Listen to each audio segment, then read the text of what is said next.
Willkommen bei Alexandria, wo Geschichte, Mythologie und Kulturen durch Hörbücher lebendig werden. Bitte abonnieren Sie, hinterlassen Sie ein Like und kommentieren Sie, um uns zu unterstützen. Kapitel 1 – Die Geburt eines Konquistadors. Im Herzen Spaniens, etwa 130 Meilen südwestlich von Madrid, liegt die kleine ummauerte Stadt Xeres.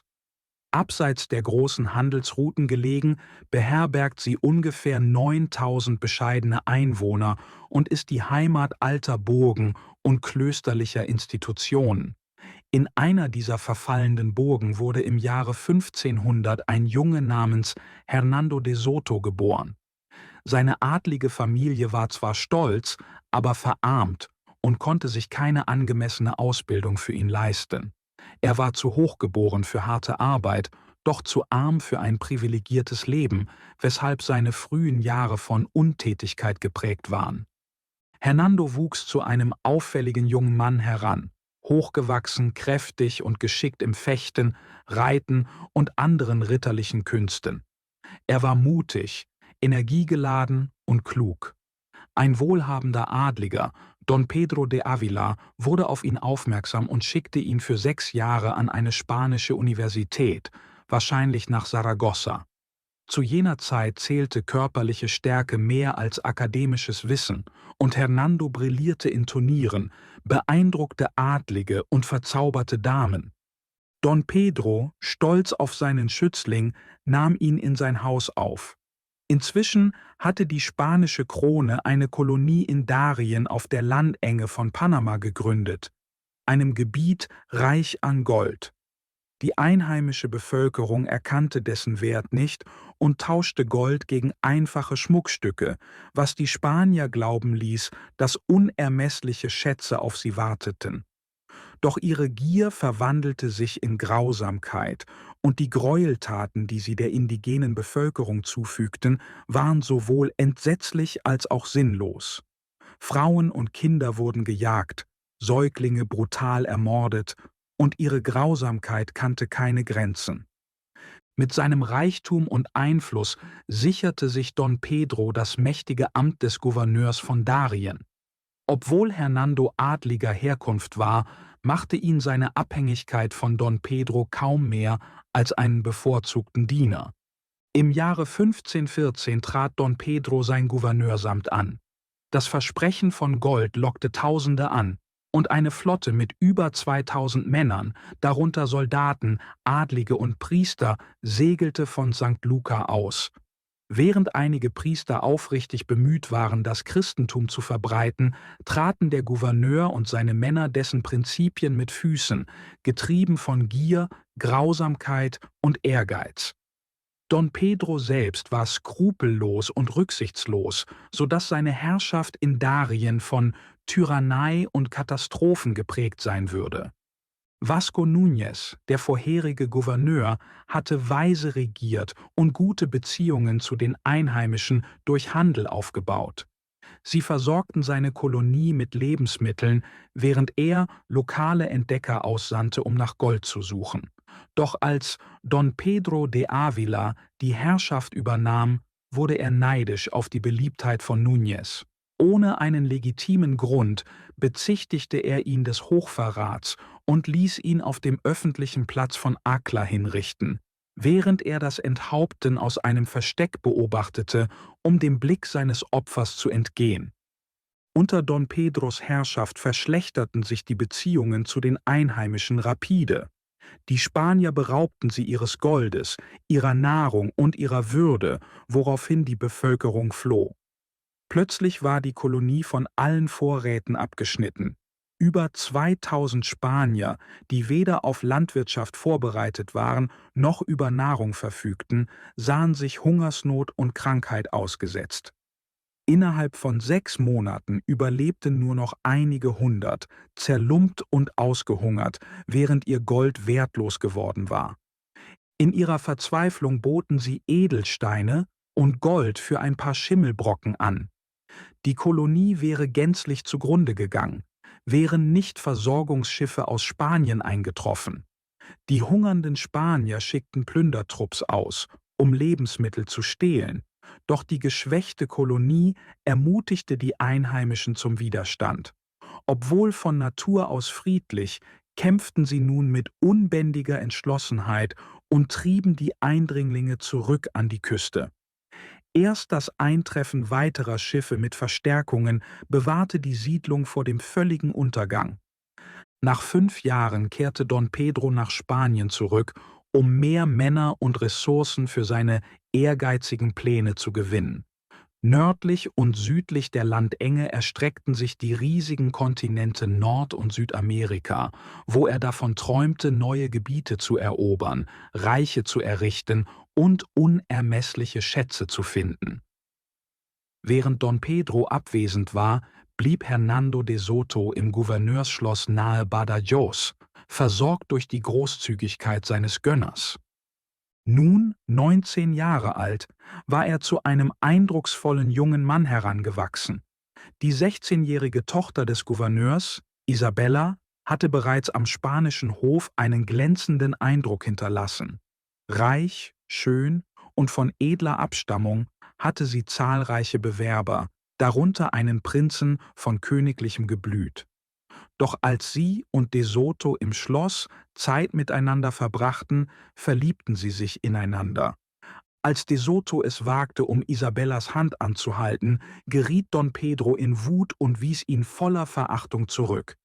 Don Pedro sagte: »Du wagst es, vor mir zu stehen, ein Mann mit nichts als einem Schwert und waghalsigem Ehrgeiz, und verlangst die Hand meiner Tochter. Sie wird von Prinzen umworben, von wohlhabenden Männern begehrt, und doch glaubst du, ein mittelloser Abenteurer ihrer würdig zu sein. Liebe ist die Währung der Narren, und du hast nichts anderes anzubieten. Finde zuerst dein Vermögen, falls du lange genug lebst, um eines zu verdienen.« Obwohl von edler Herkunft und außergewöhnlich talentiert, mangelte es De Soto an Reichtum, was ihn in den Augen des Gouverneurs unwürdig machte. Doch Isabella war entschlossen. Sie erklärte, dass sie ins Kloster gehen würde, anstatt einen anderen Mann zu heiraten. Isabella sagte: »Vater, ich flehe dich an, mit dem Herzen zu hören, nicht nur mit deinem Stolz. Du sprichst von Ehre und Reichtum, aber welchen Wert haben sie, wenn sie auf Kosten des wahren Glücks erkauft werden? Hernando mag kein Gold besitzen, aber er trägt den Geist eines Eroberers in sich, den Mut eines Ritters und die Hingabe eines Mannes, der mich mehr liebt als alle Schätze dieser Welt. Wenn du uns trennst, schwöre ich bei meiner Seele, dass ich keinem anderen gehören werde. Ich würde eher den Schleier nehmen, als mein eigenes Herz zu verraten. Lass nicht zu, dass dein Starrsinn sowohl seine Zukunft als auch die meine zerstört.« Laut einigen Historikern war Don Pedro so außer sich vor Wut, dass er plante, De Soto ermorden zu lassen. Doch aus Angst, Isabella könnte sich aus Verzweiflung das Leben nehmen, änderte er seine Strategie. Stattdessen täuschte er die Akzeptanz ihrer Beziehung vor, während er insgeheim eine subtilere Methode ersann, um die Liebenden zu trennen. Don Pedro beschloss, De Soto mit sich nach Darien zu nehmen, mit der Absicht, ihn auf gefährliche Missionen zu schicken, die höchstwahrscheinlich seinen Tod zur Folge hätten. De Soto, stolz, aber von der Zurückweisung gedemütigt, nahm das Angebot begierig an, entschlossen, Reichtum und Ruhm zu erlangen. Er glaubte, dass er mit genügend Wohlstand nicht nur Isabellas Hand gewinnen, sondern auch Don Pedros Respekt erringen könnte. Zu jener Zeit wurden Tausende von Abenteurern durch Berichte über unermesslichen Reichtum und Ruhm in die neue Welt gelockt. Einige, wie Pizarro und Cortés, waren als reiche, aber berüchtigte Männer zurückgekehrt, bewundert für ihre Kühnheit, aber verachtet für ihre Grausamkeit. Doch De Soto hatte keine Mittel, um seine Reise selbst zu finanzieren. Seine Eltern waren tot und er besaß nicht die Ressourcen, die von einem spanischen Edelmann erwartet wurden. Don Pedro um Hilfe zu bitten, kam nicht in Frage, nachdem er die erlittenen Demütigungen ertragen hatte. Don Pedro hatte jedoch eigene Sorgen. Würde er De Soto in Spanien zurücklassen, während seine Familie dort verblieb, bestand das Risiko, dass dieser mit Isabella durchbrannte. Um dies zu verhindern, bot er De Soto ein Kapitänspatent, eine vollständige Überfahrt nach Darien und die Aussicht auf Reichtum und Prestige in einer bevorstehenden Expedition nach Peru an. Unter dem Vorwand der Großzügigkeit ließ er es so erscheinen, als würde De Soto ihm mit seiner Teilnahme einen Gefallen tun.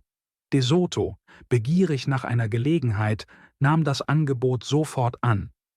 Don Pedro tat alles, um zu verhindern, dass sich die Liebenden vor der Abreise trafen, doch Isabella fand einen Weg.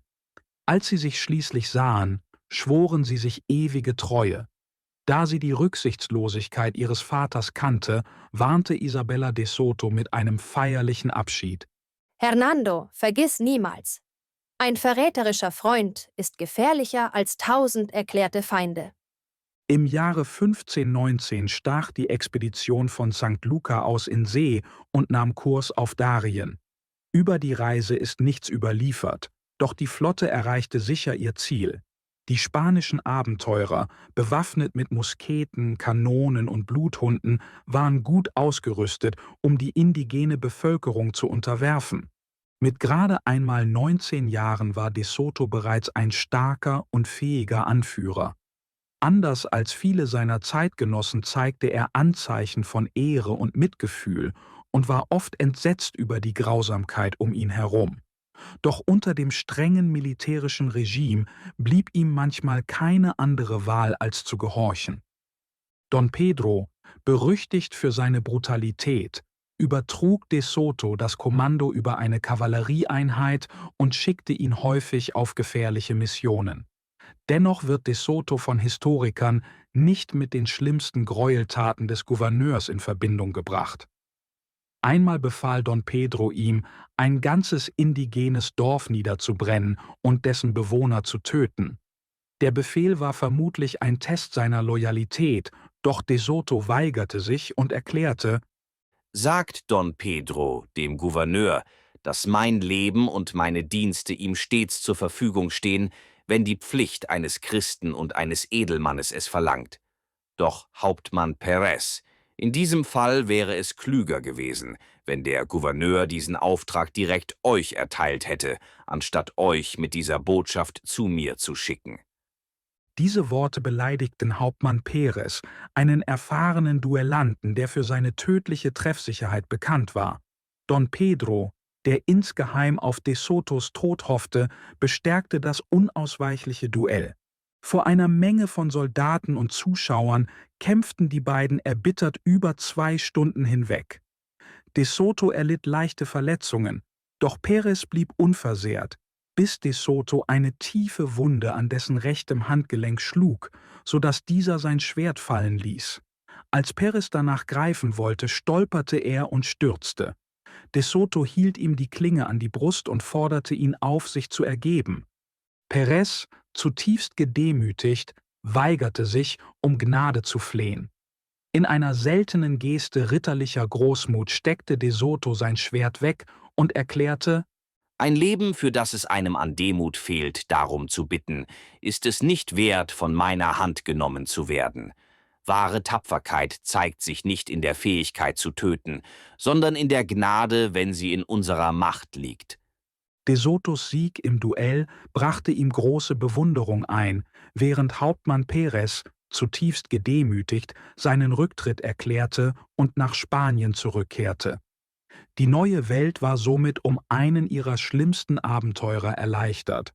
Bis zum Jahre 1521 waren die Gebiete der Landenge und des nördlichen Südamerikas dicht besiedelt mit friedlichen, aber tapferen indigenen Völkern.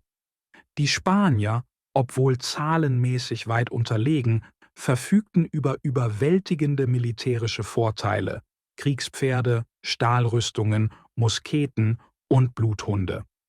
Zu dieser Zeit herrschte ein mächtiger indigener Anführer namens Urraca über ein großes Gebiet im Norden. Empört über die spanischen Gräueltaten sammelte er eine Armee von 20.000 Kriegern, bewaffnet mit Bögen, vergifteten Pfeilen, Speeren und Holzschwertern. Als die Spanier in Darien von ihrem Vormarsch erfuhren, gerieten sie in Panik, denn sie wussten, dass die Einheimischen ihre Grausamkeit gelernt hatten und keine Gnade zeigen würden. Anstatt abzuwarten, entschied Don Pedro, zuerst anzugreifen. Er entsandte 100 Männer unter General Espinosa per Schiff, um Urracas Dörfer zu überfallen, in der Hoffnung, ihn so zum Rückzug zu zwingen. Gleichzeitig marschierten 200 Soldaten unter der Führung von Francisco Pizarro entlang der östlichen Küste. Unter ihnen führte de Soto eine Kavallerieeinheit von 30 bis 40 stahlgepanzerten Dragonern an. Urraca, ein erfahrener Stratege, ließ die Spanier von Kundschaftern beobachten. Als er von den ankommenden Schiffen erfuhr, führte er seine Truppen zur Abwehr an. Die Spanier landeten in einer geschützten Bucht, von wo aus ihre Kanonen das Schlachtfeld beherrschen konnten. Doch Urraca positionierte seine Krieger mehrere Meilen im Landesinneren, in einem zerklüfteten, bewaldeten Gebiet voller Klippen und Felsen, ideal für einen Hinterhalt. Mit wehenden Bannern, prächtigen Helmfedern und schmetternden Trompeten marschierten die Spanier selbstbewusst voran, überzeugt davon, die Einheimischen allein durch ihre Erscheinung einzuschüchtern. Doch als sie in das dichte Gelände vordrangen, entfesselten Urracas Krieger einen tödlichen Hagel vergifteter Pfeile. Diese wurden mit großer Präzision und Geschwindigkeit abgeschossen, verursachten unerträgliche Schmerzen und führten fast unweigerlich zum Tod. Eine weit überlegene Waffe gegenüber den langsam nachladenden Musketen der Spanier. Die Schlacht hatte begonnen, und zum ersten Mal standen die Spanier einem Feind gegenüber, der ihre Vorherrschaft herausforderte. Espinosas Truppen waren hoffnungslos in der Unterzahl. Ein unerbittlicher Sturm von Pfeilen prasselte auf sie herab, und innerhalb weniger Augenblicke brachen die Reihen der Spanier in Panik aus. Die Indigenen kannten kein Erbarmen und setzten mit aller Entschlossenheit zur völligen Vernichtung der Eindringlinge an. Währenddessen führte de Soto seine Kavallerie auf einem separaten Auftrag an, als er den Lärm der Schlacht vernahm. Ohne zu zögern, eilte er mit seinen Männern über das unwegsame Gelände zur Kampfstätte. Trotz der Bedenken seiner Begleiter drängte de Soto sie zum Weitermarsch, bis sie schließlich das Schlachtfeld erreichten. Dort sahen sie die Spanier in wilder Flucht zu ihren Schiffen rennen, während die Krieger Urracas ihnen dicht auf den Fersen waren. Der Anblick gepanzerter Reiter, die über die Ebene preschten, brachte den Angriff der Indigenen zum Erliegen. Espinosa nutzte die Gelegenheit, um seine Truppen zu sammeln und den geordneten Rückzug fortzusetzen, während de Sotos Kavallerie den Rückzug absicherte. Wann immer die Einheimischen erneut angriffen, wandte sich de Soto ihnen entschlossen entgegen, wodurch sie gezwungen waren, zurückzuweichen. Langsam erreichten die Spanier eine sichere Position, doch sie waren erschöpft, ausgehungert und noch immer weit von ihren Schiffen entfernt. Als die Nacht hereinbrach, traf Pizarro mit Verstärkungen ein und bot einen kurzen Moment der Erholung. Doch mit dem Morgengrauen würde die Schlacht erneut beginnen, und Angst breitete sich im Lager der Spanier aus. Espinosa und Pizarro trafen sich heimlich und beschlossen, unter dem Schutz der Dunkelheit zu fliehen und das Schlachtfeld Urraca zu überlassen. De Soto war empört und bezeichnete die Entscheidung als eine Schande, die die Einheimischen nur noch mutiger machen würde. Seine Proteste wurden jedoch abgewiesen. Er sei zu jung, sagten sie, um die Entscheidungen erfahrener spanischer Kommandeure in Frage zu stellen. Um Mitternacht schlichen sich die Spanier davon, doch Urracas Kundschafter entdeckten den Rückzug schnell. Fast 2 Tage lang wurden die Flüchtenden unerbittlich verfolgt. Viele Spanier fanden den Tod, doch de Soto und seine gepanzerte Kavallerie überlebten. Als die verbleibenden Soldaten schließlich ihre Schiffe erreichten, waren nur noch 50 Männer übrig, abgesehen von de Sotos Dragonern. Besiegt und entmutigt segelten sie südwärts entlang der westlichen Küste, bis sie das Dorf Boriza erreichten. Doch dort fanden sie keine Männer vor, Sie kamen zu dem Schluss, dass die Krieger sich Urracas Armee angeschlossen hatten. Doch obwohl sie sich vorerst außer Reichweite befanden, waren ihre Probleme noch lange nicht vorbei. Nachdem General Espinosa das Kommando übernommen hatte, plünderte er das Dorf erbarmungslos und nahm Frauen und Kinder gefangen, um sie als Sklaven auf den westindischen Inseln zu verkaufen. De Soto, zutiefst empört über diese Grausamkeit, stellte Espinosa zur Rede, verurteilte ihn als Menschenhändler und forderte die Freilassung der Gefangenen. Die Konfrontation eskalierte, als De Soto Espinosas feigen Rückzug vor den Einheimischen anprangerte, während Espinosa drohte, De Soto wegen Ungehorsams anzuzeigen. Entschlossen führte De Soto seine Kavallerie vor Espinosas Zelt und erklärte: Señor Espinosa, der Gouverneur hat mich nicht unter euer Kommando gestellt, und ich schulde euch keinen Gehorsam. Wenn ihr diese Gefangenen behaltet, tut ihr dies auf eigenes Risiko. Sollten ihre Krieger versuchen, sie zu befreien, schwöre ich, dass ich mich ihnen nicht in den Weg stellen werde. Überlegt gut, ob ihr euch verteidigen könnt, wenn meine Männer und ich uns zurückziehen. Obwohl Pizarro sich neutral verhielt, riet er Espinosa, die Gefangenen freizulassen. Kurz darauf trafen 100 Männer aus dem Dorf ein und flehten um die Freilassung ihrer Familien. Aus Angst vor einem Angriff und unfähig, ohne ausreichende Vorräte nach Darien zurückzumarschieren, ließ Espinosa sie schließlich widerstrebend gehen. Inzwischen ritt De Soto mit einem einzigen vertrauenswürdigen Dragoner in aller Eile nach Panama. Dort berichtete er Gouverneur Don Pedro von dem Fehlschlag der Expedition und kritisierte Espinosas Führung scharf. Infolgedessen setzte der Gouverneur Espinosa ab und ersetzte ihn durch General Hermann Ponce. Zudem entsandte er 40 Verstärkungssoldaten, die einzige Truppe, die er entbehren konnte, um die gestrandeten Truppen zu retten.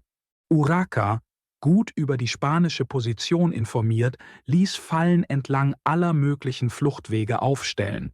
Seine Krieger unterbrachen die spanische Versorgung, sodass die Soldaten gezwungen waren, sich von Wurzeln und Kräutern zu ernähren. Als De Soto mit frischer Munition und Verstärkungen zurückkehrte, gelang es seiner Kavallerie, die Blockade teilweise zu durchbrechen und genügend Nahrung zu sichern. Dennoch war ihre Lage verzweifelt.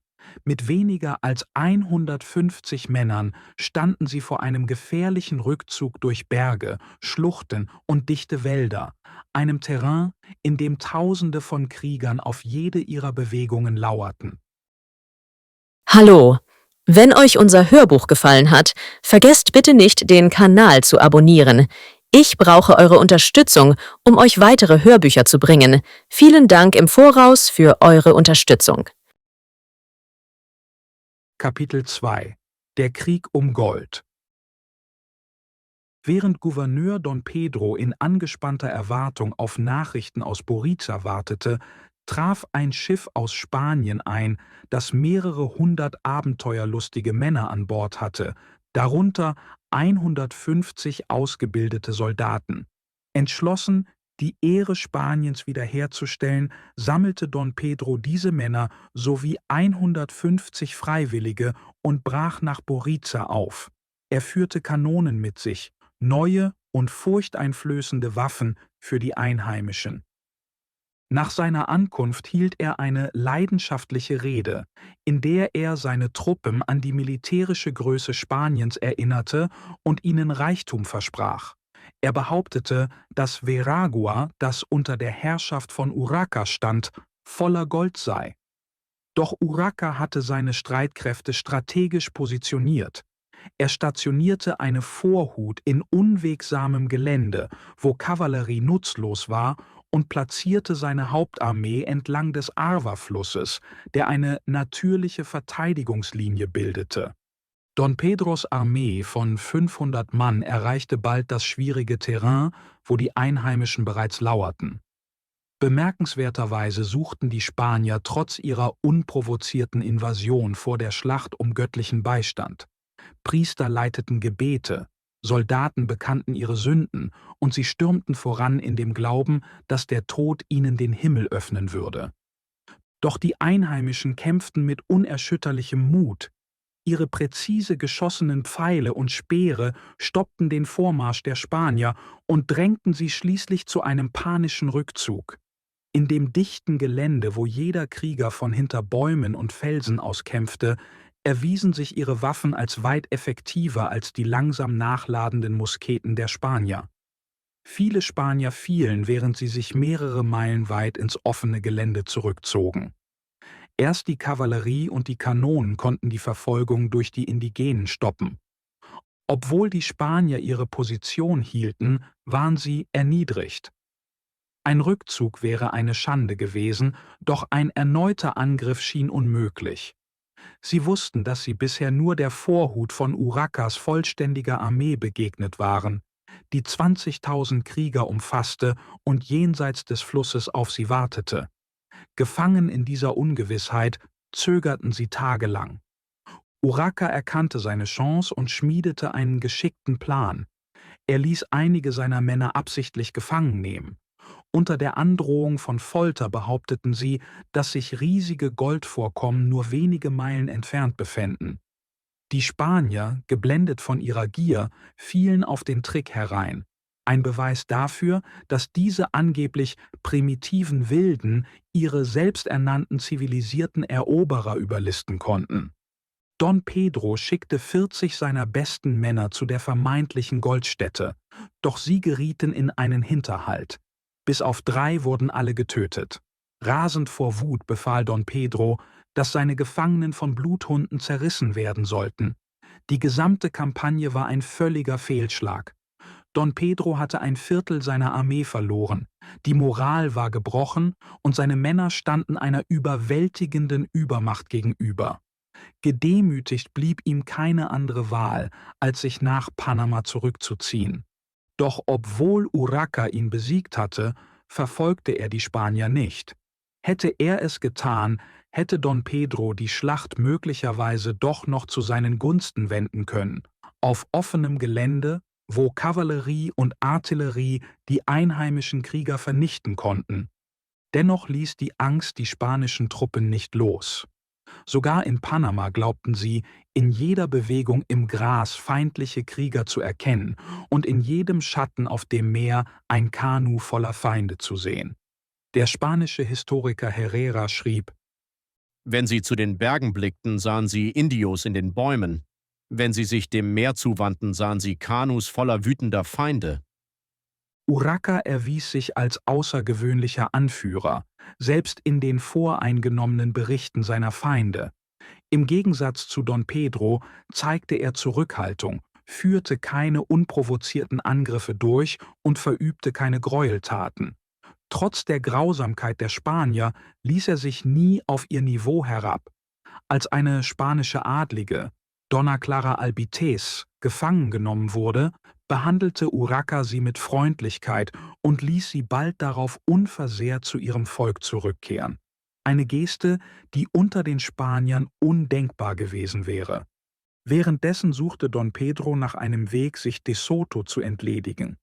Der junge Offizier, mit seinem Mut, seiner Ehre und seinem wachsenden Einfluss, war dem Gouverneur zunehmend ein Dorn im Auge, insbesondere da er sich geweigert hatte, unehrenhafte Befehle auszuführen und Isabellas Liebe gewonnen hatte. Damit hatte er Don Pedros Pläne durchkreuzt, seine Tochter in eine mächtige Adelsfamilie einzuheiraten. Doch Don Pedro wagte es nicht, De Soto offen hinzurichten. Er stand bereits unter Verdacht, nachdem er den rechtswidrigen Mord an Vasco Núñez befohlen hatte. Eine Tat, die ihm sowohl von der Kirche als auch vom Königshof heftige Kritik eingebracht hatte. Eine weitere ungerechtfertigte Hinrichtung könnte schwerwiegende Konsequenzen für ihn haben. Stattdessen schickte er De Soto immer wieder auf gefährliche Missionen, in der Hoffnung, dass er nicht zurückkehren würde. Doch De Soto, der nichts von der Verräterei des Gouverneurs wusste, blieb ihm gegenüber loyal. Während einer Erkundungsmission nahe Borica rettete er Codro, einen italienischen Philosophen, der die Expedition zu wissenschaftlichen Zwecken begleitet hatte. Codro war bei der Sammlung von Pflanzen gefangen genommen worden und stand kurz vor seiner Hinrichtung, als De Soto eingriff und sein Leben rettete. Codro, ein Astrologe, war De Soto zutiefst dankbar für seine Rettung. 6 Monate nach der gescheiterten Expedition gegen Urraca suchte er ihn auf und warnte ihn: Dein Leben ist jetzt genauso in Gefahr, wie es meines war, als du mich gerettet hast. De Soto, der Codros Prophezeiungen skeptisch gegenüberstand, gab dennoch zu, dass er selbst Gründe zur Vorsicht hatte. Codro fuhr mit ernster Miene fort: Ich verlasse mich nicht allein auf die Sterne. Dein Schicksal gleicht dem von Vasco Núñez. Ihr wurdet beide in derselben Stadt geboren, entstammt edlen, aber armen Familien, habt beide ein Bündnis mit Don Pedro gesucht, und beide habt ihr seinen Hass auf euch gezogen. Es gibt jedoch einen Unterschied. Anders als Núñez wirst du nicht jung sterben. Meine Berechnungen zeigen, dass du genauso lange leben wirst wie er, 42 Jahre. De Soto, bewegt von der Vorhersage, dass ihm beinahe 20 weitere Jahre blieben, antwortete: Ich bin in den Händen Gottes. Mit demütigem Vertrauen verlasse ich mich auf seinen Schutz. Codro stimmte zu, drängte De Soto jedoch, wachsam gegenüber Verrat zu bleiben. Mit der Zeit wurde Don Pedros Feindseligkeit gegenüber De Soto immer offensichtlicher. Währenddessen kämpften Hernando und Isabella darum, miteinander zu kommunizieren. Doch Don Pedro fing ihre Briefe so geschickt ab, dass sie 5 Jahre lang kein einziges Wort voneinander erhielten. Für De Soto waren dies lange, ernüchternde Jahre. Statt Ruhm erlebte er endlose Grausamkeiten. Spanier plünderten, brannten Dörfer nieder und massakrierten unschuldige Einheimische. Die Versprechen von Reichtum und Abenteuer in der neuen Welt hatten sich als Lügen erwiesen. Weder fand man Gold in Flussbetten, noch lagen unbezahlbare Edelsteine in den Schluchten. Nach 5 Jahren in Darien hatte De Soto weder Reichtum noch Ruhm erlangt. Ohne Hoffnung auf eine bessere Zukunft begann er, seinen Weg in Frage zu stellen. Einer von Don Pedros Offizieren war Francisco Pizarro, ein Mann von bescheidener Herkunft und ohne Bildung. Er konnte weder lesen noch schreiben, war damit also nicht weiter entwickelt als viele Einheimische.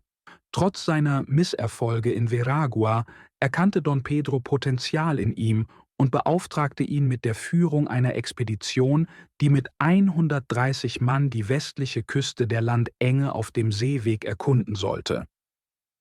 Pizarro stach am 14. November des Jahres 1524 mit einem kleinen Schiff von Panama aus in See. Bald wurde er von einem weiteren Schiff unter der Führung von Almagro begleitet. Während sie nach Norden segelten, überfielen sie Dörfer, plünderten und misshandelten die Einheimischen. Schließlich leisteten die verzweifelten und wütenden Ureinwohner heftigen Widerstand und töteten 2/3 von Pizarros Männern. Pizarro selbst entkam nur knapp, schwer verwundet und bewusstlos. Während Pizarros Expedition in einem Desaster endete, sah sich Don Pedro mit einer neuen Krise konfrontiert. Der Missionar Las Casas hatte dem spanischen Königshof von seinen Gräueltaten berichtet, woraufhin der König Peter de los Rios zum neuen Gouverneur ernannte und Don Pedro vor Gericht stellte. Einst ein absoluter Herrscher, fürchtete Don Pedro nun um sein eigenes Leben, da er wusste, dass ihm dasselbe Schicksal drohen konnte, das er einst seinem Vorgänger auferlegt hatte. Verzweifelt entschied er sich zur Flucht nach Nicaragua, einer wohlhabenden Provinz etwa 400 Meilen nördlich von Panama, wo er hoffte, seine loyalen, aber skrupellosen Soldaten um sich zu scharen. Um seinen Fall vor der Krone zu stärken, benötigte er einen Vermittler, der ihn am spanischen Hof verteidigen konnte. Unter seinen grausamen und unzuverlässigen Männern wählte er schließlich widerwillig Codro, den Astrologen, einen ehrlichen, aber naiven Mann. Codro, der De Soto für die Rettung seines Lebens verpflichtet war, betrachtete die Mission als eine Gelegenheit, seinem Freund zu helfen, der weiterhin den Intrigen Don Pedros ausgesetzt war. In der Zwischenzeit hatte Don Pedro eine strenge Kontrolle über die Kommunikation mit Spanien durchgesetzt, vor allem um jeglichen Briefverkehr zwischen De Soto und Isabella zu unterbinden. Die Strafen für den Versuch, Briefe zu schmuggeln, waren hart. Doch Codro, bereit das Risiko einzugehen, bot an, heimlich eine Nachricht von De Soto an Isabella zu überbringen. Zunächst zögerte De Soto, da er seinen Freund nicht in Gefahr bringen wollte. Doch nach Jahren ohne Nachricht überwältigte ihn seine Sehnsucht nach Isabella und er vertraute Codro den Brief an. 5 Jahre lang hatten die Liebenden kein einziges Wort voneinander gehört. Was folgt, soll eine wortgetreue Übersetzung von De Sotos Brief sein.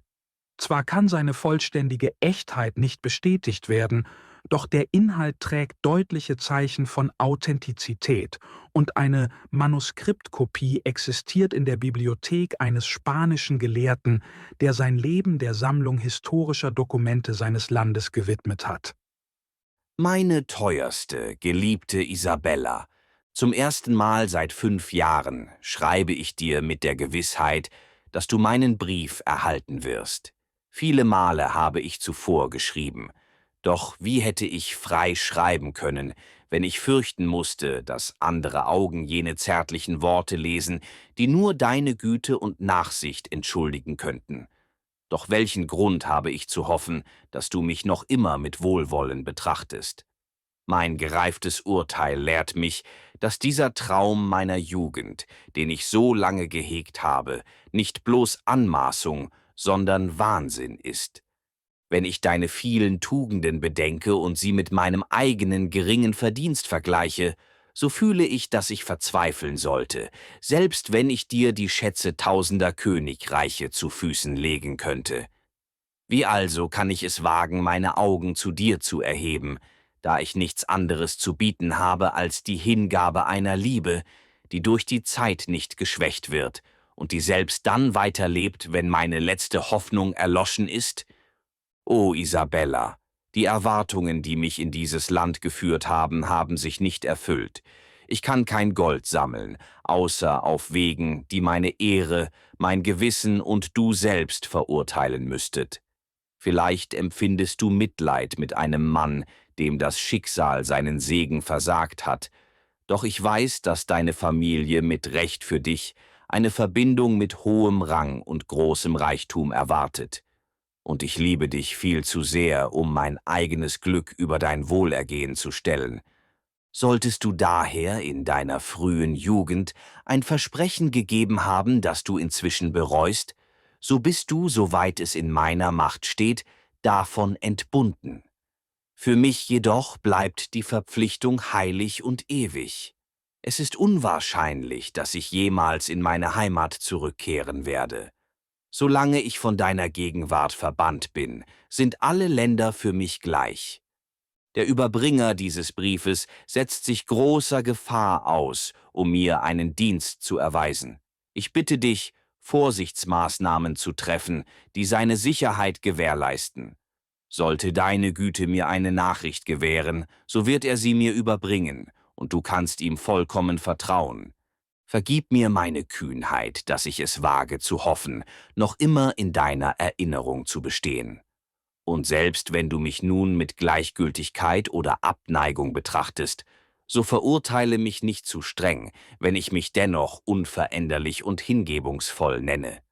Dein De Soto. Zu jener Zeit glaubten viele, dass eine Meerenge nördlich von Panama den Atlantischen mit dem Pazifischen Ozean verband, weshalb zahlreiche Expeditionen entsandt wurden. Diese wurden oft von Priestern begleitet, die versuchten, die Einheimischen zum Christentum zu bekehren. Einer dieser Abenteurer, Giles Gonzales, erlangte Ruhm für seine brutale, aber wirksame Methode der Überzeugung. Er führte 100 bewaffnete Männer an und sandte eine Botschaft an den Häuptling von Nicaragua. Ich komme als Freund, um dich die wahre Religion zu lehren und dich zu überzeugen, den größten König der Erde anzuerkennen. Solltest du dich weigern, bereite dich auf den Kampf vor. Die friedlichen Nicaraguaner, die weder Kriegspferde noch Stahlrüstungen kannten, ergaben sich schnell.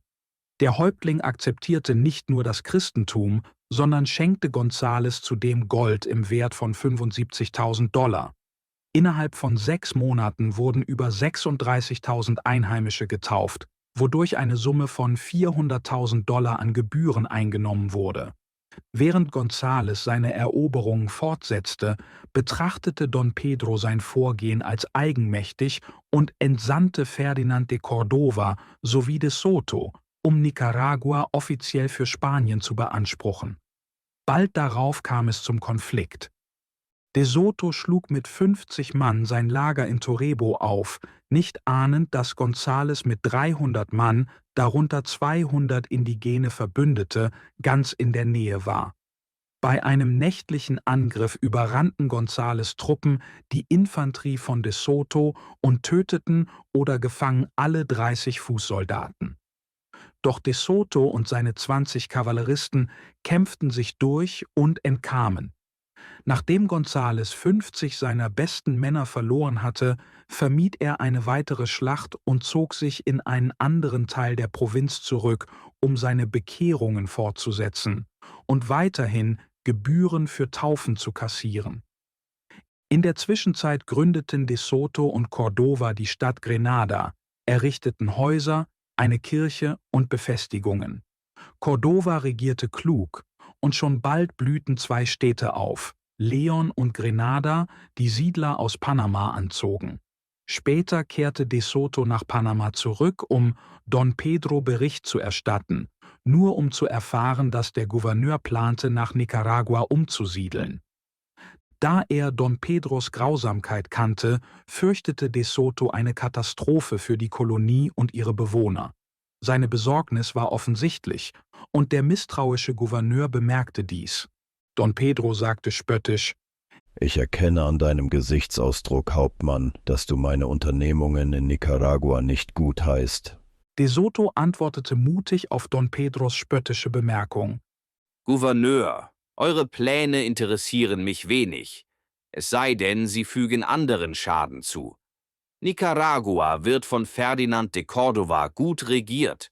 Eure Ankunft wird sowohl für die Einheimischen als auch für die Siedler, die dorthin geflohen sind, um eurer Herrschaft zu entkommen, den Untergang bedeuten. Don Pedros Gesicht erbleichte vor Wut, doch er zwang sich zu einem Lächeln. Ich danke euch, Hauptmann de Soto. Ich habe lange auf diesen Moment gewartet. Würde ich eine solche Unverschämtheit dulden, wäre meine Autorität verloren. De Soto erwiderte ruhig: Eure Autorität ist bereits verloren. Euer Nachfolger, de los Rios, ist auf dem Weg nach Panama. Don Pedro wies diese Warnung zurück und befahl de Soto, seine Männer für den Marsch nach Nicaragua vorzubereiten, wobei er mit bedrohlichem Unterton hinzufügte, dass der Gerechtigkeit Genüge getan werde, sowohl an de Córdoba als auch an euch. De Soto erkannte die versteckte Drohung sofort und warnte de Córdoba, wachsam zu bleiben. Doch de Córdoba, der unverbrüchlich loyal zur spanischen Krone stand, weigerte sich Widerstand zu leisten. Er war überzeugt, dass seine Autorität einzig und allein von Don Pedro abhing. Bevor Don Pedro nach Nicaragua aufbrach, kehrte Codro aus Spanien zurück und brachte heimlich einen Brief von Isabella für de Soto mit. Spione hatten Don Pedro berichtet, dass Codro Isabella getroffen hatte, woraufhin er vermutete, dass sie Botschaften ausgetauscht hatten. Isabellas Brief versicherte de Soto ihre unerschütterliche Liebe und erfüllte ihn mit Freude, doch Don Pedro war außer sich vor Wut und sann auf Rache. Da der neue Gouverneur bald eintreffen würde, konnte Don Pedro keinen offenen Angriff riskieren. Stattdessen täuschte er Dankbarkeit vor und beauftragte Codro mit einer mineralogischen Untersuchung in der Nähe des Golfs von San Miguel. Nichtsahnend nahm Codro den Auftrag bereitwillig an. Kaum auf See wurde er jedoch von de Valenzuela, einem skrupellosen Sklavenhändler, an den vordersten Mast gekettet und der brennenden Sonne ausgesetzt. 10 Tage lang ertrug er Hunger, Hitze und Misshandlungen, bevor er schließlich starb. Sein Körper wurde auf einer abgelegenen Insel südwestlich von Panama begraben. Der Mord wurde so diskret ausgeführt, dass de Soto nichts davon wusste. Zu Beginn des Jahres 1526 marschierte Don Pedro mit seinen loyalen Truppen nach Nicaragua, um die Kontrolle über das Gebiet zu übernehmen, obwohl er keinerlei rechtlichen Anspruch darauf hatte. De Soto, der ihn verachtete, begleitete ihn dennoch, denn er konnte nicht vergessen, dass Don Pedro Isabellas Vater war. Als sie sich Leon näherten, ließ Don Pedro de Cordova ausrichten, er solle sich mit dem Beamten und Geistlichen auf dem Hauptplatz einfinden, um Rechenschaft über seine Herrschaft abzulegen. De Soto und seine Reiter stellten sich auf einer Seite des Platzes auf, während Don Pedros Fußsoldaten die gegenüberliegende Seite besetzten. Bürger und Einheimische füllten die übrigen Plätze. An Don Pedros Seite stand ein massiger Henker, dessen schwere Klinge bereit war. De Cordova trat respektvoll vor und begann seinen Bericht über Nicaragua. Doch Don Pedro unterbrach ihn abrupt und rief: »Schweigt, verräterischer Heuchler, eure Akte des Hochverrats sind so klar wie der Tag vor uns allen. Ich werde an euch ein furchtbares Exempel statuieren und euren Mitverschwörern und Komplizen zeigen, welches grausame Schicksal all jenen bevorsteht, die es wagen, die Krone zu verraten.« Mit einem Handzeichen ließ er das Schwert des Henkers aufblitzen. De Cordovas Kopf fiel zu Boden. Der Henker hob ihn hoch und verkündete: Seht das Schicksal all jener, die ihre heilige Pflicht gegenüber der Krone und dem Souverän Spaniens verraten. Dies soll eine ernste Warnung sein für jeden, der es wagt, den Pfad des Verrats und der Rebellion zu beschreiten. Entsetztes Keuchen erfüllte den Platz. Instinktiv griff de Soto nach seinem Schwert, bereit, Don Pedro niederzustrecken, doch Erinnerungen an die Vergangenheit hielten ihn zurück. Dann wandte sich Don Pedro an de Soto. Die Soldaten rückten vor und der Gouverneur rief: »Hernando de Soto, euer Verrat kann nicht ungestraft bleiben. Ich befehle euch, sofort abzusteigen und euch der gleichen Gerechtigkeit zu unterwerfen, die de Cordova ereilt hat. Jeglicher Widerstand wird mit unmittelbarer Gewalt beantwortet. Soldaten, ergreift diesen Verräter, falls er es wagt, meine Befehle zu missachten.« Als sich ein Offizier nach ihm ausstreckte, fuhr de Sotos Schwert mit tödlicher Geschwindigkeit nieder und spaltete den Schädel des Mannes. Mit einem Ruck ließ er sein Pferd aufbäumen und stürmte durch die Reihen der Soldaten, mehrere von ihnen niederstoßend. Im nächsten Augenblick stand seine Klinge an Don Pedros Brust. Rufe von »Tötet den Tyrann« hallten über dem Platz, sogar aus den Reihen von Don Pedros eigenen Soldaten. Doch erneut hielt de Soto inne. Stattdessen erklärte er: »Ihr hört den Willen des Volkes, Don Pedro. Gerechtigkeit fordert euren Tod, doch ich verschone euch aus nur einem einzigen Grund, der Erinnerung an eine, die nicht hier ist. Ich werde mein Schwert nie wieder in eurem Dienst ziehen.« Der Mord an de Cordova empörte die spanischen Siedler. Da sie wussten, dass Don Pedro keine königliche Autorität über Nicaragua hatte, wandten sie sich an de Soto und baten ihn, sie anzuführen. Doch er lehnte ab, gebunden durch seine unausgesprochene Loyalität gegenüber Isabellas Vater. In der Zwischenzeit glaubten Entdecker weiterhin an eine Meerenge, die den Atlantischen mit dem Pazifischen Ozean verband. Der König von Spanien setzte eine Belohnung für deren Entdeckung aus, was wohlhabende Bürger von Leon dazu veranlasste, eine Expedition zu finanzieren. De Soto wurde als Anführer gewählt. Mit 5 seiner besten Kavalleristen brach er entlang der Pazifikküste auf und suchte in jeder Bucht und jedem Küsteneinschnitt nach einem Durchgang. Die Reise war voller Entbehrungen, unwegsames, unerforschtes Gelände und feindselige Einheimische, die durch die Grausamkeit der Spanier verbittert waren. Doch de Soto und seine Männer gewannen durch faire Behandlung schnell das Vertrauen der Einheimischen. Diese besaßen große Mengen Gold, das sie bereitwillig gegen einfache Schmuckstücke eintauschten. Über einen Zeitraum von 11 Monaten erforschte De Soto 700 Meilen Küstenlinie und bestätigte, dass es keinen Wasserweg gab. Obwohl die Expedition ihr Hauptziel nicht erreichte, war sie finanziell ein Erfolg, und De Soto teilte den Reichtum ehrlich mit jenen, die die Reise finanziert hatten. Auf seiner Rückreise traf er in der Nähe des heutigen San Salvador auf ein kleines spanisches Schiff. Erschöpft sicherte er sich mit seinen Männern eine Passage nach León. Doch die Besatzung des Schiffes bestand aus skrupellosen Menschenhändlern, die Einheimische einfingen, um sie als Sklaven zu verkaufen. Der Kapitän, Valenzuela, war derselbe Mann, der unter Don Pedros Befehl Codro zu Tode gefoltert hatte. Ohne von Codros Schicksal zu wissen, hörte De Soto, wie Valenzuela prahlerisch von seinen Taten berichtete. Lachend erzählte er, wie er den alten Mann an den Mast gekettet, mit Wasser übergossen und seinen Leidensweg beobachtet hatte. Codro hatte ihm vor seinem Tod eine düstere Warnung ausgesprochen. Hauptmann, ihr habt meinen Tod verursacht. Innerhalb eines Jahres rufe ich euch vor den Richterstuhl Gottes. Valenzuela verspottete die Prophezeiung und rief aus: Dieses Jahr endet in gerade einmal 2 Wochen. Doch ich bin weder besorgt, noch fürchte ich mich vor solch törichten Vorhersagen des Untergangs.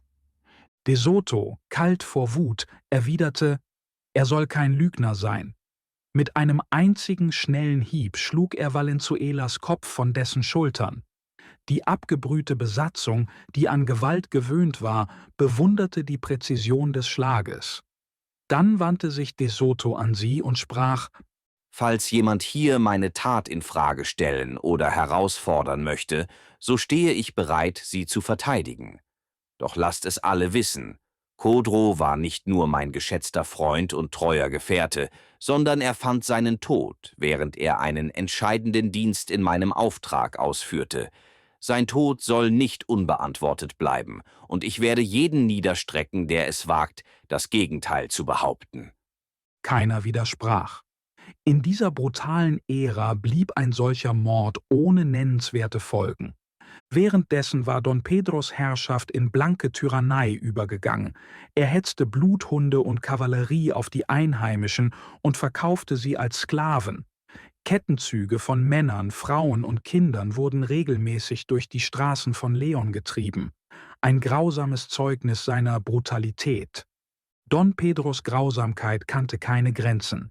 Selbst einheimische Häuptlinge, die sich zum Christentum bekehrt hatten, mussten monatlich 50 Sklaven als Tribut entrichten. Waisen wurden als Besitz betrachtet, und Eltern mit mehreren Kindern mussten eines oder mehrere an die Spanier abgeben. Die Spanier plünderten die Ernten der Einheimischen, was eine Hungersnot verursachte, der mehr als 20.000 Menschen zum Opfer fielen. Krankheiten folgten, und laut Las Casas starben innerhalb eines Jahrzehnts über 60.000 Nicaraguaner. In dieser Zeit hatte Francisco Pizarro eine waghalsige Expedition zur Eroberung von Peru gestartet. Sein Fortschritt war langsam und von gewaltigen Entbehrungen gezeichnet. Geschwächt und nicht in der Lage, weiter vorzurücken, war er dringend auf Verstärkung angewiesen. Obwohl er De Soto nie gemocht hatte, kannte er dessen militärisches Geschick und suchte seine Hilfe. Pizarro sandte eine Anfrage an Don Pedro und bat ihn, De Soto mit Truppen zu entsenden. Don Pedro, der seit 3 Jahren den Kontakt mit De Soto gemieden hatte, erkannte darin eine Gelegenheit. Er war überzeugt, dass Pizarros Unternehmung zum Scheitern verurteilt war und sah eine Möglichkeit, De Soto endgültig loszuwerden. Er übergab die Nachricht dem Boten und sagte: Drängt De Soto, sofort nach Peru aufzubrechen, und mögen wir nie wieder von ihm hören. De Soto, ruhelos und unsicher über seine Zukunft, traf die folgenschwere Entscheidung, sich Pizarro anzuschließen, ohne zu ahnen, dass er sich mit einem der grausamsten Eroberer der Geschichte verbündete. Kapitel 3 – Die Eroberung Perus. Peru, das sich entlang der westlichen Küste Südamerikas zwischen den Anden und dem Pazifik erstreckt, war ein Land von atemberaubender Schönheit und hochentwickelter Zivilisation. Mit einer Länge von 1800 Meilen und einer Breite von 150 Meilen war es die Heimat einer hochorganisierten Gesellschaft. Zwar verfügten die Spanier über überlegene Waffen, Schießpulver, Stahlrüstungen und Kriegspferde, doch die peruanischen Herrscher waren weit intelligenter und menschlicher als die rücksichtslosen spanischen Eindringlinge. Die Hauptstadt Cusco lag in einem fruchtbaren Tal auf einer Höhe von 12.000 Fuß über dem Meeresspiegel. Das Reich wurde von einem absoluten Monarchen, dem Inka, regiert, der als gerechter und wohlwollender Herrscher bekannt war. Die Peruaner zeichneten sich besonders in der Architektur aus, indem sie massive Steinhäuser und gewaltige Tempel aus präzise behauenen Granitblöcken errichteten. Ihr weitläufiges Straßennetz, das sich über Berge und tiefe Schluchten erstreckte, war ein wahres Wunderwerk der Ingenieurskunst. Obwohl De Soto Pizarros Grausamkeit und Verrat kannte, schloss er sich der Expedition an, in der Hoffnung, dieses sagenumwobene Land zu erkunden und sich auf ehrliche Weise ein Vermögen zu erarbeiten, das ihm eine Rückkehr nach Spanien und die Heirat mit Isabella ermöglichen würde. Pizarros ursprüngliche Streitmacht bestand aus 180 Männern, darunter 27 Kavalleristen, angeblich einige der skrupellosesten Verbrecher, die jemals die neue Welt betreten hatten. Als er schließlich den nördlichsten Teil Perus auf der Insel Puna erreichte, hatten seine Männer die Einheimischen so brutal geplündert und misshandelt, dass die zuvor gastfreundlichen Bewohner nun ihre völlige Vernichtung planten. Da Pizarros Armee zu schwach war, um weiter vorzurücken, brauchte er dringend Verstärkung. De Soto traf genau zur richtigen Zeit ein. Er brachte 50 gut ausgebildete Männer mit, darunter 30 berittene Ritter, sowie frische Vorräte an Waffen und Munition. Ihm war der Rang des stellvertretenden Kommandanten versprochen worden, doch bei seiner Ankunft stellte er fest, dass Pizarros Bruder Hernando diesen Titel bereits beansprucht hatte und sich weigerte, zurückzutreten. Wütend stellte De Soto Pizarro zur Rede, doch er verwarf die Kränkung schnell wieder. Voller Vertrauen in seine eigenen Männer hatte er nicht die Absicht, Pizarro mehr Gehorsam zu leisten, als es seinen eigenen Plänen diente. Pizarro, der seinen Bruder als Stellvertreter behalten wollte, wusste dennoch, dass sein Erfolg von De Sotos militärischem Geschick abhing. Mit De Sotos gut ausgebildeten Truppen zur Verstärkung bereitete er sich auf die Invasion des Festlands vor. Sein Ziel war Tumbes, eine wohlhabende Stadt inmitten fruchtbarer Ländereien. Pizarro hatte sie bereits zuvor besucht und ihre mit Gold verzierten Tempel und Paläste gesehen. Auf Flößen setzte er seine Männer über die Meerenge, doch die Peruaner, inzwischen über die spanischen Gräueltaten auf Puna informiert, griffen an. Die Spanier, bewaffnet mit Musketen und einer Kanone, schlugen ihre Angreifer schnell zurück und landeten mit ihren Pferden und Bluthunden. In der Erwartung großer Reichtümer marschierten die Spanier mit triumphierenden Rufen in Tumbes ein, nur um die Stadt verlassen vorzufinden. Die Bewohner waren in die Berge geflohen und hatten alle ihre Schätze mitgenommen. Frustriert erfuhr Pizarro von anderen wohlhabenden Städten im Landesinneren. Mit nur 250 Mann wusste er, dass er verwundbar war. Er ließ 130 Männer zurück, um Tumbes zu befestigen, und entsandte De Soto mit 80 Soldaten, 60 von ihnen beritten, um die Berge zu erkunden und nach Gold und weiteren Eroberungszielen zu suchen. Obwohl De Soto seinen Männern befahl, Ungerechtigkeit zu vermeiden, betrachteten die Peruaner alle Spanier als Eindringlinge. Während er einen Hügel hinaufritt, griff ihn ein Heer von 2000 Kriegern an. Seine Kavallerie stürmte vor und durchbrach ihre Reihen, während die erschrockenen Peruaner, die mit Pferden nicht vertraut waren, in Panik gerieten. Ihre Pfeile waren gegen die spanischen Rüstungen wirkungslos, und sie wurden massakriert. Trompeten erklangen, Banner wehten, und die Sieger drangen weiter in die Berge vor. Dieses brutale Massaker hinterließ einen dunklen Fleck auf De Sotos Vermächtnis. Tief in die Eroberung verwickelt, von Gold und Ruhm getrieben, handelte er nun unabhängig von Pizarro und drang weiter vor, als ihm befohlen worden war. Ein Soldat, vermutlich ein Spion Pizarros, lief davon und berichtete, dass De Soto sich praktisch in offener Rebellion befand. Doch Pizarro, der seinen ehrgeizigen Leutnant fürchtete, wagte es nicht, ihn zur Rede zu stellen. Pizarro suchte nach einem geeigneten Ort für seine Kolonie und entschied sich für ein fruchtbares Tal etwa 90 Meilen südlich von Tumbes. Mit Hilfe von Zwangsarbeit indigener Arbeiter ließ er eine befestigte Siedlung errichten, die er San Miguel nannte. In der Zwischenzeit erkundete De Soto das Landesinnere und entdeckte eine hervorragend gepflasterte Straße, die zur Inka-Hauptstadt führte. Er kehrte nach San Miguel zurück und brachte Gold mit, das sowohl aus Geschenken als auch aus Plünderungen stammte. Dies schürte die Gier der Spanier weiter und verstärkte ihr Verlangen, noch tiefer nach Peru vorzudringen. Der Inka Atahualpa befehligte eine Armee von über 50.000 Männern. Dennoch ließ Pizarro nur 60 Soldaten in San Miguel zurück und brach mit 190 Mann, darunter De Soto, auf, unter dem Vorwand einer diplomatischen Mission anstelle einer militärischen Invasion. De Soto, der im Gegensatz zu Pizarro über ein Gewissen verfügte, überzeugte sich selbst davon, dass sie als Botschafter des spanischen Königs reisten, um friedliche Beziehungen mit dem peruanischen Herrscher zu suchen. Um diese Illusion zu verstärken, schickte Pizarro einen indigenen Boten voraus, der eine Freundschaftsbotschaft überbrachte und um eine sichere Durchreise bat. Diese Strategie, wahrscheinlich von De Soto entwickelt, stellte sie als angesehene Gesandte dar, nicht als Eindringlinge. Die Antwort des Inka fiel vage und wenig begeistert aus.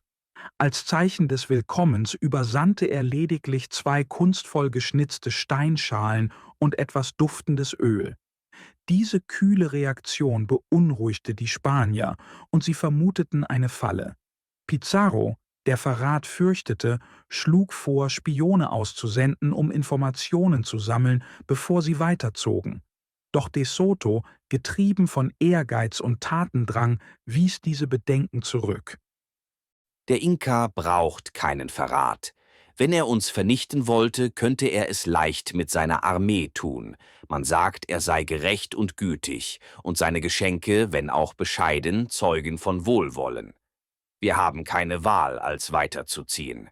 Wenn wir jetzt umkehren, beweisen wir unsere eigene Verlogenheit und werden dieses Land niemals mehr verlassen können.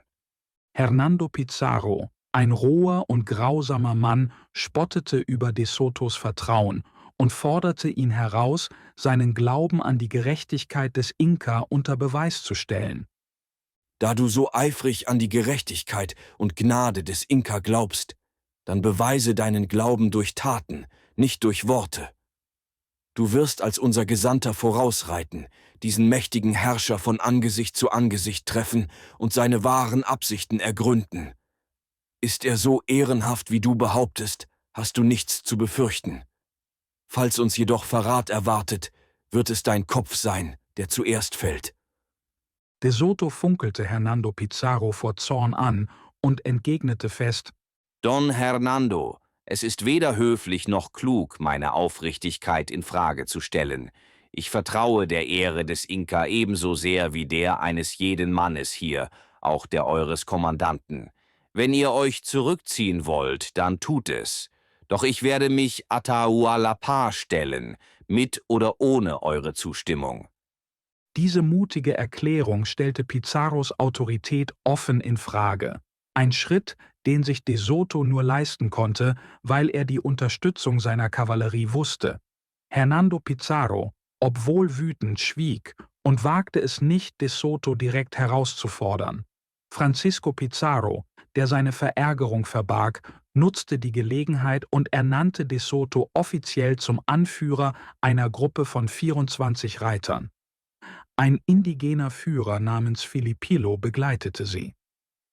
Als De Soto und seine Männer aufbrachen, verspürten die Pizarros Erleichterung. Mit De Soto außer Reichweite konnten sie ihre gewohnte Brutalität wieder aufnehmen. Hernando Pizarro überfiel nahegelegene Dörfer, nahm einen indigenen Anführer gefangen und folterte ihn, indem er seine Füße ins Feuer hielt, um ein Geständnis über die Pläne des Inka zu erzwingen. Der Mann, gequält von entsetzlichen Schmerzen, sagte schließlich alles, was die Spanier hören wollten. Doch 2 Tage später stellte sich heraus, dass er nichts wusste. Diese Grausamkeit blieb nicht ungesühnt. Die Geschichte würde Hernando Pizarro später hart verurteilen. Währenddessen zog De Soto weiter in Richtung des Lagers des Inka, behandelte die Einheimischen mit Respekt und verbot jegliche Feindseligkeit. Der Anblick seiner gut ausgerüsteten Kavallerie, glänzend in Rüstungen und mit seidenen Bannern, versetzte die peruanischen Beobachter in Staunen. Auf einem prächtigen weißen Hengst reitend, zeigte De Soto eine unvergleichliche Beherrschung seines Pferdes. Berichten zufolge soll er einmal mit seinem Pferd über einen 20 Fuß breiten Fluss gesprungen sein, anstatt durch das Wasser zu waten. Während sie weiterzogen, erklärte ihnen ihr Führer Filipilo, dass sich das Hauptquartier des Inka in Caxamarca befand, eingebettet in die Berge, etwa 80 Meilen nordöstlich des heutigen Hafens von Truxillo. Nach einem schnellen 6-stündigen Ritt erreichten De Soto und seine Männer die Stadt Caxas, wo mehrere hundert peruanische Soldaten in Formation standen, um ihnen den Weg zu versperren. De Soto hielt seine Truppen an und sandte Filipilo vor, um zu erklären, dass sie in Frieden kämen und eine Botschaft des spanischen Königs für den Inka überbringen wollten. Die peruanischen Soldaten beruhigten sich, senkten ihre Waffen und empfingen die Spanier mit einem großen Festmahl. Nach einer Ruhepause setzte die Expedition ihren Weg nach Guancabamba fort, einer weit größeren und hochentwickelten Stadt entlang der berühmten Inka-Straßen. Die Peruaner zeigten ein Maß an Zivilisation, das mit Spanien vergleichbar war, mit kunstvoll erbauten Steinhäusern, sauberen und geordneten Straßen und einer blühenden Gesellschaft. De Soto war besonders von der grandiosen Straßenführung beeindruckt, die er als noch fortschrittlicher als jene in Spanien bezeichnete. Doch es gab auch Hinweise auf Unruhen und Verbrechen. Vor den Toren der Stadt passierte De Soto einen Galgen, an dem 3 Verbrecher in Ketten hingen. Ein düsteres Mahnmal dafür, dass Peru trotz seines Wohlstands nicht frei von menschlichem Leid war. Das Land hatte zudem gerade einen Bürgerkrieg hinter sich und der Inka unterhielt eine große stehende Armee. De Soto wurde in Guancabamba herzlich empfangen. Als er sich auf den Aufbruch nach Caxamarca vorbereitete, traf er auf einen peruanischen Gesandten, der auf dem Weg zu Pizarros Lager war. Dieser hochrangige Abgesandte wurde von Dienern begleitet, die Geschenke trugen. Er bat De Soto, ihn zu begleiten, da die Gaben Pizarro von der guten Absicht des Inka überzeugen sollten. De Soto erkannte die Klugheit dieses Vorschlags und willigte ein, mit dem Gesandten zu Pizarros Lager zurückzukehren. De Sotos Bericht löste bei den Pizarros sowohl Begeisterung als auch Besorgnis aus. Die Erzählungen von unermesslichem Reichtum waren verlockend, doch die Macht des Inka und seine gewaltige Armee erfüllten sie mit Furcht. Der Anblick des Galgens in Guancabamba erinnerte sie düster daran, welche Gerechtigkeit sie erwarten könnte, falls der Inka beschließen sollte, sie für ihre Verbrechen zu bestrafen. Doch anstatt über bloße Berichte zu urteilen, wählte der Inka einen gerechten und besonnenen Weg. Er lud die Spanier ein, ihn in Caxamarca unter sicherem Geleit zu treffen. Trotz ihrer Ängste machten sich Pizarro und seine 250 Mann auf den Weg zum Lager des Inka, wohl wissend, dass sie in den engen Gebirgspässen vernichtet werden konnten, falls ein Hinterhalt geplant war. Doch kein Angriff erfolgte. Später gaben die Spanier selbst zu, dass sie dem Tod nicht hätten entkommen können, wenn der Inka sie hätte vernichten wollen. Am 15. November des Jahres 1532, bei Sonnenuntergang, erreichten Pizarros Truppen Caxamarca, eine Stadt mit einem großen öffentlichen Platz. Der Inka hatte geräumige Quartiere für sie in einer Festung vorbereitet, ein weiteres Zeichen seiner friedlichen Absichten. Sein Lager, 3 Meilen entfernt, bestand aus prächtigen Zelten mit einem reich verzierten Pavillon im Zentrum. Dennoch blieb Pizarro misstrauisch und entsandte De Soto voraus, um ihre Ankunft anzukündigen. De Soto, stets beherrscht, näherte sich dem Thron des Inka, verneigte sich respektvoll und überbrachte Pizarros Wunsch nach einer Audienz. Ich bin gesandt von meinem Kommandanten, Don Francisco Pizarro, der die Ehre wünscht, in eure Gegenwart zugelassen zu werden, um euch die Gründe seiner Ankunft in diesem Land zu erklären. Er bittet demütig um eine Unterredung, heute oder morgen, um euch seine Dienste anzubieten und eine Botschaft seines Souveräns, des Königs von Spanien, zu überbringen. Der Inka, ein hochgewachsener und würdevoller Mann von etwa 30 Jahren, antwortete mit ruhiger Gelassenheit. Er akzeptierte Pizarros Wunsch und willigte ein, ihn am folgenden Tag zu empfangen. Trotz seiner Stärke und Schönheit lag ein Ausdruck tiefer Melancholie in seinen Zügen, als wäre sein Geist durch großes Leid gezeichnet. De Sotos prächtiges Streitross erregte die Aufmerksamkeit des Inka, der seine Kraft und Anmut bewunderte. Als er dies bemerkte, bestieg De Soto sein Pferd und zeigte eindrucksvoll dessen Schnelligkeit und Beweglichkeit, indem er es direkt vor dem Monarchen abrupt zum Stehen brachte.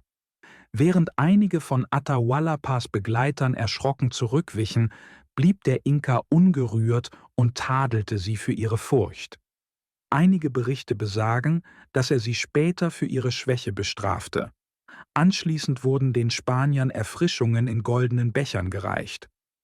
Als De Soto sich zum Aufbruch bereit machte, sprach der Inka ihn an. Sagt euren Gefährten, dass ich heute faste und ihre Einladung nicht annehmen kann. Doch morgen werde ich zu ihnen kommen. Ich werde möglicherweise eine große, bewaffnete Gefolgschaft mitbringen. Doch dies sollte euch nicht beunruhigen. Ich suche Freundschaft mit euch und eurem König. Sollte euer Anführer mir misstrauen, werde ich mit wenigen Begleitern und ohne Waffen erscheinen. De Soto versicherte ihm, dass niemand an seiner Aufrichtigkeit zweifle und ermutigte ihn zu kommen, wie es ihm beliebt. Nachdem De Soto von seiner Mission zurückgekehrt war, schlug Pizarro einen niederträchtigen Plan vor. Wir stehen an der Schwelle zu Ruhm oder Vernichtung. Die Entscheidung liegt bei uns. Der Inka kommt zu uns, in Gold gehüllt, auf den Schultern seiner Männer getragen wie ein lebender Gott. Doch er ist nur ein Mensch, einer, der blutet, einer, der gebrochen werden kann. Wenn wir jetzt zuschlagen, nehmen wir nicht nur einen König, wir nehmen ein ganzes Reich. Seine gewaltigen Armeen werden ohne ihn zerfallen, sein Volk wird sich unserer Macht beugen, und all der Reichtum Perus wird uns gehören. Glaubt ihr wirklich, er kommt in Frieden? Nein, er kommt, um uns zu prüfen, unsere Schwäche zu beurteilen, bevor er uns mit seinen Tausenden vernichtet. Doch wir werden ihm zeigen, dass nicht Zahlen, sondern Stahl und List die Welt beherrschen. Wir werden ihn gefangen nehmen, ihn in Ketten legen, und von diesem Moment an wird nicht er über unser Schicksal bestimmen, sondern wir über seines. Am Morgen des 16. November, einem Samstag, bereitete sich der Inka auf sein Treffen mit den Spaniern in voller Pracht vor. Auf einem goldenen Sänftenthron sitzend, gekleidet in scharlachrote Gewänder, mit Gold und Edelsteinen geschmückt, wurde er von seinen Adligen getragen. Eine gewaltige Armee lagerte außerhalb der Stadt. Priester sangen die Nationalhymne, als er den öffentlichen Platz betrat, begleitet von etwa 2000 Begleitern, ohne zu ahnen, welche Niedertracht ihn erwartete. Francisco Pizarro, ein Mann von heuchlerischer Frömmigkeit, besuchte vor der Ankunft der Peruaner eine Messe und betete um göttlichen Beistand für seine Eroberung. Sein Kaplan, Pater Vincent, trat daraufhin mit einer Bibel und einem Kruzifix vor den Inka und behauptete, die Spanier seien allein gekommen, um das Christentum zu verbreiten. Er erklärte die Schöpfungsgeschichte, den Sündenfall und die Erlösung und verkündete, dass der Papst Spanien das Recht verliehen habe, Peru zu erobern. Der Inka hörte ruhig zu, zeigte jedoch keine Regung. Schließlich erwiderte er mit fester Stimme: Ich erkenne einen Gott an, den Schöpfer aller Dinge. Doch diesen Papst kenne ich nicht, und er hat nicht das Recht zu verschenken, was ihm nicht gehört. Der König von Spanien mag ein großer Herrscher sein, und ich wünsche, sein Freund zu sein, doch sein Vasall werde ich nicht werden. Der Priester kehrte daraufhin zu Pizarro zurück und erklärte, dass der Inka das Christentum abgelehnt habe und das göttliche Gesetz daher Krieg gegen ihn erlaube. Greift sie an, verschont niemanden, tötet diese Hunde, die Gott lästern. Ich erteile euch die Absolution. Pizarro gab das Signal und Chaos brach aus. Eine Kanone feuerte und die spanischen Soldaten stürmten unter dem Ruf »Sankt Jakob, auf sie«, auf den Platz. Die unbewaffneten Peruaner, geschockt von den Musketenschüssen, dem Rauch und dem Anblick der gepanzerten Kavallerie, verfielen in Panik. Gefangen ohne Fluchtmöglichkeit wurden sie wehrlos niedergemetzelt. Die Spanier hatten zwei Hauptziele: die Peruaner in Schrecken zu versetzen und den Inka gefangen zu nehmen. Seine treuen Adligen bildeten eine menschliche Schutzmauer um ihn, bemüht, ihn zu verteidigen. Doch es war vergebens. Mitten in dem Massaker saß der Inka hilflos in seiner goldenen Sänfte, während sein Volk um ihn herum niedergemäht wurde. Während die Schlacht tobte, wurde die Sänfte des Inka umgestürzt und die Spanier nahmen ihn gefangen. In dem Chaos erlitt Pizarro eine leichte Wunde, ausgerechnet von einem seiner eigenen Männer. Dies war die einzige Verletzung, die die Spanier während des gesamten Massakers erlitten. Mit dem Inka in ihrer Gewalt setzte sich das Gemetzel fort.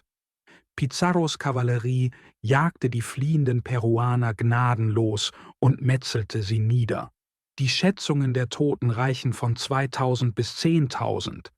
Atahualpa, Herrscher eines gewaltigen Reiches, war nun ein Gefangener in seinem eigenen Land. Pizarro behandelte ihn nach außen hin mit Respekt, beeindruckt von seiner Gelassenheit. Welche Rolle De Soto bei dem Hinterhalt spielte, bleibt ungewiss. Es ist wahrscheinlich, dass er von dem Verrat nichts wusste, da der Plan geschmiedet wurde, nachdem er zum Inka vorausgeritten war. Während Pizarros Bruder mit Begeisterung am Massaker teilnahm, könnte De Soto das Geschehen aus der Festung beobachtet haben, unfähig oder unwillig einzugreifen. Doch seine bloße Anwesenheit ohne Protest warf einen dunklen Schatten auf seinen Ruf. Am nächsten Tag plünderten die Spanier Caxamarca. Sie beschlagnahmten den goldenen Thron des Inka, raubten den Leichen der Adligen ihre mit Edelsteinen besetzten Gewänder und verwüsteten Häuser und Tempel. Ihre Grausamkeit kannte keine Grenzen.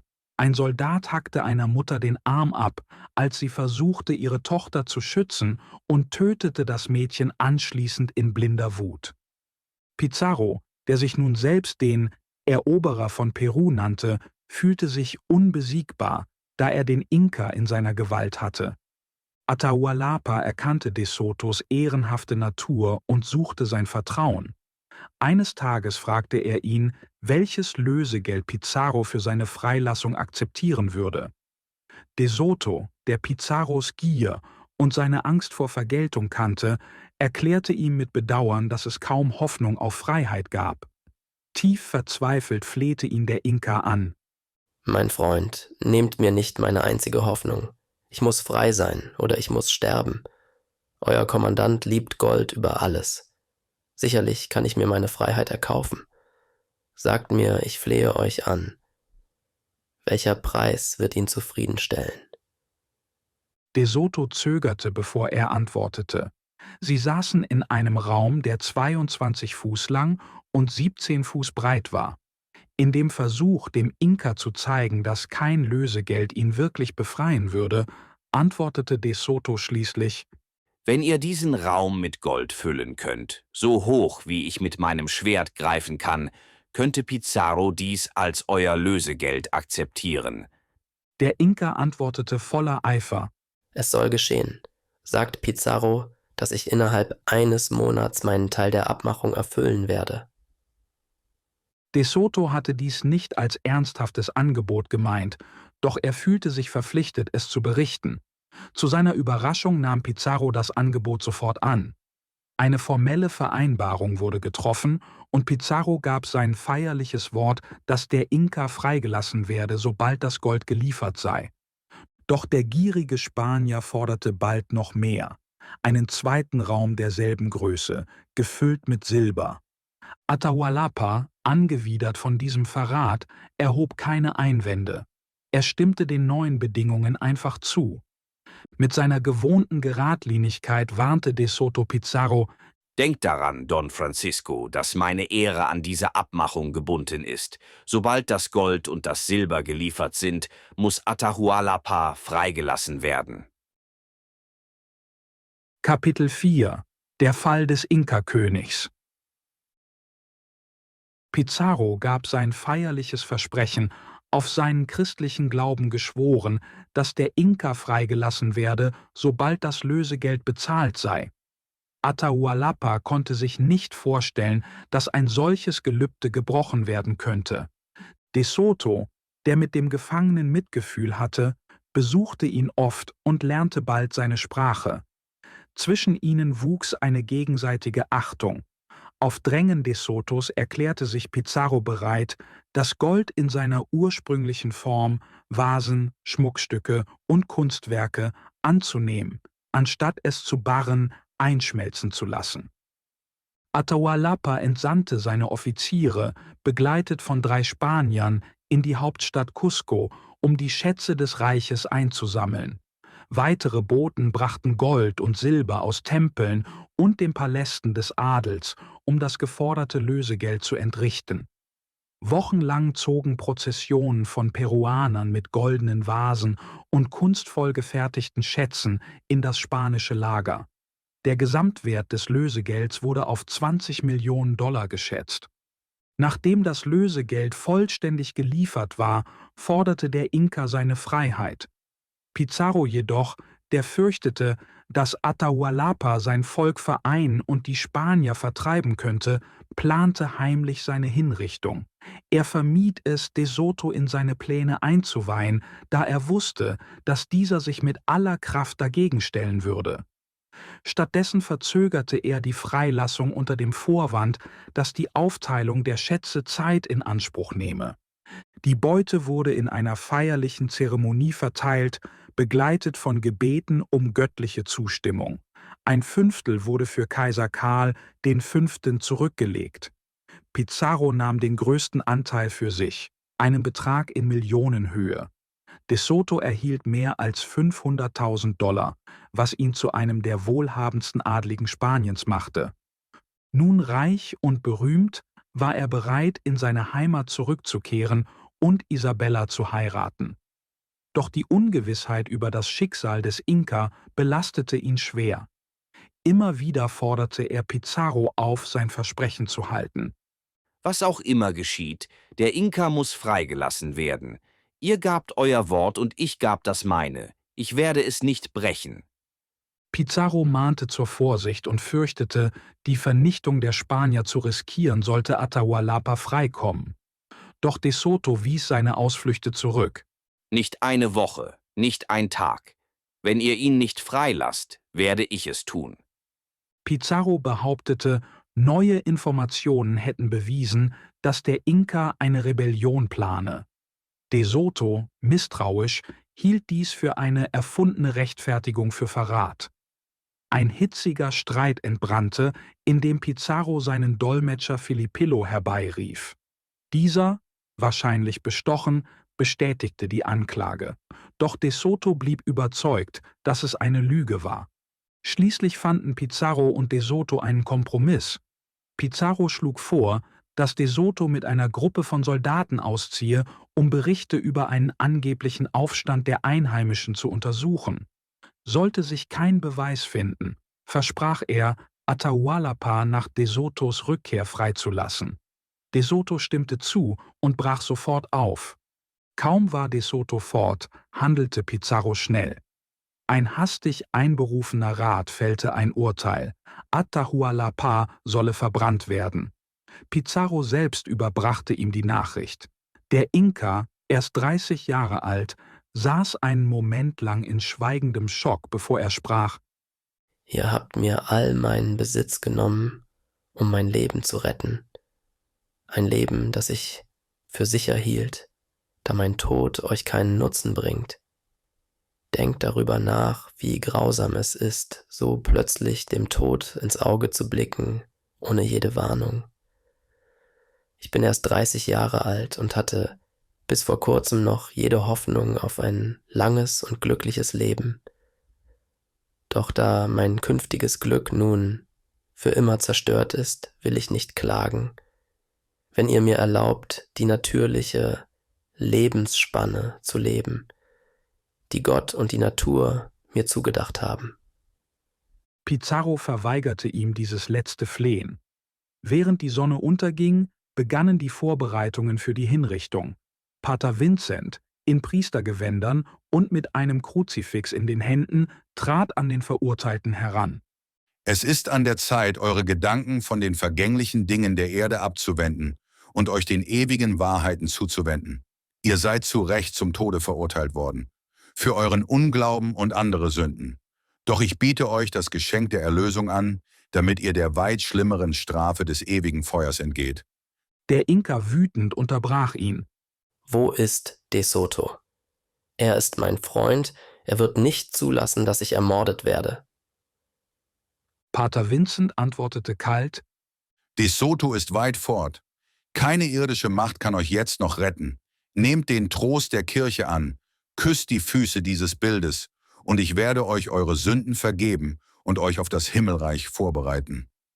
Doch Atahualpa blieb standhaft. Ich bete den Schöpfer aller Dinge an. Ich will leben. Doch ich werde den Glauben meiner Väter nicht verleugnen, um mein Leben zu retten. Am Abend des 29. August im Jahr 1533 versammelte Pizarro seine Soldaten im Fackelschein. Der Inka, in Ketten gelegt, wurde zum Scheiterhaufen geführt. Pater Vincent stellte ihm eine Wahl: sich taufen zu lassen und durch Erdrosseln zu sterben oder bei lebendigem Leib verbrannt zu werden. Einige Berichte behaupten, der Inka habe die Taufe angenommen, doch viele Historiker bezweifeln dies und glauben, dass er seinem eigenen Glauben bis zuletzt treu blieb. So oder so fand er sein Ende in Schweigen, von Flammen verschlungen. De Soto kehrte kurz darauf zurück und war außer sich vor Wut, als er erfuhr, dass er getäuscht worden war. Er erkannte, dass seine Mission lediglich ein Vorwand gewesen war, um ihn aus dem Weg zu schaffen. In blinder Rage stürmte er in Pizarros Zelt und stieß einen Wächter zur Seite. Pizarro, der sich in gespielter Trauer übte, wurde von De Soto sofort entlarvt. Mit einem wütenden Hieb schlug De Soto ihm den Hut vom Kopf und entlud seine aufgestaute Wut. Deckt euer Haupt auf, es sei denn, ihr schämt euch, einem Menschen ins Gesicht zu sehen. Ist es nicht schon genug, dass ich mich vor der Welt entehrt habe, indem ich euer Begleiter und Komplize wurde, mich mitschuldig an euren Verbrechen gemacht habe und euch vor der gerechten Strafe bewahrte, die ihr verdient? Habt ihr mir nicht bereits genug Schande aufgebürdet, ohne mich nun auch noch zu entehren, indem ihr meine Zusagen gebrochen habt und mich in den Verdacht verwickelt, an dem grausamsten und sinnlosesten Mord beteiligt gewesen zu sein, der jemals gegen die menschlichen Gesetze und die göttliche Gerechtigkeit verstoßen hat? Ich habe bestätigt, was ihr bereits vor meiner Abreise aus Caxamarca wusstet, dass der angebliche Aufstand eine reine Erfindung war. Ich traf auf nichts als Wohlwollen während meiner Reise. Das Land ist friedlich und Atahualpa wurde grundlos verleumdet. Ihr, Francisco Pizarro, seid sein Verleumder und sein Mörder. Um meine Unschuld an dieser Tat zu beweisen, werde ich euch für seinen Tod zur Verantwortung ziehen. Ihr seid ein feiger und verlogener Schurke, und ihr werdet dieser Schuld nicht entkommen. Solltet ihr euch weigern, mir in ehrenhaftem Zweikampf gegenüberzutreten, werde ich euch als Verbrecher dem König von Spanien anklagen und der ganzen Welt verkünden, dass ihr ein Feigling und Meuchelmörder seid. Pizarro, der wusste, dass er De Soto nicht gewachsen war, duckte sich feige und suchte nach Ausreden, indem er anderen die Schuld gab. Doch der Makel des Verrats und der Feigheit ließ sich nicht mehr tilgen. Während sie sich lautstark stritten, betraten Pizarros Brüder das Zelt. De Soto, voller Verachtung, erklärte mutig: »Ich klage Francisco Pizarro des Mordes an.« Dann warf er seinen Handschuh zu Boden, eine offene Herausforderung.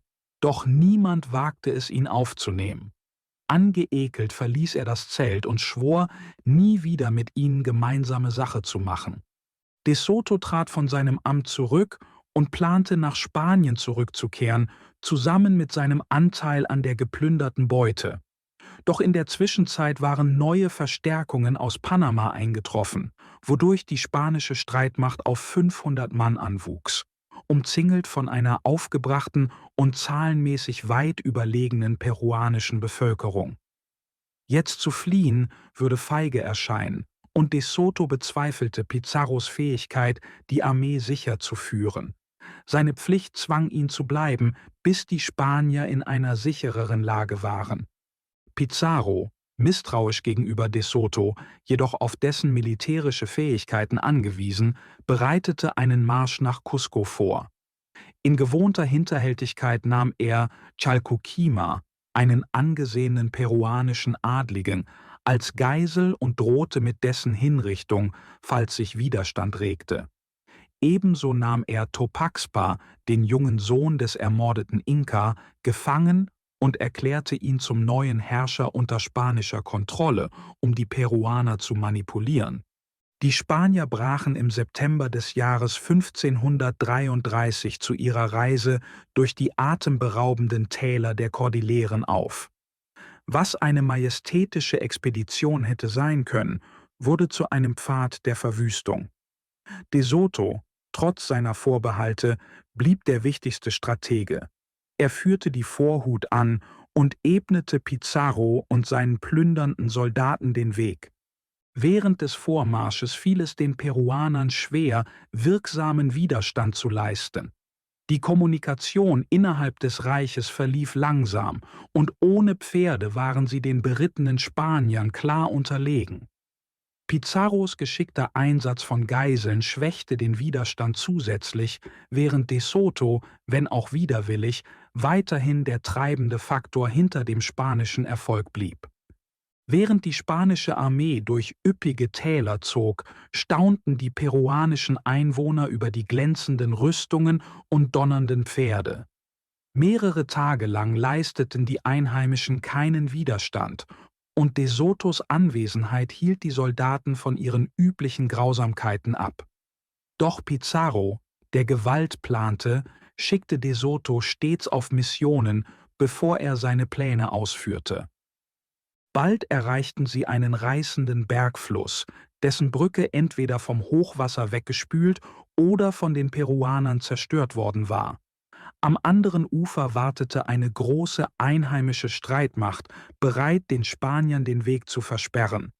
Pizarro hielt die Armee an und sandte De Soto mit 100 Reitern zur Erkundung aus, gefolgt von Almagro und 200 Infanteristen.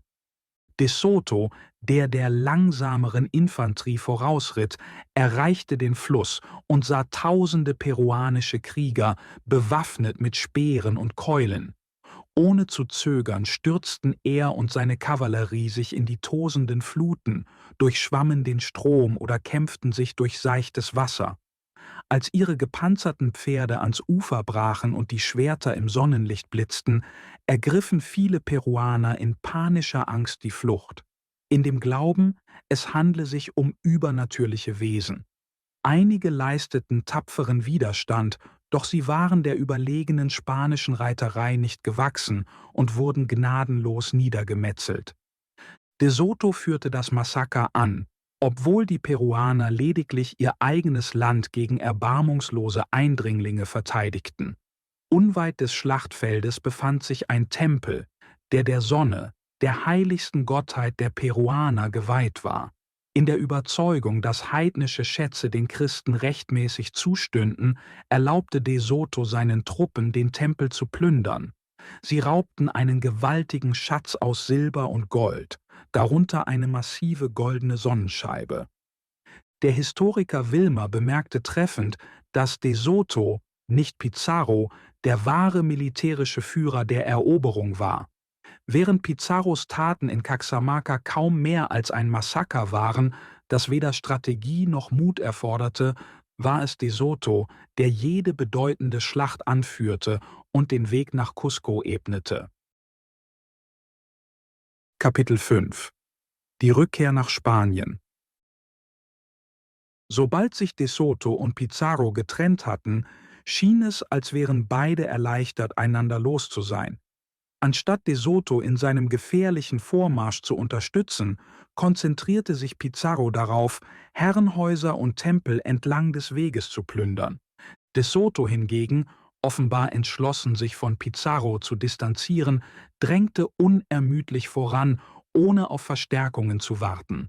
Obwohl er seinen Männern erlaubte, den Tempel von Xausa auszurauben, untersagte er streng jeglichen Schaden an Zivilisten sowie den Diebstahl aus privaten Häusern. Pizarro, der damit gedroht hatte, Chalcuquima für jeden Widerstand der Einheimischen verantwortlich zu machen, beschuldigte den angesehenen Adligen schließlich des Verrats. Chalcuquima antwortete mit ruhiger Würde: Hätte es mir möglich gewesen, mit meinem Volk zu kommunizieren, hätte ich es gewiss ermutigt, seine Pflicht gegenüber dem Vaterland zu erfüllen, ungeachtet meiner eigenen Sicherheit. Doch ihr wisst genau, dass eure wachsamen Wachen jeglichen Kontakt verhindert haben. Mein einziges Bedauern ist, dass ich die Tat, die ihr mir vorwerft, nicht begehen konnte. Doch Pizarro zeigte keine Gnade und verurteilte ihn zum Feuertod. Sein Kaplan, Pater Vincent, versuchte noch Chalcuquima vor der Hinrichtung zum Christentum zu bekehren, indem er ihm die Schrecken der Hölle und die Belohnungen des Himmels schilderte. Doch der Gefangene blieb standhaft und entgegnete: Ich verstehe eure Religion nicht, und alles, was ich von ihr gesehen habe, hat mich nicht davon überzeugt, dass sie es wert ist, ihr zu folgen. Er begegnete dem Tod ohne Furcht und schrie nicht, als ihn die Flammen umhüllten. Währenddessen führte De Soto seine Kavallerie schnell durch das Gebirge und folgte einer gut ausgebauten Straße, die für Fußreisende angelegt worden war. Denn die Peruaner kannten keine großen Lasttiere.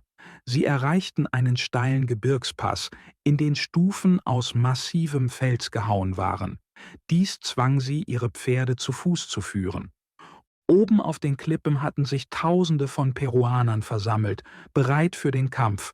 Doch ihre Pfeile und Speere prallten wirkungslos von den Rüstungen der Spanier ab, als wären es Kieselsteine. Als die Spanier mühsam versuchten, ihre Pferde durch die enge Schlucht hinaufzuziehen, begann der Angriff. Unsichtbare Hände ließen Steinschauer auf sie niederprasseln, riesige Felsbrocken rollten durch den schmalen Durchgang und zerschmetterten Reiter und Pferde. Trotz des Chaos blieb De Soto ruhig und drängte seine Männer weiter. Wenn wir auch nur einen Moment zögern oder den Rückzug antreten, bedeutet das unser sicheres Ende in diesem engen Pass. Unsere Rettung liegt im Vorrücken. Wir müssen um jeden Preis den Gipfel erreichen, denn nur dort wird sich das Blatt zu unseren Gunsten wenden. Jede Sekunde, die wir zögern, gibt unseren Feinden mehr Gelegenheit, den Tod von oben auf uns herabregnen zu lassen. An der Spitze des Angriffs gelang es ihm, den tödlichen Geschossen auszuweichen. Mehrere Männer und Pferde fielen, doch die meisten erreichten die Gipfelebene, wo sie wieder frei manövrieren konnten. Die wartenden peruanischen Krieger, mit Speeren und Keulen bewaffnet, hatten den anstürmenden Reitern nichts entgegenzusetzen. Erbost über ihre Verluste zeigten die Spanier keine Gnade und schlugen alle nieder, die sich ihnen in den Weg stellten. Erst die einbrechende Nacht beendete das Blutvergießen. Doch die Peruaner, entschlossen, nicht kampflos aufzugeben, sammelten sich über Nacht, wissend, dass dies ihre letzte Chance war. De Soto hatte jedoch bereits einen Boten ausgeschickt, um Almagro zur Verstärkung aufzufordern. Die spanische Infanterie, die sich in einem Gewaltmarsch durch die Nacht kämpfte, erreichte im Morgengrauen das Schlachtfeld. Ihre Trompetensignale hallten durch das Gebirge, als 200 frische Soldaten De Sotos Truppen verstärkten. Trotz der unerwarteten Verstärkung griffen die Peruaner mutig an. Doch ihr Widerstand war vergeblich. Die spanische Infanterie, außerhalb der Reichweite ihrer Waffen, eröffnete das Feuer und richtete ein tödliches Gemetzel an. Die Kavallerie zerschlug die peruanischen Reihen, bis selbst die Spanier der Grausamkeit überdrüssig wurden. Dies war die entscheidende Schlacht in der Eroberung Perus. Mit der Hauptstadt nur 25 Meilen entfernt und dem nun freien Weg nach Cusco drängte De Soto auf den sofortigen Vormarsch. Doch Almagro, Pizarro treu ergeben, bestand darauf, zu warten. Dies erwies sich als schwerwiegender Fehler. Hätten sie sofort zugeschlagen, wäre der demoralisierte Widerstand endgültig gebrochen gewesen. Doch Almagro wollte, dass Pizarro den Ruhm hatte, als Sieger in die Stadt einzuziehen. Die Verzögerung erlaubte es den Peruanern, sich neu zu formieren und eine starke Verteidigung in einem Tal nahe der Stadt zu errichten. De Soto warnte Pizarro, dass der Feind mit jeder Stunde an Stärke gewinne, doch Pizarro blieb zurück. Auch Almagro weigerte sich vorzurücken und warf De Soto vor, gegen Befehle zu handeln. Entschlossen, die Initiative zu ergreifen, erklärte De Soto: Ein Soldat, dem ein wichtiger Befehl anvertraut wird, ist nicht immer verpflichtet, auf Befehle seines Vorgesetzten zu warten. Wenn sich eine klare Gelegenheit zum Vorteil bietet, muss er in der Lage sein, eigenständig zu handeln. Der Erfolg unserer Expedition hängt nun von der Schnelligkeit unseres Handelns ab. Warten wir auf Pizarro, verlieren wir unsere beste Chance auf den Sieg. Seine Truppen unterstützten ihn begeistert und sie rückten ohne Pizarros Befehl vor. Die Peruaner hatten eine tiefe Schlucht befestigt, um die spanische Kavallerie aufzuhalten. Eine erbitterte Schlacht begann. Während das Gefecht tobte, traf eine große Verstärkung ein, angeführt von einem jungen peruanischen Adligen, der mit außergewöhnlichem Mut kämpfte. De Soto, stets im Zentrum des Geschehens, wurde kurzzeitig von 20 Kriegern umzingelt, die mit Pfeilen, Speeren und Kriegsknüppeln auf ihn eindrangen. Während seine Rüstung die meisten Schläge abwehrte, drohten die schweren Keulen ihm gefährlich zu werden. Doch mit seinem mächtigen Schwert bahnte er sich einen Weg aus der Umzingelung und ließ viele seiner Angreifer tot zurück. Der junge peruanische Anführer, von dem man annimmt, dass er der Erbe des Inka-Throns war, beobachtete das Geschehen mit wachsender Ehrfurcht. Schließlich erklärte er: Es ist sinnlos, gegen diese Männer zu kämpfen. Es ist ihr Schicksal, unsere Herren zu werden. Als er die Niederlage erkannte, warf der junge peruanische Adlige seine Waffen nieder und ergab sich De Soto. Während sich das peruanische Heer in panischer Flucht zurückzog, setzten die verzweifelten Verteidiger Cusco in Brand, um den Spaniern den Zugang zu seinen Reichtümern zu verwehren. Die Bewohner der Stadt flohen, so viel mitnehmend, wie sie tragen konnten. Bald darauf kündigten Rauch und Flammen die Zerstörung der einst glanzvollen Hauptstadt an. De Soto und seine Dragoner stürmten voraus, um das Feuer einzudämmen, während Pizarro und seine Männer erst eintrafen, nachdem die Schlacht bereits entschieden war, einzig darauf bedacht, die Stadt zu plündern. Als sie jedoch feststellten, dass ein Großteil des Schatzes bereits verschwunden war, entlud sich ihr Zorn auf die Wehrlosen. Sie folterten die Kranken und Alten, um sie zu zwingen, verborgene Schätze preiszugeben. Am späten Nachmittag eines Novembertages im Jahr 1533 marschierte die spanische Armee durch die brennenden Straßen von Cusco. In den Flammen suchten sie nach Gold und nahmen, was die Peruaner zurückgelassen hatten. Nachdem ein Anteil an die spanische Krone abgeführt worden war, erhielt jeder der fast 500 Soldaten eine Summe von etwa $4.000 in Gold. Doch trotz ihres Sieges fanden die meisten der Eroberer ein gewaltsames Ende. Almagro wurde von den Peruanern gefangen genommen und erdrosselt. Hernando Pizarro verbrachte viele Jahre im Gefängnis in Spanien, während sein jüngerer Bruder enthauptet wurde. Pater Vincent, der viele ihrer Verbrechen gesegnet hatte, fiel in einen Hinterhalt und wurde getötet. Francisco Pizarro selbst wurde in seinem eigenen Palast von seinen eigenen Männern ermordet. Anfang des Jahres 1534 verließ de Soto Peru und kehrte nach 15 Jahren zurück nach Spanien, nun wohlhabend und in der Lage, unter den Adligen seines Landes zu stehen. Vor seiner Abreise hatte er vergeblich versucht, Ordnung und Menschlichkeit in das Chaos Perus zu bringen, doch nach seinem Weggang verfiel das Land noch weiter in Gewalt und Zerstörung. Währenddessen war Don Pedro gestorben, gequält von Schuldgefühlen auf seinem Sterbebett. Geistliche überzeugten ihn, dass er seine Sünden durch eine großzügige Spende an die Kirche sühnen könne. Doch in einem letzten Akt der Rache gegen Isabella, die ihrer Treue zu de Soto über all die Jahre hinweg treu geblieben war, hinterließ er ihr nichts. Seine ältere Tochter Maria wurde zur Äbtissin eines Klosters gemacht, während Isabella mittellos zurückblieb. Damit hatten sich die Schicksale der Liebenden umgekehrt. De Soto war als reicher Mann zurückgekehrt, während Isabella nun in Armut lebte. Doch trotz 15 Jahren der Trennung und aller Widrigkeiten hatte ihre Liebe überdauert. Sie war in ihrer Kindheit entstanden, als sie gemeinsam in den Gärten von Don Pedros Schloss spielten, und nun, gegen alle Wahrscheinlichkeiten, wurden sie wieder vereint. Hernando de Soto, nun 35 Jahre alt, heiratete schließlich Isabella, die ihm trotz der jahrelangen Trennung, der Feindseligkeit ihres Vaters und zahlreicher wohlhabender Freier treu geblieben war. Obwohl Kummer und Zeit ihre jugendliche Schönheit gemildert hatten, liebte de Soto sie nicht weniger. Ihre Vereinigung folgte auf de Sotos triumphale Rückkehr nach Spanien, wo er als der wahre Eroberer Perus gefeiert wurde. Sein Ruhm verschaffte ihm und Isabella eine herzliche Aufnahme am spanischen Hof.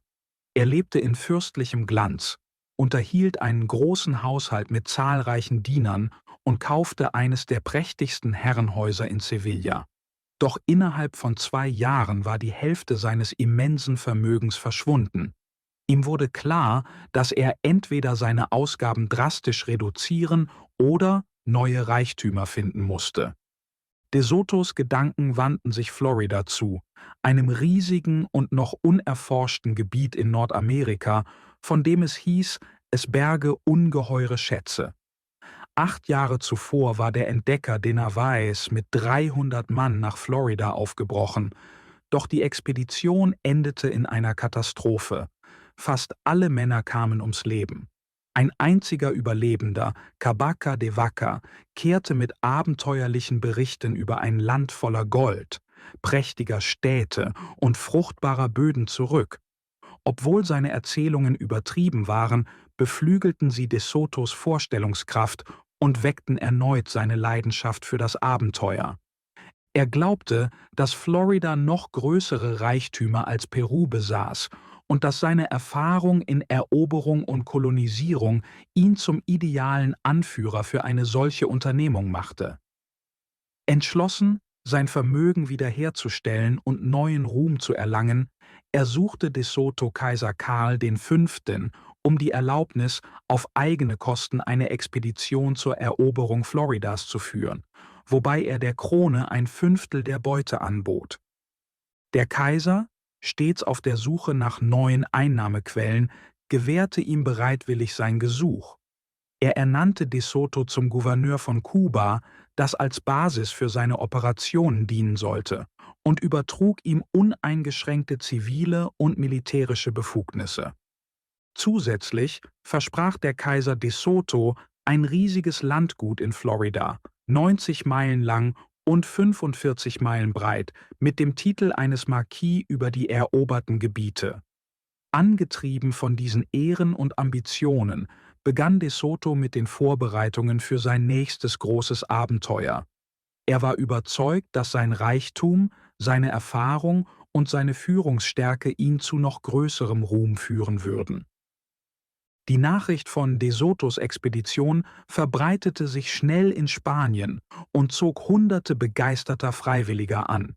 Er wählte nur die stärksten jungen Männer aus und hatte innerhalb weniger Monate 950 Männer in San Lucar versammelt. Darunter befanden sich die Söhne reicher Adelsfamilien mit prächtigen Rüstungen und Dienern sowie 24 Geistliche. Die Expedition war außergewöhnlich gut ausgerüstet, mit einem Überfluss an sowohl notwendigen als auch luxuriösen Gütern. De Sotos Hang zur Prachtentfaltung, kombiniert mit dem Reichtum seiner Peru-Veteranen und junger spanischer Adliger, schuf eine Atmosphäre von Opulenz und Extravaganz. Kapitel 6 – Die Reise in die neue Welt. Am Morgen des 6. Tages des Monats April im Jahr 1538 stach Hernando de Sotos Flotte, bestehend aus 7 großen Schiffen und 3 kleineren Begleitschiffen, vom Hafen von Sanlúcar aus in See. Der Aufbruch war ein prächtiges Spektakel, begleitet von Musik, Kanonenschüssen und den begeisterten Rufen der Zuschauer. Eine weitere Flotte von 26 Schiffen, die nach Mexiko bestimmt war, lag ebenfalls in der Bucht und trug zur imposanten Kulisse des Moments bei. De Soto wurde von seiner Frau Isabella und einem großen Gefolge begleitet. Unter ihnen befand sich Leonora, die 17-jährige Tochter des Grafen Gomera von den Kanarischen Inseln. Beeindruckt von Isabellas Charakter hatte der Graf seine geliebte Tochter in ihre Obhut gegeben, in der Hoffnung, sie vor den korrupten Einflüssen seines eigenen Hofes zu schützen. Die Flotte erreichte Santiago de Cuba Ende Mai, wo die Stadt ihren neuen Gouverneur mit großen Feierlichkeiten empfing. Zu Ehren seiner Ankunft wurde ein Turnier abgehalten, bei dem Nuño de Tobar, De Sotos Generalleutnant, als Sieger hervorging und die Menge mit seinem Geschick beeindruckte. Doch seine Bewunderung für Leonora führte zu einem Skandal. Er verführte die junge Frau, die ihre Schuld später einem Priester gestand. De Soto, empört über Tobars Verrat an seinem Vertrauen, ließ ihn zu sich rufen und erklärte: Leonora wurde in meine Obhut gegeben, und ich habe geschworen, sie mit meinem Leben zu beschützen. Du wirst für diese Schande im Morgengrauen im Zweikampf Rechenschaft ablegen. Tobar, der De Sotos Ruf als furchtloser Schwertkämpfer kannte, war entsetzt und flehte: Ich gebe mein Vergehen zu, doch das ist kein Verbrechen, das den Tod verdient. Gegen euch zu kämpfen, wäre mein sicheres Ende.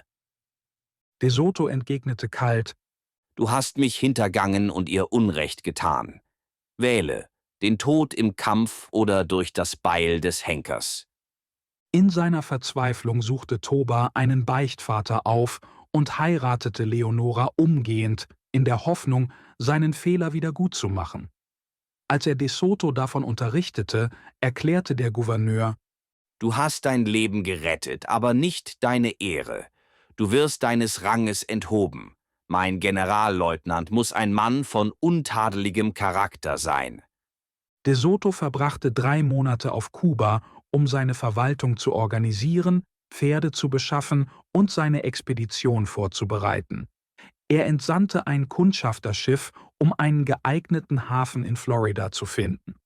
Das Schiff kehrte mit vielversprechenden Nachrichten zurück. Im Monat Mai des Jahres 1539 versammelten sich De Sotos Truppen in Havanna. Am 12. Tag des Monats Mai stach die Flotte nach Florida in See und begann damit eine der tragischsten und zerstörerischsten Unternehmungen in der Geschichte der Entdeckungen. Eine Reise, die von Leiden, Blutvergießen und Verwüstung sowohl für die Ureinwohner als auch für die Eroberer geprägt sein sollte. Isabella wollte ihren Mann nach Florida begleiten, doch De Soto, der um die Gefahren wusste, weigerte sich. Sie blieb auf Kuba zurück und regierte die Insel in seiner Abwesenheit. Die Expedition segelte schließlich am 6. Tag des Monats April im Jahr 1539 mit 8 großen Schiffen, einer Karavelle und 2 Brigantinen, an Bord 1000 Soldaten, 350 Pferde sowie umfangreiche Vorräte zur Eroberung und Kolonisierung.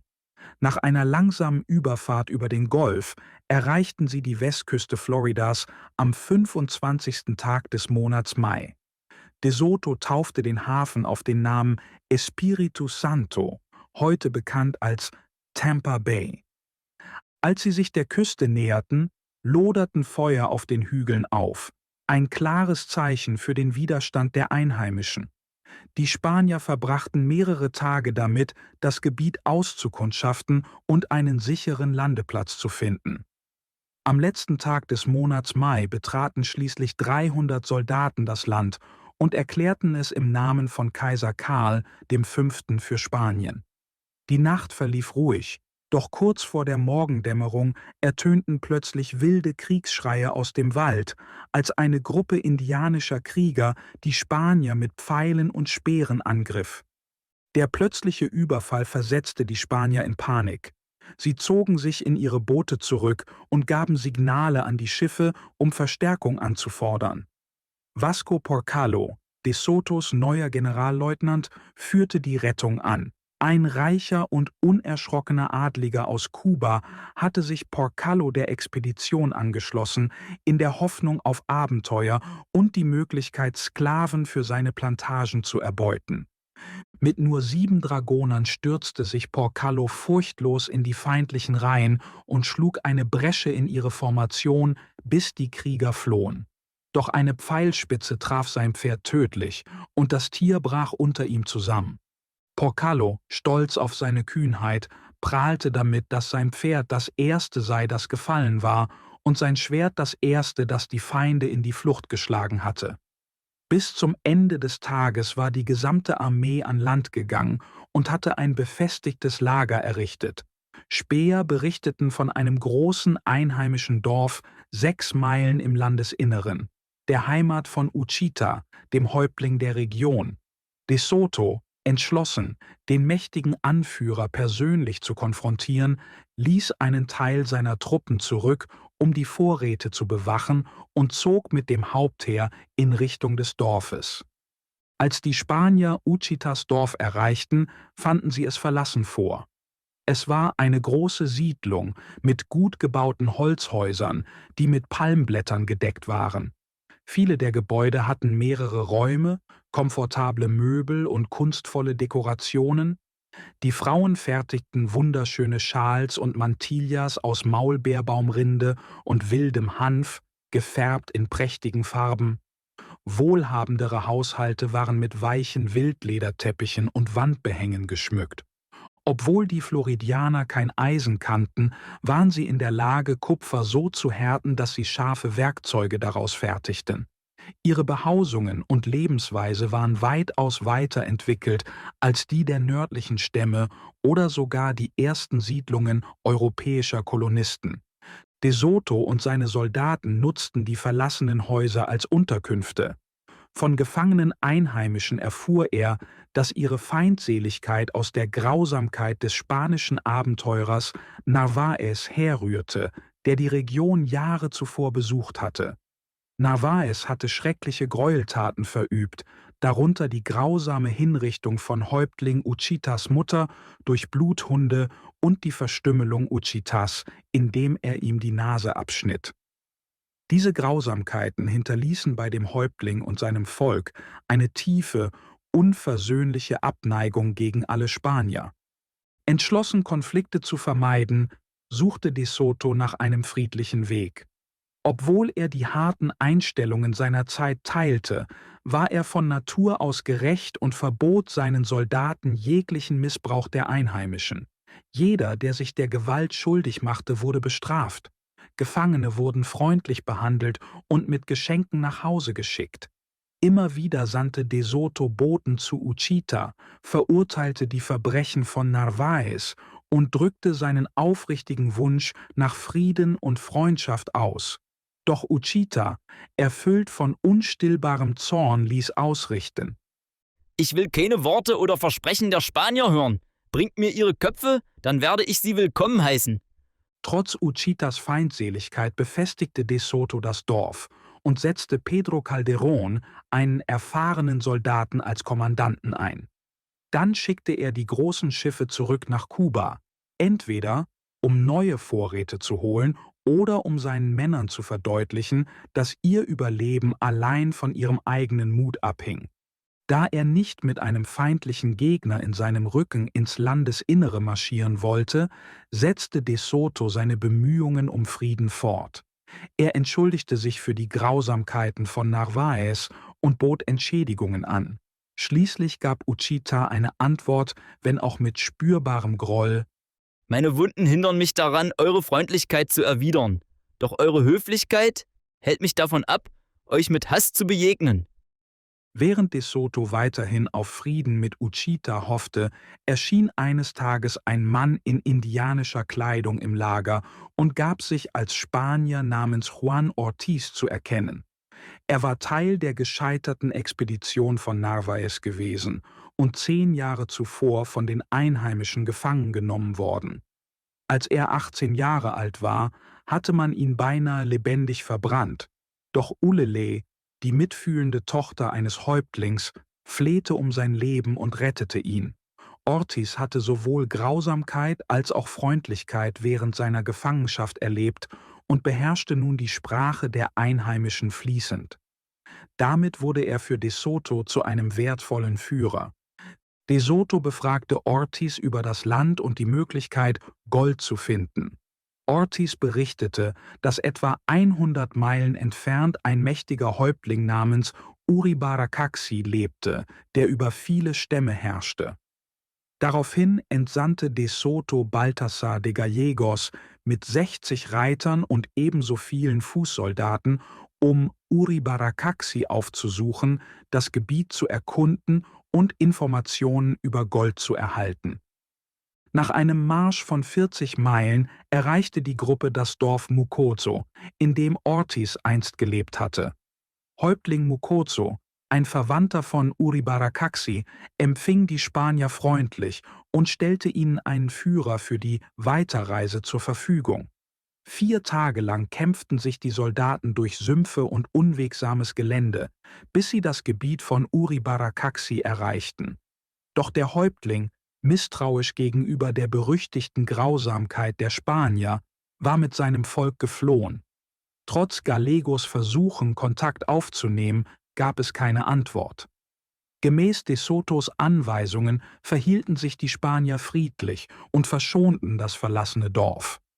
Auf Fragen nach Gold berichteten die Einheimischen von einem Land weit im Westen, das reich an Gold sei, wo Krieger mit goldenen Schilden und Helmen kämpften.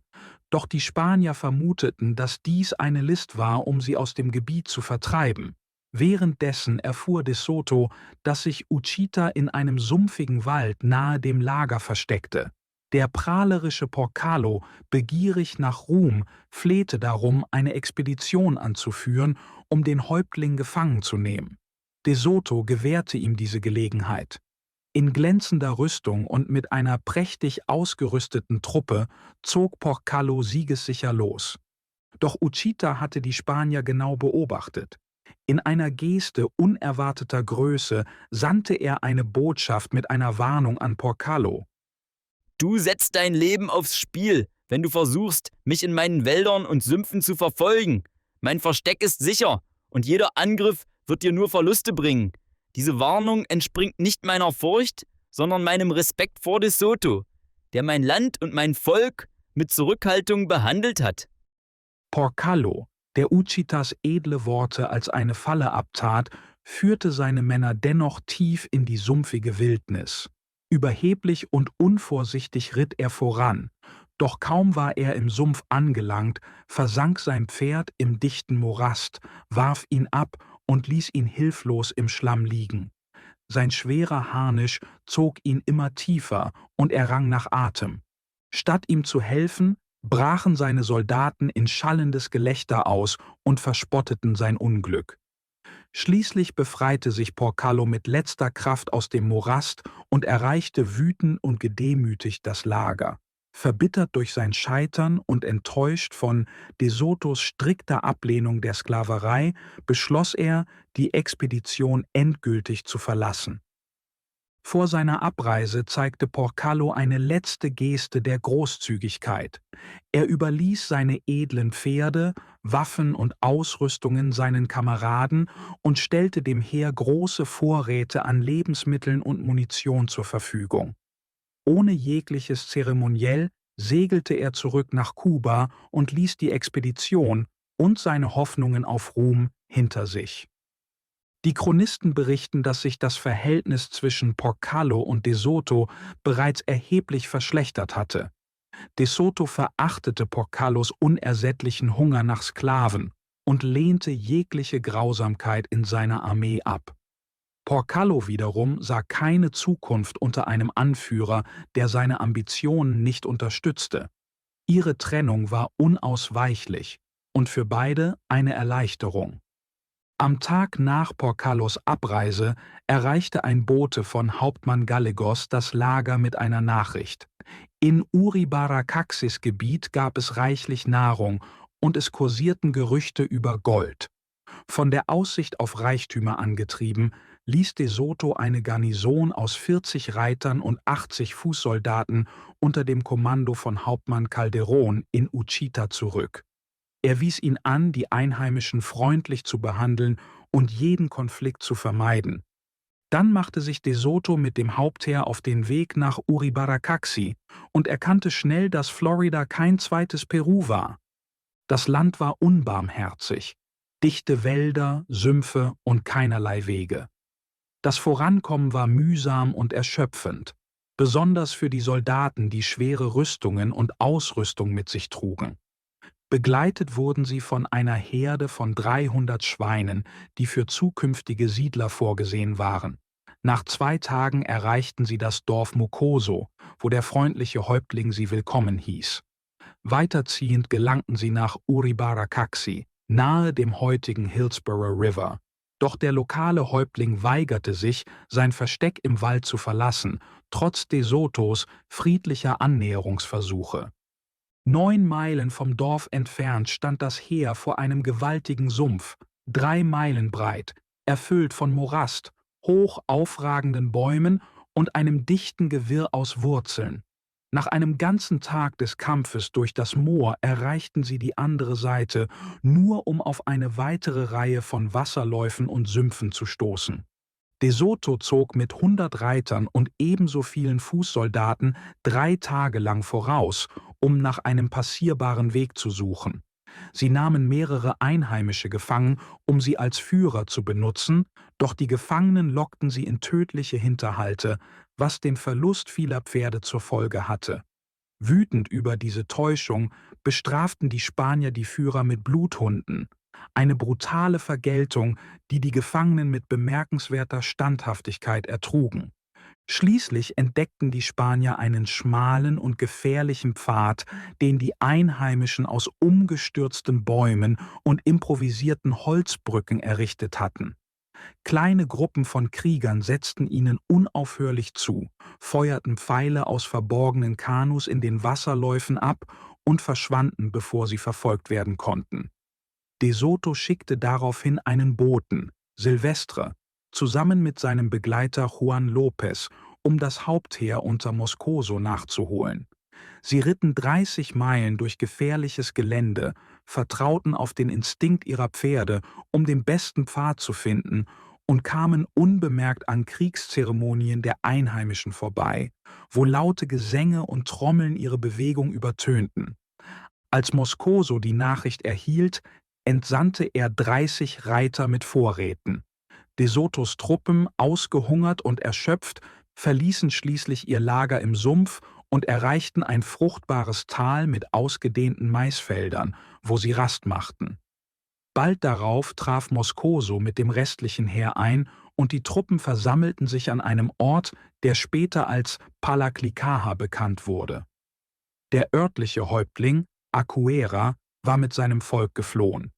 De Soto sandte Dolmetscher aus, um Frieden anzubieten, und erklärte, Die Spanier seien gekommen, um die Einheimischen unter die Herrschaft ihres rechtmäßigen Souveräns, des Königs von Spanien, zu bringen. Er lud Aguera zu einem Treffen ein, doch die Antwort des Häuptlings war furchtlos und unnachgiebig. Euer Volk hat nur Tod und Elend gebracht. Ihr zieht von Land zu Land, raubt, betrügt und ermordet Unschuldige. Ich will keinen Frieden mit euch. Ich wähle den Krieg, einen ewigen, unerbittlichen Krieg. Meine Krieger sind genauso tapfer wie eure, und wir werden euch nicht nur in offener Schlacht bekämpfen, sondern euch mit Hinterhalten und Überraschungsangriffen verfolgen. Ich bin der König meines Landes und werde niemals euer Vasall sein. Wir ziehen es vor, 100-mal zu sterben, als in Sklaverei zu leben und unsere Freiheit zu verlieren. De Soto bewunderte Agueras unbeugsamen Geist und versuchte, ihn als Freund zu gewinnen. Doch der Häuptling lehnte jedes Friedensangebot ab. 20 Tage lang blieben die Spanier in ihrem Lager und wurden ständig von versteckten Bogenschützen angegriffen. 14 Spanier wurden getötet und viele verwundet, während 50 Einheimische durch spanische Kugeln fielen. De Soto, der sich der Gerechtigkeit verpflichtet fühlte, befahl seinen Männern, nur in Selbstverteidigung zu handeln und keine Dörfer oder friedlichen Einwohner zu verletzen. Nach 20 Tagen brach das Heer in nordöstlicher Richtung nach Ocali auf, einer großen Siedlung etwa 60 Meilen entfernt. Ihr Marsch führte sie zunächst 30 Meilen durch eine sandige Wüste, bevor sie eine fruchtbare Region mit Maisfeldern und verstreuten Dörfern erreichten. Ocali, das 600 gut gebaute Häuser und etwa 3000 Einwohner zählte, war verlassen. Die spanischen Truppen fanden Unterschlupf in den leeren Häusern und versorgten sich mit den reichlich vorhandenen Lebensmitteln. De Soto hielt strenge Disziplin aufrecht und sorgte dafür, dass die verbliebenen Einheimischen freundlich behandelt wurden. Trotz wiederholter Friedensbotschaften blieb Häuptling Ocali verborgen. Doch 4 junge Krieger, prächtig gekleidet und mit gefiederten Kopfbedeckungen geschmückt, trafen im Lager der Spanier ein. De Soto hieß sie willkommen und lud sie ein, mit seinen Offizieren zu speisen. Während der Mahlzeit sprangen die Krieger plötzlich auf und flohen in den Wald. Da keine Pferde bereit standen, konnten die Spanier sie nicht sofort verfolgen. Ein schlauer Jagdhund nahm jedoch die Verfolgung auf und brachte jeden einzelnen Krieger zu Fall. Immer wieder warf er sie zu Boden, während er wütend bellte, sodass sie desorientiert blieben, bis die Spanier eintrafen und sie gefangen nahmen.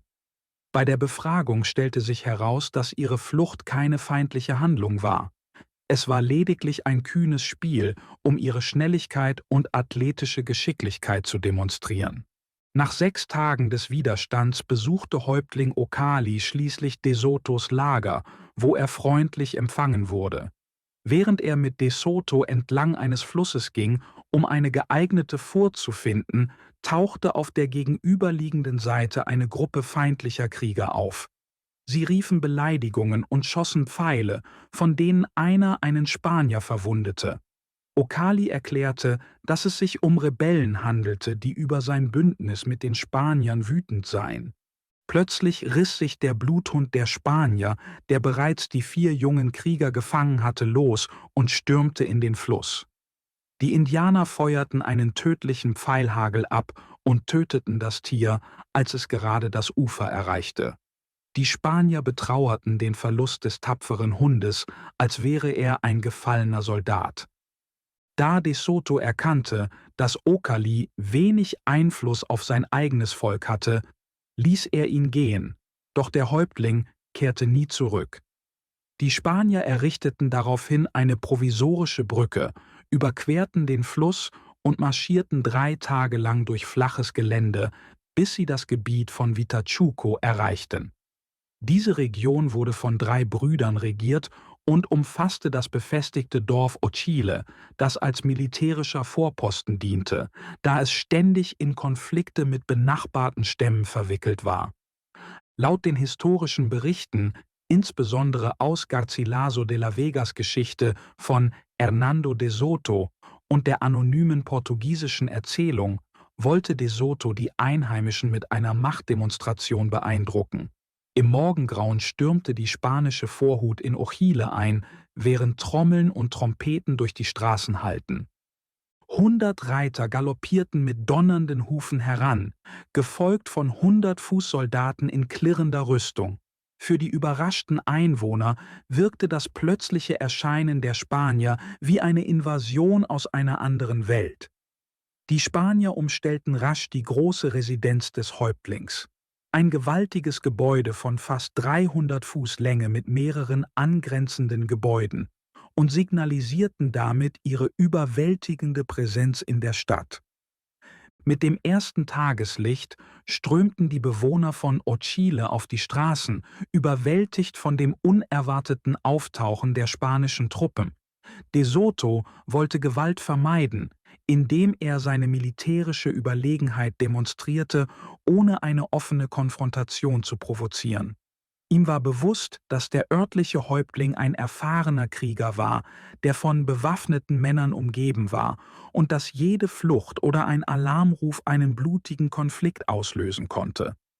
Er suchte das Gespräch mit dem Häuptling, behandelte ihn mit Respekt und versicherte ihm, dass die Spanier nur sicheren Durchzug durch sein Land wünschten.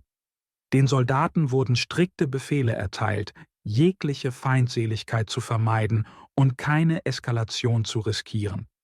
Obwohl der Häuptling genau beobachtet wurde, um eine Flucht zu verhindern, ahnte er nicht, dass er faktisch bereits ein Gefangener war, gefesselt nicht durch Ketten, sondern durch die unsichtbare Wache der Spanier. Am nächsten Tag zog die Hauptstreitmacht der Spanier in Ochile ein, um ihre Macht zur Schau zu stellen. Prächtig aufgerichtete Pferde, leuchtende Uniformen, schmetternde Fanfaren und glänzende Rüstungen. Der jüngste der 3 Brüder regierte Ochile. Auf De Sotos Wunsch sandte er Nachrichten an seine beiden älteren Brüder, in denen er die friedlichen Absichten der Spanier betonte und warnte, dass jeder Angriff schwerwiegende Folgen haben würde. Der zweite Bruder, dessen Hauptstadt sich in der Nähe befand, traf 3 Tage später ein. In prächtigen Gewändern gekleidet und von seinen Kriegern in zeremoniellen Rüstungen begleitet, erschien er mit großem Selbstbewusstsein. Trotz des ungewohnten Anblicks der spanischen Streitmacht bewegte er sich mit natürlicher Würde unter De Soto und seinen Offizieren und erwiderte deren Höflichkeiten mit ebenso großer Freundlichkeit und Anmut. Kapitel 7 – Der Krieg um Florida.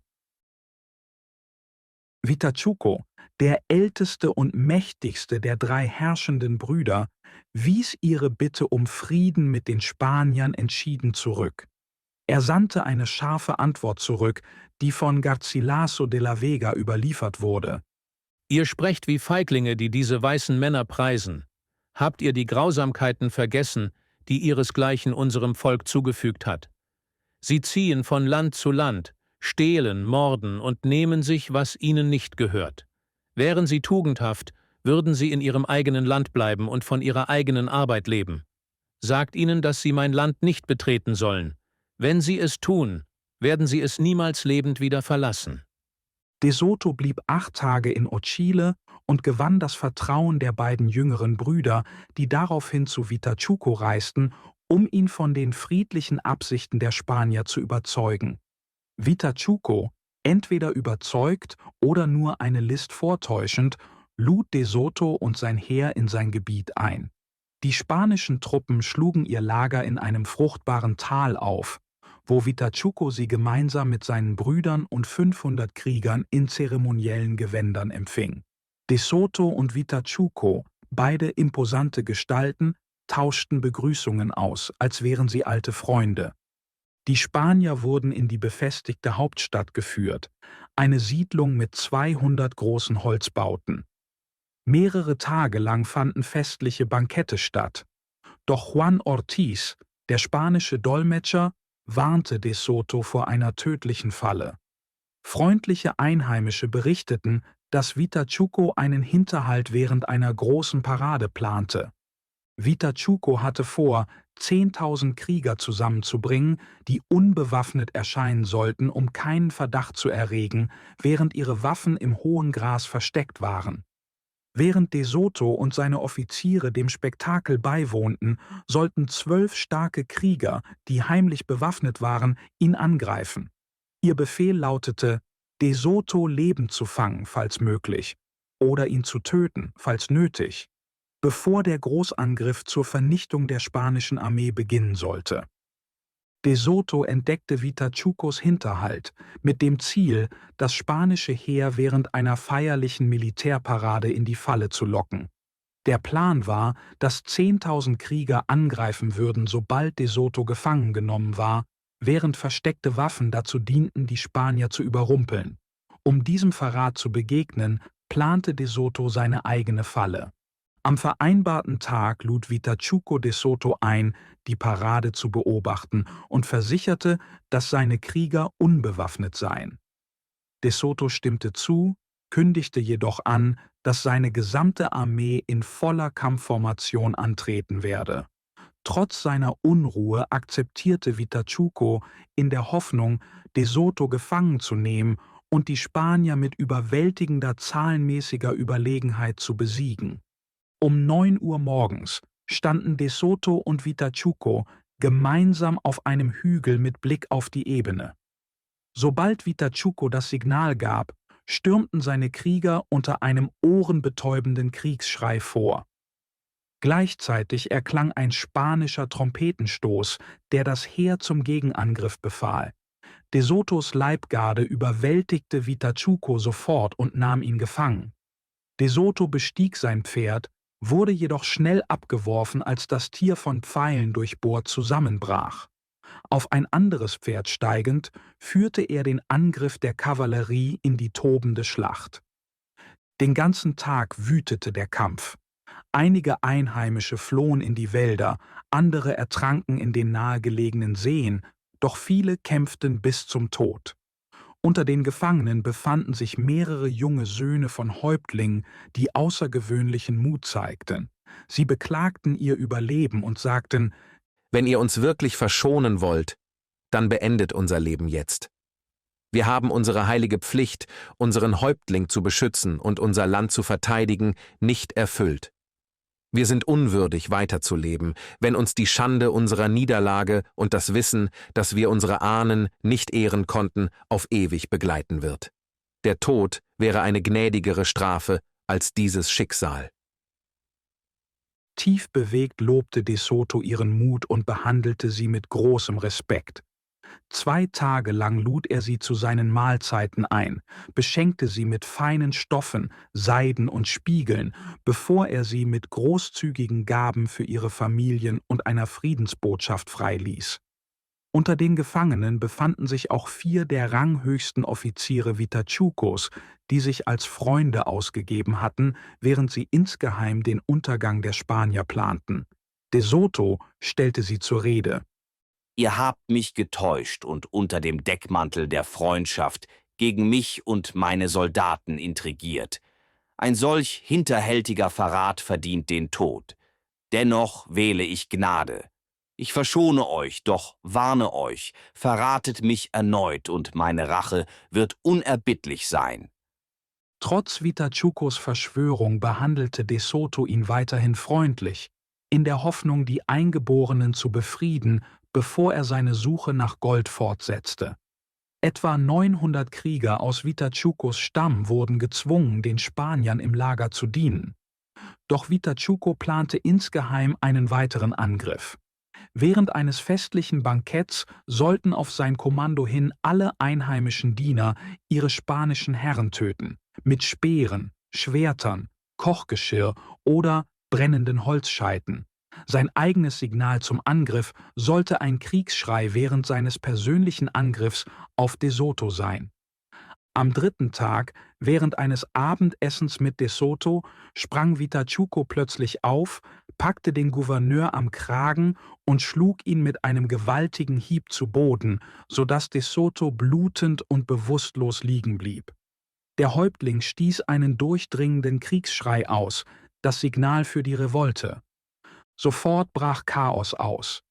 Die einheimischen Diener griffen die Spanier an und nutzten jede verfügbare Waffe, von Speeren und Schwertern bis hin zu glühenden Holzscheiten und Tongefäßen mit kochendem Wasser. Trotz ihres heldenhaften Mutes scheiterte der Hinterhalt. Vitachuco wurde von einem Dutzend Schwerter niedergestreckt, bevor er einen weiteren Schlag führen konnte, und die Spanier, schockiert, aber geübt im Kampf, schlugen mit tödlicher Präzision zurück. Das Massaker endete in einem Blutbad und markierte ein weiteres tragisches Kapitel in der Eroberung durch De Soto. Der erbitterte Kampf dauerte nicht lange, da die Spanier mit ihren Schwertern überlegen waren. 1300 Krieger, darunter Vitachuco selbst, wurden getötet. Trotz des Sieges war De Soto schwer verletzt. Er lag eine halbe Stunde bewusstlos am Boden, mit zerschmettertem Gesicht und mehreren verlorenen Zähnen. Es dauerte 4 Tage, bis er sich wieder bewegen konnte, und 20 Tage, bis er wieder feste Nahrung zu sich nehmen konnte. Am 5. Tag führte De Soto sein Heer nordwestlich in eine Region namens Osachile. Nach etwa 12 Meilen Marsch erreichten sie einen breiten Fluss, vermutlich den Suvanee, wo sie 1,5 Tage verbrachten, um Flöße für die Überquerung zu bauen. Die Indianer am gegenüberliegenden Ufer flohen, als sie die heranrückenden Spanier sahen. Jenseits des Flusses fanden sie fruchtbares Land mit indianischen Feldern voller Mais, Bohnen und Kürbisse, doch feindliche Krieger lauerten ihnen immer wieder in Hinterhalten auf. Nach weiteren 30 Meilen erreichte das Heer Osachile, eine Stadt mit 200 Häusern. Die Bewohner waren geflohen und hatten große Vorräte zurückgelassen. Die Stadt lag auf einer kleinen Erhebung, typisch für die Region, in der die Häuptlinge oft auf erhöhten Erdhügeln lebten, umgeben von ihren Leuten. De Soto ließ seine Truppen dort 2 Tage ruhen. Gefangene Indianer warnten De Soto vor einer mächtigen Nation namens Apalachee, die 30 Wegstunden weiter westlich lag. Die Apalachee waren gefürchtete Krieger, vor denen alle benachbarten Stämme Ehrfurcht hatten, und ihr Land sollte reich an Gold sein. Der Weg dorthin sei voller Sümpfe und Hinterhalte, und die Apalachee würden bis zum letzten Mann kämpfen, um ihr Heimatland zu verteidigen. Doch Gefahr befeuerte nur De Sotos Ehrgeiz. Ohne Gold zurückzukehren bedeutete finanziellen Ruin. Er war überzeugt, dass er das Recht hatte, dieses Land zu erkunden, als friedlicher Reisender auf der Suche nach Schätzen, die den Einheimischen wertlos erschienen, für die zivilisierte Welt jedoch von großer Bedeutung waren. Der Marsch nach Westen war erbarmungslos. 3 Tage lang durchquerten die Spanier eine sengend heiße, trockene Ebene. Am 4. Tag erreichten sie ein riesiges Sumpfgebiet, vermutlich in der Nähe des Steinhatchee River. Übersät mit riesigen Bäumen und dichtem Unterholz war das Gelände kaum passierbar. Ein schmaler, nicht breiter als ein Menschenfuß, ausgetretener Pfad führte durch das Dickicht, ein uralter Weg, den die Indianer seit Generationen nutzten und der nun zur tödlichen Falle werden konnte. De Sotos Heer erreichte ein gewaltiges, sumpfiges Gewässer, fast 2,5 Kilometer breit, mit einer schmalen Furt und einem einfachen Steg aus Baumstämmen über den Hauptkanal. In Erwartung eines Hinterhalts zwang De Soto gefangene Indianer als Führer zu dienen, unter der Drohung, sie andernfalls von Bluthunden zerreißen zu lassen. Kurz nach Mitternacht führte er 200 schwer gerüstete Soldaten in einer einzigen Kolonne durch das Wasser. Sie trugen nur gerösteten Mais als Proviant. Im Morgengrauen hatten sie die Brücke überquert, doch nun entdeckten sie die Apalachee-Krieger, die mit donnernden Kriegsschreien ins Wasser stürmten. Ein brutaler Kampf entbrannte in hüfttiefem Wasser. Trotz des unerschütterlichen Mutes der Einheimischen drängten die stählern gepanzerten Spanier sie zurück. Der Rest der Armee kämpfte sich durch das sumpfige Gelände, unablässig von Pfeilhageln aus unsichtbaren Verstecken bedrängt. Auf einem kleinen Stück trockenen Bodens ließ de Soto 40 Männer einen Verteidigungsring bilden, während 150 Soldaten das Gelände für ein Lager säuberten. Erschöpft, verwundet und durchnässt versuchten die Männer zu schlafen, doch die Indianer quälten sie die ganze Nacht hindurch mit Angriffen und wilden Kriegsgesängen. Bei Tagesanbruch setzte das Heer seinen Marsch fort, verzweifelt darauf bedacht, das Sumpfgebiet hinter sich zu lassen und offenes Terrain zu erreichen, wo ihre Kavallerie kämpfen konnte. Doch die Indianer, verborgen in den Bäumen, schossen weiter mit Pfeilen auf sie herab. Die spanischen Arkebusiere und Armbrustschützen konnten kaum standhalten, da die Indianer mehrere Pfeile abfeuerten, bevor die Schützen nachladen konnten. 10 Kilometer lang kämpfte sich das Heer durch den Wald, erlitt schwere Verluste und hatte kaum Gelegenheit zur Gegenwehr. Schließlich brachen sie auf eine weite Ebene durch. Von Wut und Erleichterung überwältigt, galoppierte die Kavallerie in einer Welle der Vergeltung los und schnitt die fliehenden Krieger nieder. Kaum einer der Eingeborenen wurde gefangen genommen, die meisten fielen unter den Schwertern der Spanier. Die Spanier gelangten in ein fruchtbares Gebiet mit weiten Maisfeldern und verstreuten Dörfern. Erschöpft von den ständigen Kämpfen lagerten sie auf offenem Feld, um sich besser verteidigen zu können, doch die Nacht brachte keine Ruhe. Indianer umzingelten das Lager, feuerten brennende Pfeile ab und heulten ununterbrochen in die Dunkelheit. Bei Sonnenaufgang setzte das Heer den Marsch fort, auf einem Pfad durch endlose Felder. Plötzlich griffen Krieger aus dem hohen Mais an. Blutrünstige Gefechte tobten den ganzen Tag, doch die Indianer kämpften unerbittlich weiter.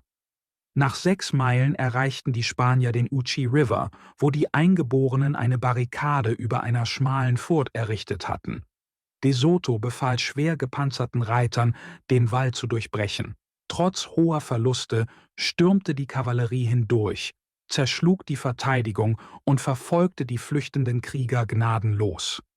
Nach weiteren 6 Meilen schlugen die Spanier ihr Lager auf, erschöpft und entmutigt. Sie waren weit entfernt vom erhofften Gold und 300 Meilen von Tampa Bay entfernt. Unmut breitete sich aus und es kam zu ersten Anzeichen einer Meuterei. Viele Männer wollten umkehren. Doch für de Soto war ein Rückzug unmöglich. Sein gesamtes Vermögen war auf diese Expedition gesetzt und ein Scheitern bedeutete seine Vernichtung. Als er erfuhr, dass das Dorf Anhayea, die Heimat des Häuptlings Capafi, nur 6 Meilen entfernt lag, führte er 200 Reiter und 100 Infanteristen in einem Vorstoß. Sie erreichten das große verlassene Dorf mit 250 Häusern, darunter der Palast des Häuptlings. Die Bewohner waren geflohen, doch die Spanier fanden reichlich Nahrung vor. Während sich die Armee dort einrichtete, entsandte de Soto Expeditionen in 3 Richtungen, nach Norden, Westen und Süden. Die Trupps aus dem Norden und Westen kehrten nach mehr als einer Woche zurück, ohne Reichtümer oder einen sicheren Weg gefunden zu haben. Die südliche Expedition, die das Meer suchte, blieb jedoch deutlich länger aus, und de Soto fürchtete, sie könnten feindlichen Überfällen zum Opfer gefallen sein. Nach 2 Wochen beschwerlicher Reise, oft von falschen Führern in die Irre geleitet, erreichten de Sotos Männer schließlich die Bucht von St. Marks und entdeckten Überreste von Narváez gescheiterter Expedition. Als sie das Potenzial des Hafens für Nachschub aus Kuba erkannten, kehrten sie rasch nach Anhayea zurück, um die Nachricht zu überbringen. Im November 1539 entschied de Soto, in Anhayea zu überwintern, da die Kälte das Reisen zu gefährlich machte. Er bezog den Palast des Häuptlings, ließ seine Soldaten in den einheimischen Häusern unterbringen und errichtete starke Befestigungen. Versorgungstrupps sammelten Vorräte aus der Region, ob durch Handel oder Gewalt, ist ungewiss. Trotz wiederholter Friedensangebote lehnte Häuptling Capafi jede Annäherung ab. Er versteckte sich in einem sumpfigen Waldgebiet, das nur seinen Kriegern bekannt war, und führte einen unerbittlichen Guerillakrieg gegen die Spanier, wobei viele von ihnen getötet wurden, auch wenn die Verluste unter den Eingeborenen noch größer waren. Um dem Blutvergießen ein Ende zu setzen, beschloss De Soto, Capafi gefangen zu nehmen, in der Hoffnung, dass sein Volk sich ergeben würde. Nach intensiven Nachforschungen fand er heraus, dass Capafi zwar ein brillanter Stratege war, doch aufgrund seiner extremen Fettleibigkeit nur in einer Sänfte getragen werden konnte. Der Häuptling hatte sich 25 Meilen entfernt in einer Festung verschanzt, die von dichtem Wald umgeben und von seinen furchtlosesten Kriegern bewacht wurde. De Soto führte eine handverlesene Truppe durch 3 Tage raues Gelände, um die Festung des Häuptlings zu erreichen. In Theodore Irvings Werk The Conquest of Florida heißt es: Mitten im dichten Wald lag die Festung des Cacique, verstärkt und bewacht von seinen Kriegern. Nur ein einziger schmaler Pfad führte dorthin, alle 100 Schritte durch Palisaden versperrt, die jeweils von Kämpfern verteidigt wurden. Der Häuptling selbst lag tief im Inneren verborgen, geschützt von seinem treuen Volk, bereit, ihn bis zum letzten Atemzug zu verteidigen. Als De Soto den befestigten Pfad zur Zuflucht des Häuptlings erreichte, stellte er fest, dass die Indianer kampfbereit waren. Die Spanier kämpften sich zu zweit durch die Palisaden, zerschlugen die Barrieren unter einem Hagel aus Pfeilen und erlitten schwere Verwundungen. Dennoch drangen sie weiter vor und erreichten schließlich Capafis Festung. Die Schlacht war lang und blutig, doch die ungerüsteten Indianer mussten hohe Verluste hinnehmen. Schließlich befahl Capafi seinen verbliebenen Kriegern, sich zu ergeben. Sie knieten vor De Soto nieder und flehten ihn an, das Leben ihres Häuptlings zu verschonen, indem sie ihr eigenes anboten. Ergriffen von ihrem Mut und ihrer Loyalität versprach De Soto, ihnen zu vergeben und sie als Freunde zu behandeln. Da Capafi aufgrund seiner extremen Fettleibigkeit nicht gehen konnte, wurde er zu De Soto getragen, wo er seine Unterwerfung erklärte und mit Respekt empfangen wurde. Als De Soto mit seinem Gefangenen nach Anhajea zurückkehrte, hoffte er, den Krieg beenden zu können. Doch Capafis Krieger setzten ihre Angriffe fort und ignorierten die Gefangenschaft ihres Anführers. Capafi, scheinbar reumütig, erklärte, er könne seine Krieger zum Frieden bewegen, wenn man ihn zu ihnen sprechen ließe. Er bot an, unter spanischer Bewachung zu reisen und versicherte, dass nur seine persönliche Anwesenheit sie überzeugen könnte, die Waffen niederzulegen. De Soto stimmte zu und schickte eine starke Eskorte, um den Häuptling zu begleiten. Nach einem langen Tagesmarsch erreichten sie ein Lager in der Nähe des Verstecks seiner Krieger.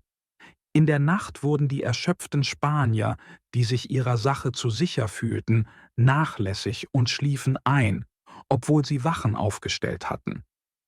Um Mitternacht kroch Capafi lautlos ins Unterholz, wo indianische Läufer ihn auf einer Sänfte schnell forttrugen. Als die Spanier erwachten, war er längst verschwunden. Beschämt behaupteten sie, übernatürliche Kräfte hätten den riesigen Häuptling über Nacht verschwinden lassen. Capafi wurde nie wieder von ihnen gesehen.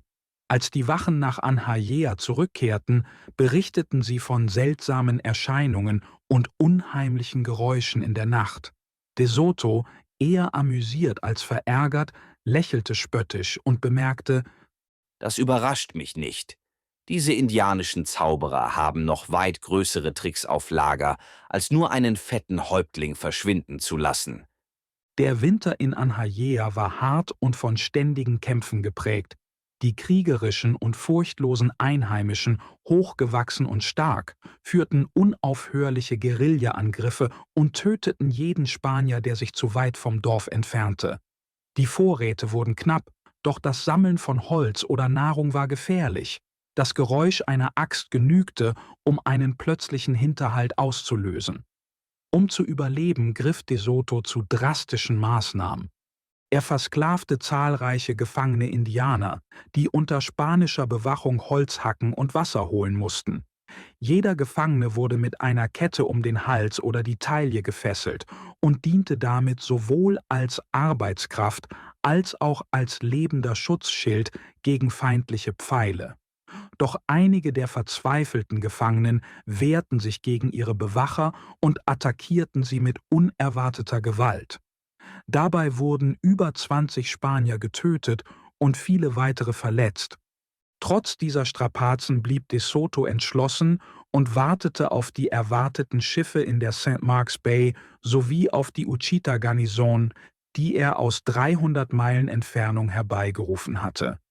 Seine Streitmacht in Anhajea, einschließlich der Gefangenen, zählte etwa 1500 Männer, darunter über 300 Pferde. Die fruchtbaren Böden der Umgebung lieferten genug Nahrung, sodass weite Beutezüge vermieden werden konnten. Am 29. Dezember des Jahres 1539 trafen schließlich 2 Brigantinen aus Tampa Bay in St. Mark's ein. 12 Tage vor ihrer Ankunft hatte de Soto Patrouillen entsandt, um den Weg zu sichern, und hohe Banner an Bäumen angebracht, um den Schiffen die Orientierung zu erleichtern. Juan de Añasco, der Flottenkommandant, ließ die Schiffe unter Wache zurück und marschierte mit einer Eskorte zu de Sotos Lager in Anhajea. Kurz darauf erreichte Pedro Calderón mit seiner Truppe von 120 Männern das Dorf. Ihre Reise war eine grausame Prüfung gewesen.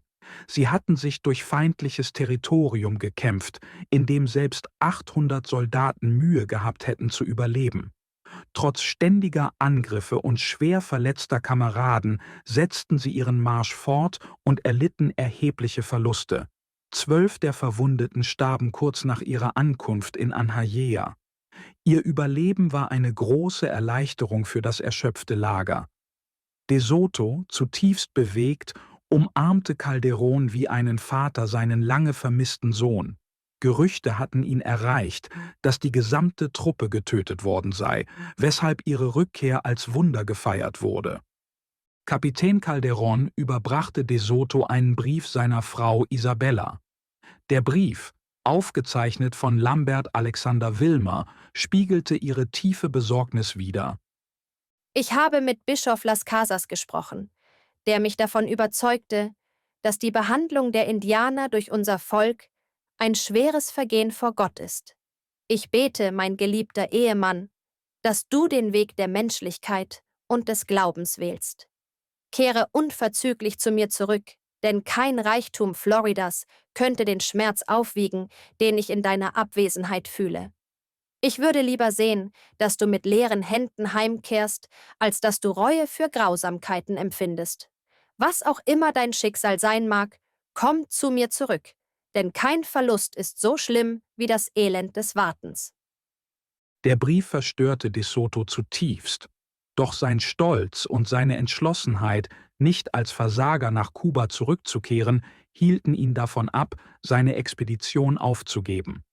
Kurz darauf befahl er Diego Maldonado, die Westküste Floridas per Schiff zu erkunden, während eine Gruppe von 50 Fußsoldaten entlang der Küste ins Landesinnere marschierte. Maldonado segelte etwa 200 Meilen und entdeckte die wunderschöne Bucht von Pensacola, die damals als Archusi bekannt war. Die Bucht erwies sich als idealer Naturhafen, tief und sicher für Schiffe. Die einheimischen Stämme, die noch nie zuvor Spanier gesehen hatten, empfingen Maldonado und seine Männer freundlich. Sie brachten ihnen Früchte und Gemüse als Geschenke und boten ihnen ihre Gastfreundschaft an. Maldonado kartierte die Bucht, nahm Tiefenmessungen vor und kehrte nach 8 Wochen zur Bucht von Aute zurück. De Soto war begeistert von Maldonados Bericht. Die Bucht von Pensacola erschien ihm als der perfekte Standort für seine zukünftige Kolonie.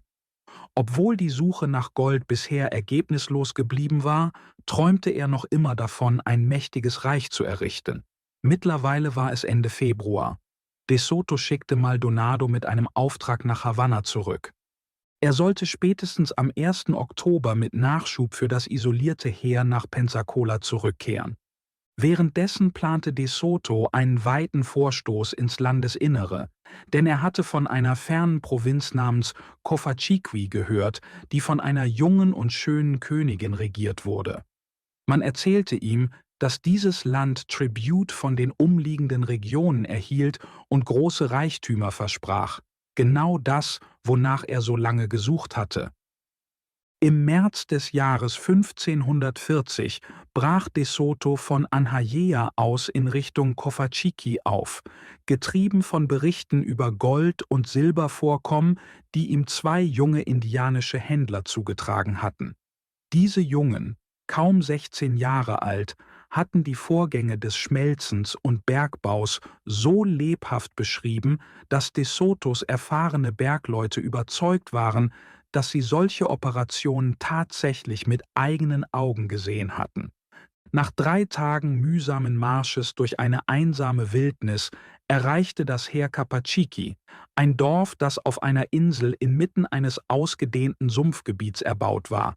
Die Siedlung war nur über schmale Dämme erreichbar und das fruchtbare Umland war von verstreuten Weilern durchzogen. Die Spanier marschierten friedlich ein, ohne auf Widerstand zu stoßen. Am nächsten Tag wagten sich 7 junge Soldaten aus De Sotos Leibwache eigenmächtig auf Erkundungstour in die umliegenden Dörfer. Kaum hatten sie den Sumpf überquert, wurden sie von 50 Kriegern überfallen. Doch anstatt sie mit überlegener Zahl zu überwältigen, stellten sich nur 7 von ihnen dem Kampf, während die anderen zurückblieben. Ohne Pferde und ohne Feuerwaffen hatten die Spanier keine Chance. 6 wurden getötet und der 7., ein Mann namens Aguilar, wurde schwer verwundet, konnte jedoch zurückkehren und von dem Angriff berichten. 7 Krieger standen uns allein gegenüber. Sie lachten, sprangen wie Dämonen um uns herum und schlugen aus jeder Richtung zu. Ohne Feuerwaffen und ohne Deckung waren wir wehrlos. Einer nach dem anderen fiel. Als nur ich noch übrig war, stürzten sich alle 7 auf mich und schlugen mich nieder, bis ich nicht mehr aufstehen konnte. Kurz darauf erlag Aguilar seinen Wunden. Die Spanier waren erstaunt über den Mut der indianischen Krieger und darüber, dass sie sich nicht auf ihre zahlenmäßige Überlegenheit verließen, sondern den Kampf unter gleichen Bedingungen führten. Kapitel 8 – Verschollen in der Wildnis.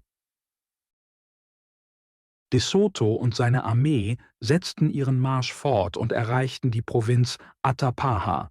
Im Dorf Achise waren die Bewohner geflohen und hatten nur 2 Krieger zurückgelassen, die schnell gefangen genommen wurden. Doch die beiden zeigten keinerlei Furcht und fragten herausfordernd: »Kommt ihr in Frieden oder für den Krieg?« De Soto ließ durch seinen Dolmetscher antworten: »Wir suchen nur Frieden und einen sicheren Durchzug durch euer Land sowie Nahrung für unsere Reise.« Die Krieger, beruhigt durch seine Worte, sandten eine Botschaft an ihren Häuptling, der daraufhin seinen Leuten befahl, den Spaniern keinen Schaden zuzufügen. 3 Tage lang ruhten sich De Soto und seine Männer in friedlicher Umgebung aus, bevor sie ihre Reise durch fruchtbare Täler entlang eines gewundenen Flusses fortsetzten. Nach 11 Tagen ohne besondere Vorkommnisse betraten sie die Provinz Cofa. De Soto schickte Boten voraus, um seinen Gruß zu überbringen, und der Häuptling von Cofa empfing sie mit offenen Armen. Er ließ ihnen großzügige Gaben an Nahrung zukommen, darunter Kaninchen, Rebhühner und hochgeschätzte Jagdhunde. Als die Spanier schließlich ankamen, gewährte er De Soto und seinen Offizieren Unterkunft in seinem eigenen Haus, während die Soldaten gut versorgt wurden. Die Spanier und die Einheimischen vermischten sich freundschaftlich und 5 Tage lang genossen sie die Gastfreundschaft der Provinz. Bevor De Soto weiterzog, wollte er die Bewohner von Cofa beeindrucken und demonstrierte die Macht seiner schweren Kanone, die ihm auf der beschwerlichen Reise zur Last geworden war. Die Waffe, die bisher kaum von Nutzen gewesen war, wurde auf eine mächtige Eiche gerichtet. Mit 2 Schüssen wurde der Baum gefällt, woraufhin die einheimischen Zuschauer in staunender Ehrfurcht erstarrten. Anschließend zog die Armee weiter in die benachbarte Provinz Cofaqui, deren Häuptling der Bruder von Cofa war. Kofa begleitete die Spanier einen Tagesmarsch weit und schickte eine Botschaft an seinen Bruder, ihn zu bitten, die Reisenden ebenso willkommen zu heißen. Nach 6 Tagen Marsch empfing Kofaki de Soto mit feierlichem Pomp. In voller zeremonieller Pracht, umgeben von seinen Beratern, hieß er die Spanier herzlich willkommen und führte de Soto in seine Residenz. Die beiden Führer fanden schnell zueinander und Kofaki warnte de Soto vor der beschwerlichen Reise nach Cofachiqui, dem Land, das er suchte. Der Weg dorthin führte durch eine raue Wildnis und würde 7 Tage voller Entbehrungen erfordern. Dennoch bot Kofaki an, eine große Eskorte mit Vorräten bereitzustellen. Doch auch er verfolgte eigene Ziele.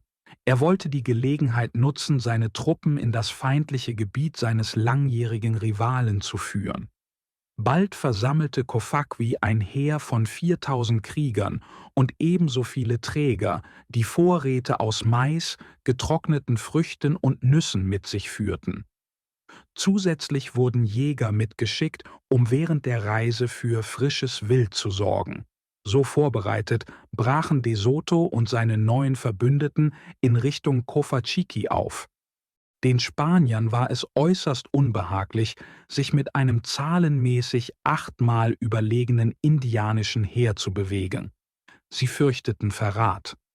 Doch als sich Kofaki in aller Öffentlichkeit offen über seine Absichten äußerte, legte sich ihre Sorge. Auf dem großen Platz der Stadt sprach er zu seinem Feldherrn Patofa: Du kennst den Hass, der unser Volk und das Volk von Cofachiqui seit Generationen trennt. Die Untaten, die unsere Väter erlitten haben, blieben ungesühnt. Jetzt ist die Zeit der Vergeltung gekommen. Führe meine Krieger unter dem Schutz dieser Fremden und erlange Rache für unsere Vorfahren. Patofa, ein mächtiger Krieger, trat hervor und schwang sein hölzernes Breitschwert. Mit donnernder Stimme rief er aus: Ich schwöre, deinen Befehl auszuführen. Mit der Hilfe der Fremden werde ich Rache nehmen. Und wenn ich scheitere, werde ich niemals zurückkehren. Sollte der Feind mich nicht töten, werde ich selbst Hand an mein Leben legen, denn ohne Ehre kann ich nicht weiterleben. Mit dieser feierlichen Zusicherung setzte sich das gewaltige Heer in Bewegung. 4000 Krieger, 4000 Träger und fast 900 Spanier. Die indianischen Soldaten marschierten in farbenprächtigen Gewändern, geschmückt mit Federn und Kriegsbemalung, während die Spanier auf prächtig ausgestatteten Pferden ritten, ihre Rüstungen glänzend in der Sonne. Seidene Banner flatterten im Wind und das Echo von Trompeten erfüllte die Luft. Ein eindrucksvolles Schauspiel. Doch trotz der Demonstration von Einheit blieb die Lage angespannt. De Soto ließ seine Truppen in strenger Formation marschieren, mit einer Vorhut und Nachhut, während auch die Indianer ihre militärische Disziplin zeigten. Bei Nacht lagerten die beiden Armeen getrennt, hielten Wachen aufgestellt und ergriffen alle Vorsichtsmaßnahmen gegen mögliche Überraschungsangriffe. Doch De Soto blieb unruhig. Er drang in unbekanntes Land vor und suchte Freundschaft und Kooperation mit den Bewohnern von Cofachiqui, doch seine neuen Verbündeten waren auf Zerstörung aus. Dieser Widerspruch lastete schwer auf ihm und überschattete den Marsch ins Ungewisse. 7 Tage lang zogen die spanische und die indianische Armee gemeinsam durch offene Ebenen und dichte Wälder. Doch bald verirrten sie sich in einer undurchdringlichen Wildnis, ohne Pfade oder Anhaltspunkte. Die Führer waren verwirrt und Frustration machte sich unter den Soldaten breit. De Soto, misstrauisch gegenüber einer möglichen List, ließ Patofa zu sich rufen: Warum hast du uns in diese Wildnis geführt? Ich kann nicht glauben, dass keiner deiner 8000 Männer den Weg nach Cofachiqui kennt, besonders wenn ihr so lange gegen sie Krieg geführt habt. Patofa erwiderte fest: Unsere Kriege mit Cofachiqui wurden in Gefechten entlang von Flüssen und Jagdgebieten ausgetragen, nicht durch Invasionen. Sie sind stärker und mein Volk hat sich stets davor gefürchtet, ihre Grenzen zu überschreiten. Wenn ihr mich des Verrats verdächtigt, dann nehmt mein Leben oder das meiner Männer. Wir gehorchen eurem Willen, selbst bis in den Tod. Gerührt von Patofas Ehrlichkeit erkannte De Soto, dass die Führer tatsächlich den Weg verloren hatten. Ohne eine klare Richtung setzten sie ihren Marsch fort, bis sie bei Sonnenuntergang an einen breiten, tiefen Fluss gelangten, der ihnen den Weg versperrte. Die Lage war verzweifelt. Die Vorräte gingen zur Neige. Sie hatten nur genug Nahrung für 7 Tage mitgenommen. Umkehren bedeutete den sicheren Hungertod, doch vor ihnen lag ein unüberwindbar erscheinendes Hindernis. Die Männer verzagten, doch De Soto, entschlossen sich nicht von Angst überwältigen zu lassen, bewahrte seine Ruhe und trat der Krise mit unbeugsamer Entschlossenheit entgegen. Das Heer schlug am Flussufer sein Lager auf, wo es Zugang zu Wasser hatte und unter hohen Kiefern Schutz vor der Sonne fand. Die trockene, offene Ebene bot einen guten Rastplatz, doch die Nahrungsvorräte waren fast erschöpft. Ohne baldige Versorgung drohte der Hungertod. Am Abend führte De Soto eine kleine Gruppe von Reitern und Fußsoldaten auf der Suche nach einem Pfad oder Lebensmitteln an. Er kehrte spät in der Nacht zurück, frustriert und mit leeren Händen. Am nächsten Morgen beriet sich der Kriegsrat und entschied, dass das Heer vorerst im Lager bleiben würde, während Kundschafter nach Nahrung und einem möglichen Weg weiterzogen. De Soto sandte 4 Gruppen von Reitern und 2 Fußsoldaten aus, die das Gebiet 5 Tage lang erkunden sollten. Patofa schloss sich einer der Abteilungen an und führte 1000 Krieger in die Wälder, um zu jagen und nach einem Pfad zu suchen. Währenddessen durchstreiften die 4000 Krieger des Indianerheeres täglich die Umgebung auf der Suche nach essbaren Wurzeln, Fisch und Wild. Doch ihre Anstrengungen reichten nicht aus, um die hungrige Masse zu versorgen. Trotz seiner Sorgen teilte De Soto die Entbehrungen seiner Männer und hielt eine fröhliche Fassade aufrecht, um ihre Moral zu stärken. Im Gegenzug verbargen auch seine Soldaten ihre Not und spielten Zufriedenheit vor, um ihren Anführer nicht zu entmutigen. Schließlich kam die ersehnte Rettung durch die Kundschafter unter Juan de Añasco. Nach 3 Tagen der Erkundung entlang des Flusses entdeckte er ein kleines Dorf in einer fruchtbaren Gegend mit verstreuten Weilern. Dort fanden seine Männer einen großen Vorrat an Lebensmitteln, hauptsächlich Mais. Überglücklich schickte er sofort 4 Reiter zu De Soto mit der Nachricht und einer kleinen Menge des erbeuteten Getreides. Zudem war dies der Rand der lange gesuchten Provinz Cofachiqui. Patofa, der einheimische Befehlshaber, vereinte sich mit Añasco, doch anstatt sich mit der Nahrung zu begnügen, entschied er sich für einen brutalen Überfall. In der Nacht führte er seine Krieger zu einem Angriff auf das Dorf. Der Tempel wurde geplündert und Männer, Frauen und Kinder wurden niedergemetzelt.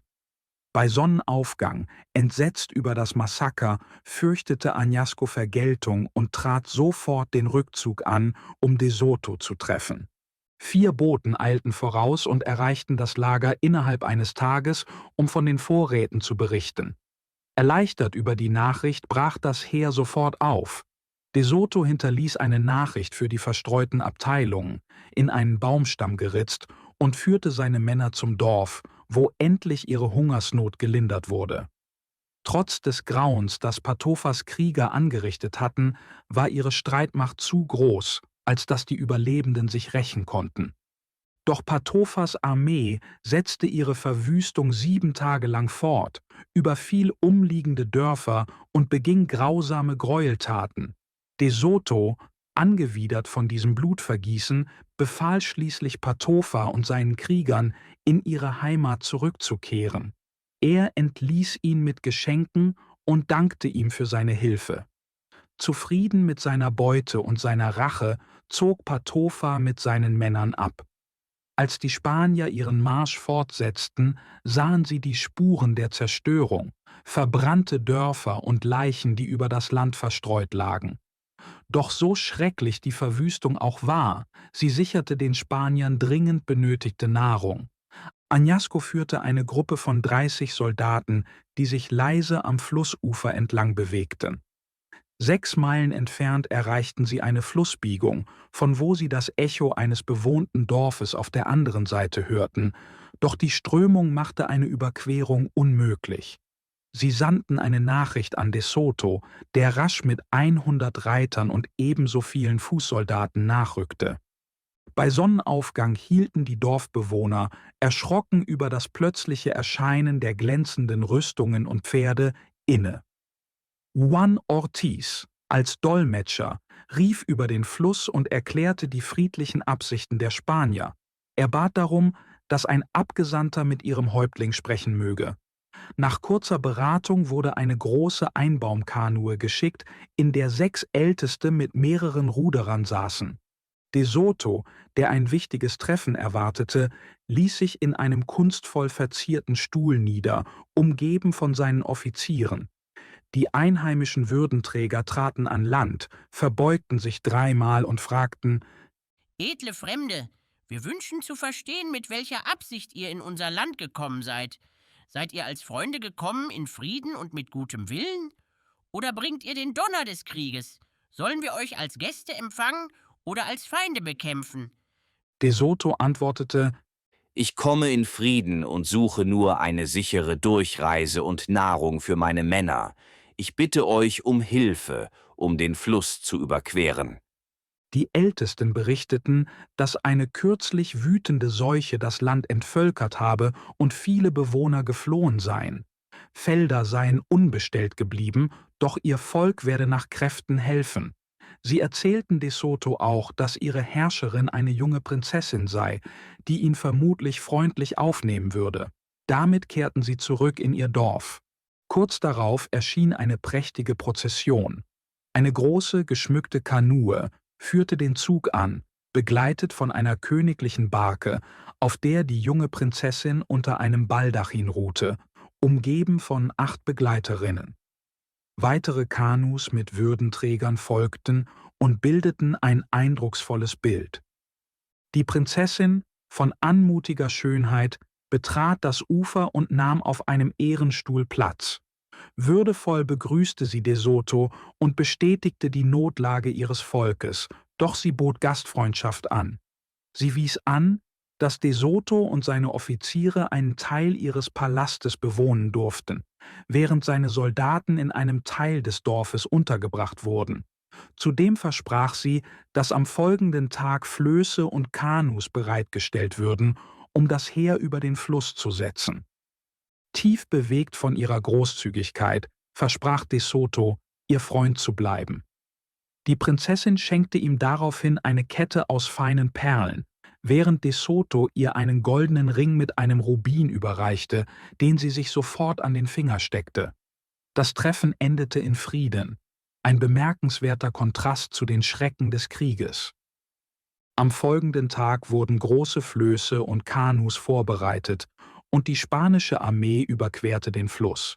4 Pferde ertranken beim Versuch, hinüberzuschwimmen, ein schmerzlicher Verlust für die Soldaten. Jenseits des Flusses fanden die Spanier eine komfortable Unterkunft. Einige kampierten im Dorf, andere in einem nahen Maulbeerhain. Die fruchtbare Provinz Cofachiqui war dicht besiedelt mit hellhäutigen, gastfreundlichen Einheimischen. Sie waren nicht kriegerisch, hielten jedoch gefangene Feinde als Sklaven und verstümmelten sie, um eine Flucht zu verhindern. De Soto wollte die Königinmutter treffen, die etwa 36 Meilen flussabwärts lebte. Die Prinzessin sandte 12 Häuptlinge aus, um sie einzuladen, doch die Königinmutter lehnte ab.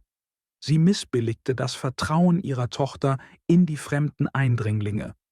Um ihre Freundschaft zu gewinnen, schickte De Soto Juan de Añasco mit 30 Mann und wertvollen Geschenken, um sie zur Reise zu überreden. Ein junger Adliger, ein Verwandter der Prinzessin, begleitete sie als Führer. Er war auffallend gut aussehend, gekleidet in kunstvoll verziertes Hirschleder mit einem Federkopfschmuck und trug einen polierten Bogen mit einem Köcher voller Pfeile. Heiter und gesellig unterhielt er die Spanier während der Reise mit Geschichten über das Land. Nach etwa 12 Meilen Rast machten sie Halt in einem schattigen Hain, um eine Mahlzeit einzunehmen. Doch plötzlich verstummte der junge Führer und wurde ernst. Ohne ein Wort zog er seinen Köcher ab und zeigte den Spaniern seine Pfeile, kunstvoll gefertigt mit scharfen, widerhakigen Spitzen. Die Soldaten bewunderten die meisterliche Arbeit und reichten sie einander weiter. Im nächsten Moment riss er einen langen, mit Feuerstein besetzten Pfeil hervor und stieß ihn sich, noch ehe die Spanier reagieren konnten, tief in die Kehle. Er starb augenblicklich. Die spanischen Soldaten waren entsetzt und ratlos, während seine einheimischen Begleiter laute Klagerufe ausstießen. Später erfuhren sie, dass der junge Mann der Königinmutter besonders nahe gestanden hatte. In der festen Überzeugung, dass die Spanier sie gefangen nehmen wollten, konnte er es nicht ertragen, sie ihnen auszuliefern. Sein tragischer Tod war ein letzter Akt der Loyalität zu seiner Herrscherin. Zerrissen zwischen seiner Treue zur Königinmutter und der Prinzessin, wählte der junge Adlige den Tod, um Verrat zu vermeiden. Sein unerwarteter Selbstmord erschütterte Juan de Añasco tief. Trotz der Gefangennahme mehrerer Einheimischer erhielt er keine Hinweise auf den Aufenthaltsort der Königinmutter. Nach einem Tag erfolgloser Suche kehrte Añasco beschämt zu De Soto zurück. 2 Tage später bot ein Indianer an, Añasco per Kanu zur Königinmutter zu bringen. Mit 20 Mann machte er sich erneut auf den Weg, doch sie wurde gewarnt und floh weiter ins Ungewisse. Nach 6 Tagen erfolgloser Nachforschungen kehrte Añasco zurück und De Soto gab seine Hoffnung auf, sie jemals zu treffen. Unterdessen fragte De Soto die Prinzessin nach den versprochenen Schätzen aus Gold und Silber. Sie schickte Boten aus, um Proben zu sammeln, doch das vermeintliche Gold erwies sich als Kupferlegierung und das Silber war wertloser Quarz. Seine Hoffnungen auf Reichtum zerbrachen erneut. Um ihn zu trösten, erzählte ihm die Prinzessin von einem großen Grabmal in Talomeco, 3 Meilen entfernt, wo die Ruhestätten der großen Krieger Schätze enthielten, insbesondere Perlen. De Soto besuchte das monumentale Mausoleum, eine gewaltige Holzkonstruktion, gefüllt mit Statuen, Schnitzereien und Truhen, die die Überreste verstorbener Häuptlinge bewahrten. Neben den Leichnamen standen kleinere Truhen voller Wertgegenstände, darunter unglaubliche 14 Scheffel Perlen. Die Prinzessin behauptete, dass in weiteren Gräbern im ganzen Land genug Perlen zu finden seien, um alle Pferde des Heeres schwer zu beladen. Die Spanier waren außer sich vor Freude über die Entdeckung, denn Perlen waren fast ebenso wertvoll wie Diamanten. Sie erinnerten sich an legendäre Perlen, die einst Kleopatra und Philipp II. Von Spanien gehört hatten, Schätze von unermesslichem Wert. Einige von De Sotos Offizieren drängten ihn, sich entlang des Flusses niederzulassen, der vermutlich der Savannah oder der Ogeechee war. Sie verwiesen auf die Schönheit der Landschaft, die fruchtbaren Felder und das Potenzial eines lukrativen Perlenhandels. Doch De Soto lehnte ab, getrieben von seiner unermüdlichen Gier nach Gold. Er argumentierte, dass die jüngste Seuche das Land entvölkert hatte und nicht genug Nahrung für sein Heer übrig blieb. Wenn sie weiterzogen, könnten sie wohlhabendere Provinzen und Goldminen erreichen. Sollten sie erneut enttäuscht werden, könnten sie jederzeit zurückkehren, wenn die Felder neu bestellt und die Ernten eingebracht waren.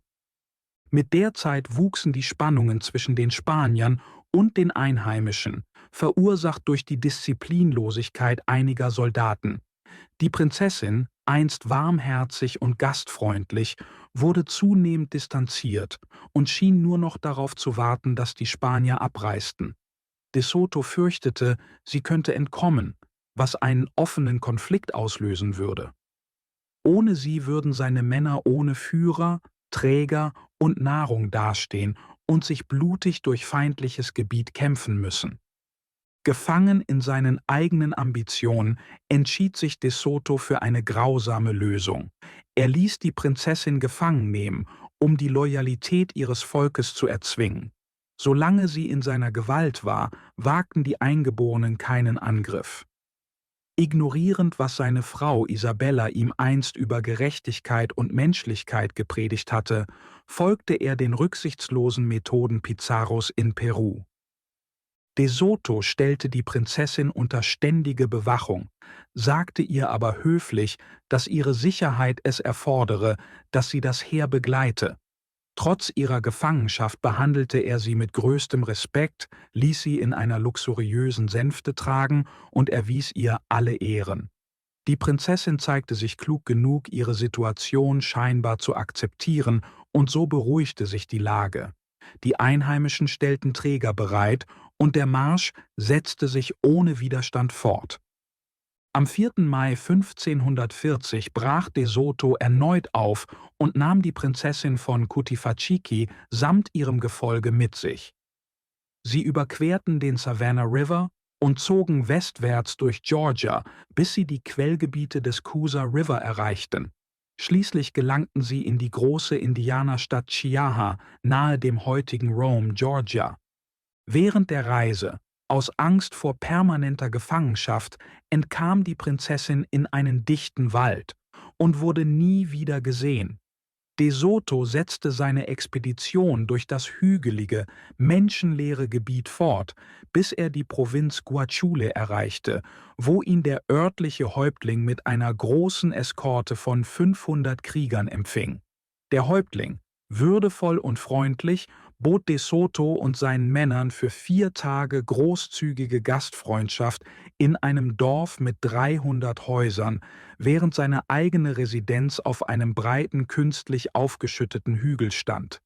Das Heer marschierte weitere 5 Tage entlang eines Flusses, vermutlich des Etowah River, und legte etwa 90 Meilen zurück, bevor es die große Stadt Chiaha erreichte.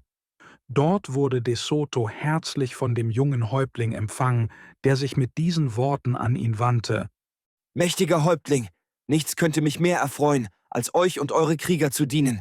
Ich habe 20 Speicher mit dem besten Mais für euch bereitgestellt, wie ihr es von Guachule aus gewünscht habt. Falls es nicht ausreicht, verzeiht meine Jugend und nehmt meinen guten Willen an.« De Soto dankte ihm und blieb 2 Wochen in Chiaha, damit seine Männer und Pferde sich erholen konnten. Das Heer lagerte in einem Maulbeerhain, wo es reichlich Nahrung und frisches Wasser gab. Auf Nachfragen nach Gold hin hörte De Soto von möglichen Minen in der Provinz Chisca, etwa 30 Meilen nördlich. Er sandte 2 seiner vertrauenswürdigsten Männer mit einheimischen Führern aus, um das Gebiet zu erkunden. Doch 10 Tage später kehrten sie mit nichts als Kupfer zurück. Gold fanden sie keines. Die Flüsse rund um Chiaha waren reich an Süßwasserperlmuscheln. Die Einheimischen sammelten Perlen, doch sie beschädigten viele, indem sie mit glühend heißen Stäben durchbohrten, um sie zu Armreifen aufzufädeln. Der junge Häuptling schenkte De Soto eine Perlenkette von fast 2 Metern Länge. Doch die Hitze hatte ihren Glanz getrübt, was ihren Wert erheblich minderte. Trotz des Mangels an Gold hielt De Soto an seinem unerschütterlichen Glauben an größere Reichtümer fest und setzte seinen Marsch fort. Neugierig darauf, wie die Perlen gesammelt wurden, begleitete De Soto den Häuptling zu einer nächtlichen Expedition. 40 Kanus wurden ausgesandt, um Perlmuscheln aus dem Fluss zu holen. Am Morgen wurden die Muscheln über offenen Flammen geröstet, wodurch sie sich öffneten und ihre Perlen freigaben. Einige erreichten die Größe von Erbsen, doch die extreme Hitze hatte ihre Qualität zerstört. Als Dank für die Gastfreundschaft belohnte De Soto den Häuptling mit bunten Stoffen, Messern und kleinen Schmuckstücken, bevor er seinen Marsch fortsetzte. Die Expedition folgte dem Coosa River westwärts und drang in das Gebiet des heutigen Alabama vor. Am 2. Juli erreichte De Soto die große Stadt Acoste, die für ihre kriegerischen Einwohner bekannt war. Der stolze Häuptling, begleitet von 1500 bewaffneten Kriegern, erwartete De Soto nicht am Stadtrand, sondern blieb in der Mitte des Hauptplatzes stehen, um seine Macht zu demonstrieren. De Soto betrat die Stadt mit einer kleinen Eskorte, doch einige undiszipliniert handelnde spanische Soldaten lösten einen Konflikt aus. Plötzlich entbrannte ein hitziger Streit und es drohte eine offene Schlacht. De Soto, entschlossen, die Kontrolle zu bewahren, griff nach einem schweren Knüppel und half den Einheimischen dabei, die aufrührerischen Spanier zu bändigen. Gleichzeitig rief er sein Heer zusammen, um eine Eskalation zu verhindern. Schließlich beruhigte sich die Lage, doch das Misstrauen zwischen beiden Seiten blieb bestehen. Am nächsten Morgen verließ De Soto mit seinem Heer die Stadt ohne weitere Verzögerung. Die Expedition setzte ihren Marsch fort, überquerte den Coosa River und zog weiter südwärts durch das Gebiet der heutigen Landkreise Benton, Talladega, Coosa und Tallapoosa. In etwa 4 Wochen legten sie fast 300 Meilen zurück, durchschnittlich 12 Meilen pro Tag. Dieses fruchtbare Land, das als Coosa-Provinz bekannt war, galt als eines der schönsten und reichsten Gebiete, das die Spanier bisher gesehen hatten. Die gastfreundlichen Einheimischen begrüßten die Fremden mit offenen Armen, versorgten sie mit reichlich Nahrung und stellten Führer bereit, um sie von Dorf zu geleiten. Die Spanier waren fasziniert von der angenehmen Landschaft, den üppigen Wiesen und den fruchtbaren Feldern. Getreidespeicher waren gut gefüllt, während sich goldene Maisfelder in der warmen Brise wiegten. Pflaumenbäume, wilde Früchte und üppige Weinreben mit schweren Isabella-Trauben bereicherten das Land zusätzlich.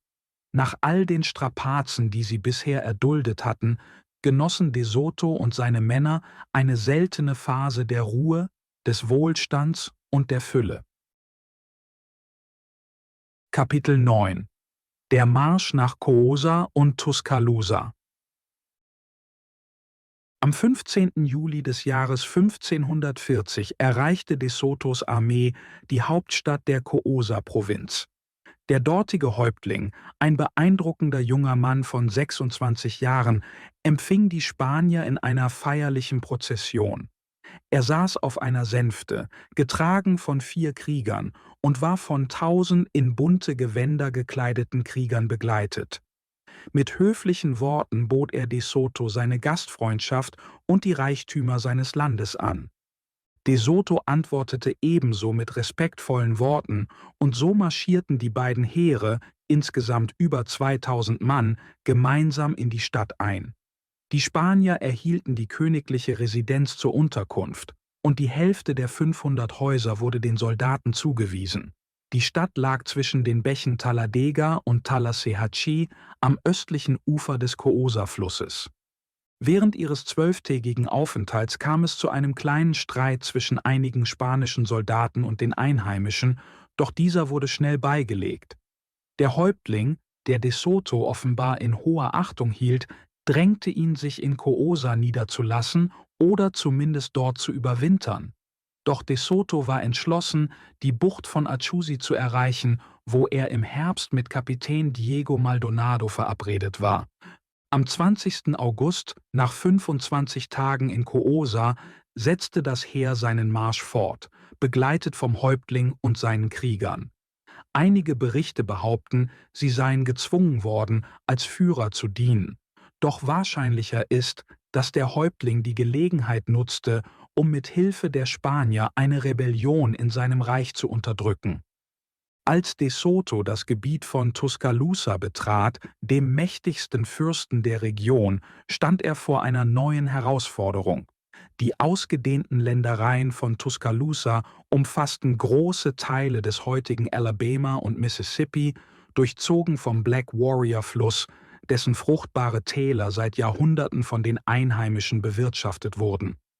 Tuscaloosa, von schnellen Booten über die Ankunft der Spanier informiert, wusste nicht, ob er sie als Freunde oder Feinde empfangen sollte. Er entsandte daher seinen 18-jährigen Sohn mit einer Kriegertruppe, um De Soto mit einer Friedensbotschaft zu begrüßen. Der junge Botschafter von Tuscaloosa war eine beeindruckende Erscheinung, hochgewachsen, kräftig und von vornehmer Haltung. De Soto, beeindruckt von seiner würdevollen Ausstrahlung, empfing ihn herzlich. überreichte ihm Geschenke und schickte eine freundliche Nachricht an seinen Vater, in der er seinen baldigen Besuch ankündigte. Nachdem De Soto den Black Warrior River überquert hatte, verabschiedete er sich vom Häuptling von Cosa und zog weiter nach Westen. 2 Tage später erreichten die Spanier ein Lager, nur 6 Meilen von der Hauptsiedlung Tuscaloosa entfernt. Am nächsten Morgen ritt De Soto mit einer kleinen Eskorte voraus, um den berühmten Häuptling zu treffen, der ihn bereits auf einem Hügel erwartete, umringt von seinen Kriegern und Beratern. Tuscaloosa, ein Mann von gewaltiger Statur und etwa 40 Jahre alt, saß unter einem Baldachin aus kunstvoll verziertem Hirschleder. Obwohl er noch nie Pferde gesehen hatte, beobachtete er die spanische Kavallerie mit ruhiger Gelassenheit, seine Augen nur auf De Soto gerichtet. Als die Spanier näher kamen, erhob sich der Häuptling und begrüßte De Soto mit feierlicher Würde. »Mächtiger Häuptling, ich heiße dich als meinen Bruder willkommen. Deine Geschenke sind wertvoll, weil sie von dir kommen. Ich bin bereit, dir zu dienen und deine Wünsche zu erfüllen.« Die beiden Anführer gingen Arm in die Stadt, wo De Soto und seine Offiziere in einer Unterkunft nahe der Residenz des Häuptlings untergebracht wurden. Nach 2 Tagen der Ruhe und Gastfreundschaft setzte die spanische Armee ihren Marsch fort, begleitet von Tuscaloosa, entweder aus eigenem Antrieb oder auf sanften Druck De Sotos hin. In eine tiefrote, von De Soto geschenkte Robe gehüllt und auf dem stärksten spanischen Pferd reitend, bot Tuscaloosa eine imposante Erscheinung, so groß, dass seine Füße beinahe den Boden berührten. Gemeinsam reisten sie durch die heutigen Montgomery, Lawrence und Dallas Landkreise zur großen Stadt Piache am Alabama River. Dort überquerten sie den Fluss auf Flößen aus Baumstämmen und Zuckerrohr und zogen weiter nach Süden, entlang des westlichen Flussufers, in das Gebiet des heutigen Wilcox County. Als De Soto sich Mobila, der Hauptstadt von Tuscaloosas Reich, näherte, wurde er zunehmend misstrauisch. Der stolze Häuptling blieb zurückhaltend und verbrachte viel Zeit mit seinen Beratern, während er immer wieder Boten aussandte. Als 2 spanische Soldaten im Wald spurlos verschwanden, stellte De Soto Tuscaloosa zur Rede. Doch der Häuptling antwortete kalt: »Warum fragst du mich nach dem Verbleib deiner Männer? Ich bin weder für ihre Bewegungen verantwortlich, noch bin ich verpflichtet, ihre Wege zu verfolgen. Soll ich etwa über deine Soldaten wachen, als wären sie Kinder, die meiner Obhut anvertraut sind?« De Soto erkannte die drohende Gefahr. Heimlich ließ er den Häuptling unter Bewachung stellen, in der Hoffnung, dass seine Gefangenschaft einen möglichen Angriff verhindern würde. Mobila, die befestigte Hauptstadt Tuscaloosas, lag auf einer Ebene und war von einer hohen Palisade aus Baumstämmen umgeben, verstärkt mit Schilf und Lehm. In den Wällen waren Schießscharten für Bogenschützen eingelassen, und alle 50 Schritte ragten Wachtürme empor. Die Stadt bestand aus 80 großen Häusern, von denen jedes bis zu 1000 Männer beherbergen konnte. Am 18. Oktober des Jahres 1540 zog De Soto mit 100 seiner besten Soldaten und dem Häuptling in Mobila ein. Eine prächtige Prozession empfing sie, Krieger in voller Kampfausrüstung, Flötenspieler und anmutige Tänzerinnen. Der Häuptling führte De Soto zu einer großen Residenz, die ihm als Unterkunft dienen sollte, während seine Begleiter in einem separaten Gebäude untergebracht wurden. Der Rest der spanischen Armee lagerte außerhalb der Stadtmauern. Doch De Soto wurde unruhig. Diese Anordnung trennte ihn von seinen Soldaten und ließ dem Häuptling freie Hand, falls ein Angriff geplant war. Ein angespanntes Gespräch folgte, in dessen Verlauf Tuscaloosa sich wütend zurückzog und sich in seinen Palast zurückzog. Mit der Hauptstreitmacht der Spanier immer noch hinter ihm, wusste De Soto, dass, falls der Häuptling einen Angriff plante, nun der gefährlichste Moment gekommen war. Kurz nachdem sich Tuscaloosa zurückgezogen hatte, brachte ein spanischer Späher beunruhigende Neuigkeiten.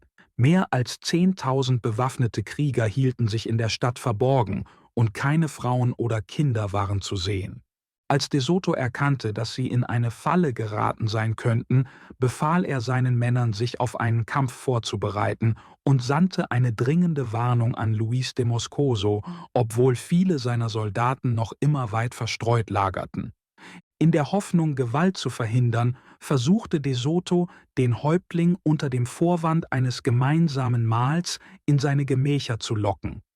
3-mal sandte er seinen Dolmetscher Juan Ortiz, um ihn zu rufen. Doch jedes Mal verweigerte der Häuptling die Einladung, bis schließlich einer seiner Boten voller Zorn ausrief: »Wer sind diese Räuber, dass sie es wagen, meinen Häuptling so unhöflich zu fordern? Lasst uns sie alle töten und ihrer Tyrannei ein Ende setzen.« Der Mann spannte seinen Bogen, doch ein spanischer Reiter stieß ihn augenblicklich nieder. Sein Sohn, der das sah, griff den Soldaten mit Pfeilen und einer Keule an, doch die spanische Rüstung schützte ihn. Mit 2 schnellen Schwerthieben fiel der Junge tot neben seinem Vater. Die Luft erfüllte sich mit Kriegsgeschrei. 10.000 Krieger strömten aus allen Straßen herbei. De Soto, mit nur 200 Mann, kämpfte erbittert, musste sich jedoch schließlich durch die Stadttore auf die offene Ebene zurückziehen. 5 Spanier fielen und De Soto selbst wurde verwundet. Draußen schwang sich die Kavallerie auf ihre Pferde und stürmte zurück in die Stadt. Ihre stählernen Rüstungen und Waffen durchschlugen die ungeschützten Krieger und die Schlacht verwandelte sich in ein Gemetzel. Trotz ihrer Tapferkeit gerieten die Eingeborenen in Panik und flohen hinter die Mauern von Mobila. Während des Rückzugs aus Mobila wurden etwa 20 Spanier in der Residenz des Gouverneurs eingeschlossen und kämpften verzweifelt, bis De Sotos Streitkräfte sie befreien konnten. Die Schlacht tobte besonders heftig auf dem Hauptplatz der Stadt, wo die Spanier durch ihre Rüstungen geschützt standhielten, obwohl sie zahlenmäßig weit unterlegen waren. Um die Feinde aus ihren Verstecken zu vertreiben, legten die Spanier Feuer. Das trockene Holz fing sofort Flammen und bald stand Mobila in einem einzigen Inferno. Während die Eingeborenen vor den Flammen flohen, wurden sie draußen auf der Ebene gnadenlos von der spanischen Kavallerie niedergemacht. 9 brutale Stunden dauerte die Schlacht. Bei Sonnenuntergang lag die Stadt in Trümmern und tausende Eingeborene waren gefallen. Doch auch die Spanier hatten schwere Verluste erlitten. 82 waren tot. Fast jeder Überlebende war verwundet und 45 Pferde, lebenswichtig für die Expedition, waren verloren. Ihre Vorräte, darunter Rüstungen, Medizin und wertvolle Perlen, waren im Feuer verbrannt. Die Nacht brachte nur Elend. Mit nur einem einzigen unerfahrenen Chirurgen für 1700 Wunden lagen die erschöpften und hungernden Soldaten auf bloßer Erde. De Soto, selbst verwundet, kümmerte sich unermüdlich um seine Männer, sandte Trupps aus, um Nahrung und Decken zu suchen, und versuchte verzweifelt, seine geschwächte Armee wiederherzustellen. 23 Tage lang verharrten die Spanier in diesem elenden Zustand, pflegten ihre Wunden und lebten von Nahrung, die sie in verlassenen Dörfern fanden. In diesen aufgegebenen Siedlungen stießen sie auf viele tote und sterbende Eingeborene. De Soto befahl, sie mit der gleichen Sorgfalt zu behandeln wie seine eigenen Männer. Gefangene Einheimische verrieten, dass der Angriff auf Mobila verfrüht war. Ein General hatte voreilig zugeschlagen, während der Häuptling eigentlich plante, die Spanier erst nach dem Eintreffen des gesamten Heeres vollständig zu vernichten, um ihre Besitztümer und Pferde zu erbeuten. Die Zerstörung Mobilas war für die Eingeborenen verheerend gewesen. Tausende waren gefallen, entweder in brennenden Häusern eingeschlossen oder von Rauch erstickt. Währenddessen erhielt De Soto die Nachricht, dass seine Flotte in der Bucht von Pensacola, nur etwa 100 Meilen entfernt, eingetroffen war. Zunächst hob diese Botschaft seine Stimmung. Er plante, Vorräte aufzufüllen und eine Kolonie zu gründen, um einen sicheren Seeweg nach Kuba und Spanien zu gewährleisten.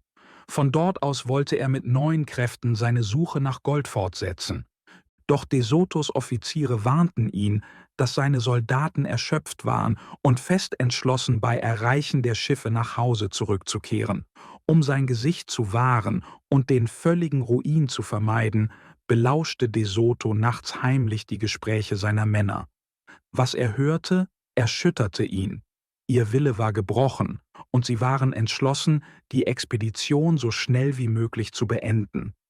Von tiefster Unruhe erfasst, entschied sich De Soto, ihre Rückkehr zum Meer zu verhindern. Statt nach Süden zur Flotte zu ziehen, befahl er einen Marsch nach Norden, entschlossen, weiterzuziehen, bis er entweder Reichtümer fand oder seinen Untergang. Sein Wesen veränderte sich. Einst kühn und entschlossen, wirkte er nun rastlos, fast getrieben. Am 15. November 1540 erhielt das Heer völlig überrascht den Befehl, nach Norden zu marschieren. Sie nahmen nur 2 Tagesrationen gerösteten Maismehls mit und hofften, unterwegs Nahrung zu finden. Doch der Winter nahte, und die kalten Nächte ohne Unterkunft drohten ihr Überleben. Nach 5 Tagen erreichten sie einen breiten, tiefen Fluss, vermutlich den Black Warrior, nahe dem heutigen Erie, Alabama. Am gegenüberliegenden Ufer lag das Dorf Cabusto, wo eine große eingeborenen Streitmacht auf sie wartete. De Soto sandte seine übliche Friedensbotschaft, doch der Häuptling antwortete: Wir haben kein Interesse an Frieden mit euresgleichen. Unser einziges Verlangen ist Krieg, ein unerbittlicher Kampf aus Feuer und Blut, der alle verschlingen wird, die es wagen, unser Land zu betreten. Das ist unsere Antwort auf eure falschen Friedensangebote. Am fernen Ufer standen zwischen 6.000 und 7.000 Krieger in einer 6 Meilen langen Linie, während 1.500 das nähere Ufer bewachten. Ohne Möglichkeit zum Rückzug griffen die Spanier an und trieben die Eingeborenen auf die andere Flussseite zurück. Doch die Schlacht war nicht vorbei. Die Nacht war kalt und dunkel, doch in den Kanus der Eingeborenen wurden immer wieder Krieger übergesetzt, die das spanische Lager mit ständigen Angriffen bedrängten. De Soto, stets einfallsreich, ließ unter dem Schutz eines nahen Hains 100 Männer heimlich 2 große Flachboote bauen. Nach 12 Tagen waren die Boote fertig. Im Morgengrauen bestiegen 40 Fußsoldaten und 10 Reiter jede Barke, um einen Brückenkopf für den Rest der Armee zu sichern. De Soto wollte selbst mitkämpfen, doch seine Männer bestanden darauf, dass er zurückblieb. Als die Boote das Ufer erreichten, wurden sie von 500 Kriegern mit Pfeilhageln überschüttet. Jeder Mann an Bord wurde verwundet. Dennoch sprangen die gerüsteten Kavalleristen an Land, durchbrachen die feindlichen Linien und schlugen die Angreifer zurück. Kurz darauf brachten die Boote 80 weitere Männer an Land, diesmal unter De Sotos persönlicher Führung. Ein erbitterter Kampf entbrannte, doch bei Einbruch der Nacht zogen sich die Eingeborenen in einen nahen Sumpf zurück, und die Spanier hielten das Flussufer. Die spanische Armee zog 5 Tage lang weiter durch eine fruchtbare Region mit verstreuten Dörfern und Feldern voller Mais und Bohnen. Um wertvolle Nägel für zukünftige Bauten zu sichern, zerlegten sie ihre Boote. An einem weiteren großen Fluss angekommen, vermutlich der Tombigbee, entdeckten sie feindliche Krieger am anderen Ufer. De Soto, hoffend, Blutvergießen zu vermeiden, schickte einen unbewaffneten Boten mit einem Friedensangebot über den Fluss. Doch die Eingeborenen schlugen es brutal aus. Sie töteten den Boten auf der Stelle und verschwanden im Wald. Ohne Widerstand überquerten die Spanier daraufhin den Fluss auf Flößen und marschierten weiter. Am 18. Dezember erreichten sie das Dorf Chickasaw, das auf einem sanften Hügel lag, umgeben von klaren Bächen sowie Eichen- und Walnussbäumen. Es war Winter, und die Kälte war unerbittlich. Schnee und Eis bedeckten den Boden. Da die Soldaten nicht ausreichend mit warmer Kleidung ausgestattet waren, litten sie stark unter der Witterung. De Soto beschloss daher, dort seine Winterquartiere zu errichten. Sie bezogen die 200 Häuser des Dorfes und errichteten zusätzliche Unterkünfte, um allen Schutz zu bieten.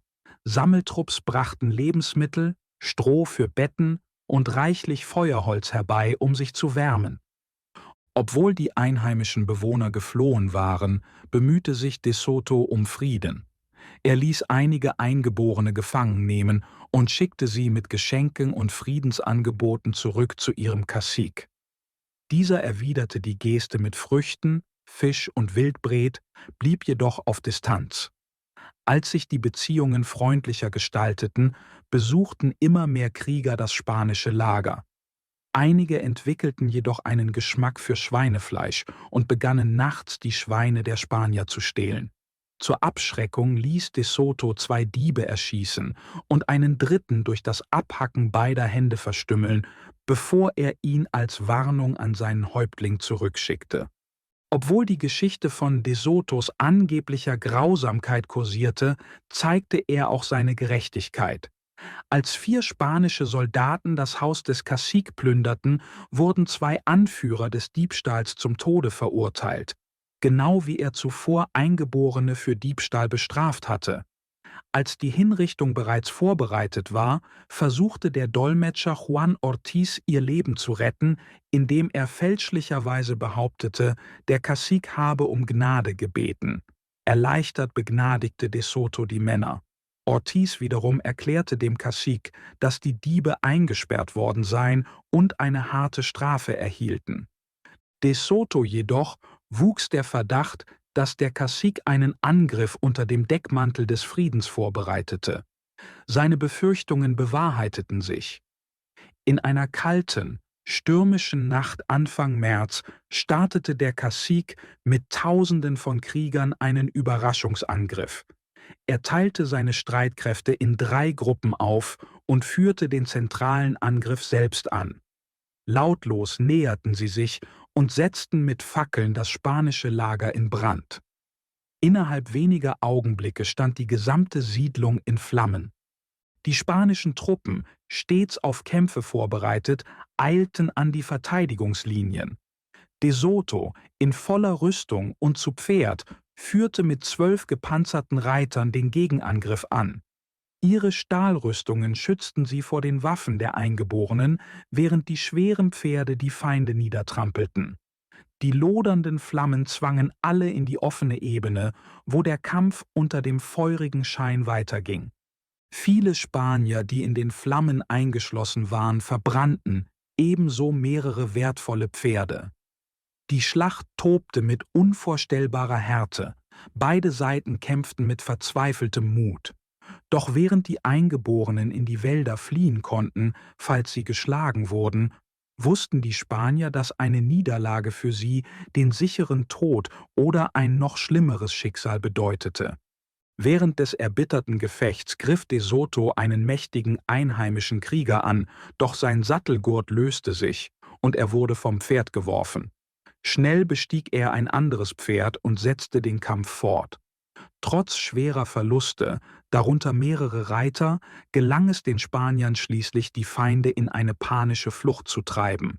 Von der Kavallerie verfolgt, warfen die Eingeborenen ihre Waffen nieder und wurden ohne Gnade niedergemetzelt. Nach dem Kampf offenbarte sich das ganze Ausmaß der Katastrophe. Das spanische Lager lag in Asche, 40 Soldaten und 50 Pferde waren gefallen und die gesamte wertvolle Schweineherde war in den Flammen des Viehpferchs verbrannt. Dieses Desaster, das schlimmste seit ihrer Ankunft in Florida, stürzte De Soto in tiefe Verzweiflung. Seit der Landung waren bereits über 300 Männer gefallen und er wurde von Hoffnungslosigkeit übermannt. Die Toten wurden begraben, doch die Leichen der Eingeborenen blieben auf dem Schlachtfeld liegen, eine Beute für Aasfresser. Die Überlebenden errichteten 3 Meilen entfernt ein provisorisches Lager, wo sie wochenlang in Elend verharrten. Doch die Eingeborenen erkannten bald durch Späher, wie geschwächt die Spanier waren. Mit neuer Zuversicht begannen sie erneut ihre Angriffe und setzten das Lager Nacht für Nacht mit plötzlichen Überfällen und Pfeilhageln unter Druck. De Soto entsandte Kavalleriepatrouillen, um Feinde aufzuspüren, doch die Krieger verschwanden am Tage und kehrten bei Nacht zurück. In einem heftigen Gefecht wurden 40 Eingeborene getötet, doch die Spanier verloren 2 Pferde, während 2 weitere schwer verwundet wurden. Um die eisigen Nächte zu überleben, kam ein findiger Soldat auf die Idee, aus dem hohen Gras der Umgebung dicke, warme Matten zu flechten. Diese etwa 2 Meter breiten Matten dienten als Matratzen und Decken zugleich. Bald fertigte jeder Soldat seine eigene Matte an, was erheblich zur Erleichterung der bitteren Kälte beitrug. Sammeltrupps fanden Mais, Bohnen und Trockenfrüchte, die die Armee notdürftig ernährten, während sie bis in den März hinein in ihrem Lager ausharrten, um die Verwundeten zu versorgen. Die Nächte blieben angespannt, während die Kriegsschreie der Eingeborenen aus allen Richtungen widerhallten. Um das Lager herum wurden Feuer entzündet und berittene Wachen hielten sich bereit, um plötzliche Angriffe abzuwehren. In einem besonders heftigen Gefecht bemerkte der berühmte Kavallerist Juan de Guzmán, bekannt für seinen Mut trotz seiner schmächtigen Statur, eine Gruppe Eingeborener im Feuerschein. Mit 5 Gefährten und einigen Fußsoldaten sprang er auf sein Pferd und stürmte auf die Feinde zu. Guzmán richtete seinen Speer auf einen riesenhaften Krieger, doch der Hühne riss die Waffe an sich, schleuderte Guzmán vom Pferd und warf ihn zu Boden. Die spanischen Soldaten eilten herbei, töteten den Riesen und vertrieben die Angreifer nach einem kurzen, aber erbitterten Kampf. Die geringen Verluste der Spanier in diesen Kämpfen waren größtenteils ihrer Stahlrüstung zu verdanken, die die mit Feuerstein geschärften Pfeile der Eingeborenen mühelos abwehrte. Die Indianer hingegen hatten kaum Schutz und wurden von den spanischen Schwertern rasch niedergestreckt. Lediglich die ungeschützten Gesichter der Spanier waren verwundbar, doch viele trugen Visierstahlhelme, um auch diese Schwachstelle zu schützen. Kapitel 10 – Die Entdeckung des Mississippi. Am 1. April des Jahres 1541 setzte De Sotos Armee ihren Marsch nach Westen fort, müde und freudlos. Nach etwa 20 Kilometern durch fruchtbares Land mit verstreuten Dörfern errichteten sie ihr Lager außerhalb des Territoriums der Chickasaw in der Hoffnung, weiteren Angriffen zu entgehen. Ein Erkundungstrupp unter Añasco stieß auf eine große Festung, die mit bewaffneten Kriegern besetzt war, mit Kriegsbemalung versehen und zum Kampf bereit.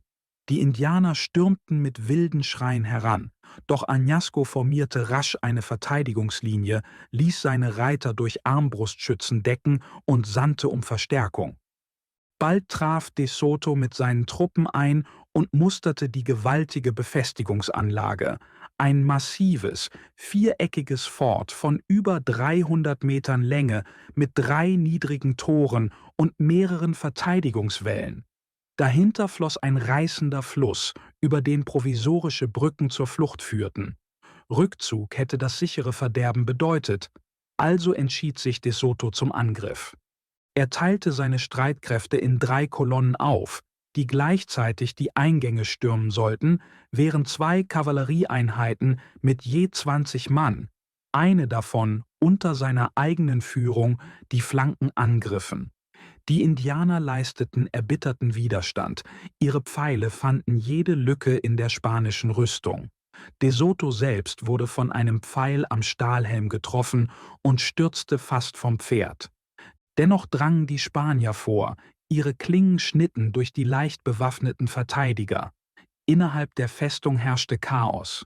Einige Eingeborene versuchten über die Wälle zu fliehen, nur um von wartenden Reitern niedergemacht zu werden.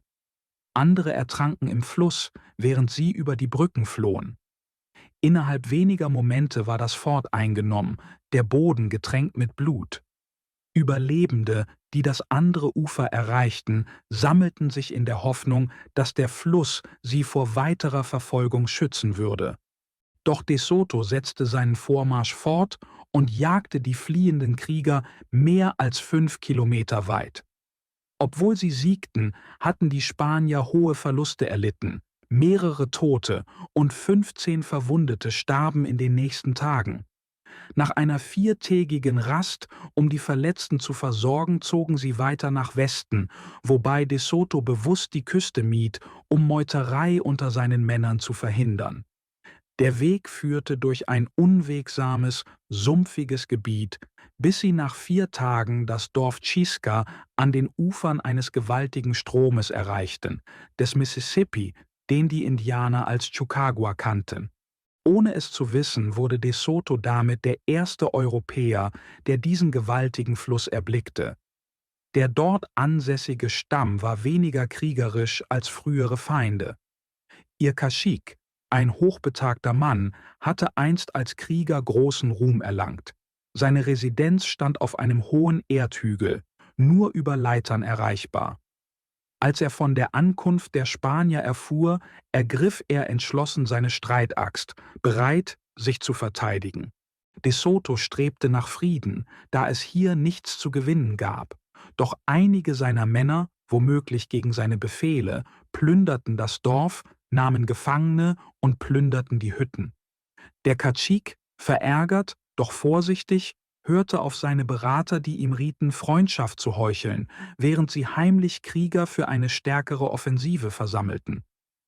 Es ist besser, erst alle unsere Krieger zusammenzurufen, denn diese Männer sind gut bewaffnet. Inzwischen sollen wir Frieden vortäuschen und sie nicht provozieren, bis wir stark genug sind, um den Sieg sicherzustellen. Dennoch wies er De Sotos Friedensangebote zurück, was eine weitere Konfrontation unausweichlich machte. Die Spanier hatten sich kaum im Dorf eingerichtet, als sie eine Armee von 4000 Kriegern entdeckten, die sich um den Hügel des Caciques sammelten und sich auf die Schlacht vorbereiteten. Mit weniger als 500 verbliebenen Männern wussten die Spanier, dass sie zahlenmäßig unterlegen waren und noch mehr Feinde könnten eintreffen. Das sumpfige, bewaldete Gelände spielte den schnellen Eingeborenen in die Hände, während die schwer gepanzerten Spanier benachteiligt waren. De Soto handelte schnell und schlug einen Waffenstillstand vor.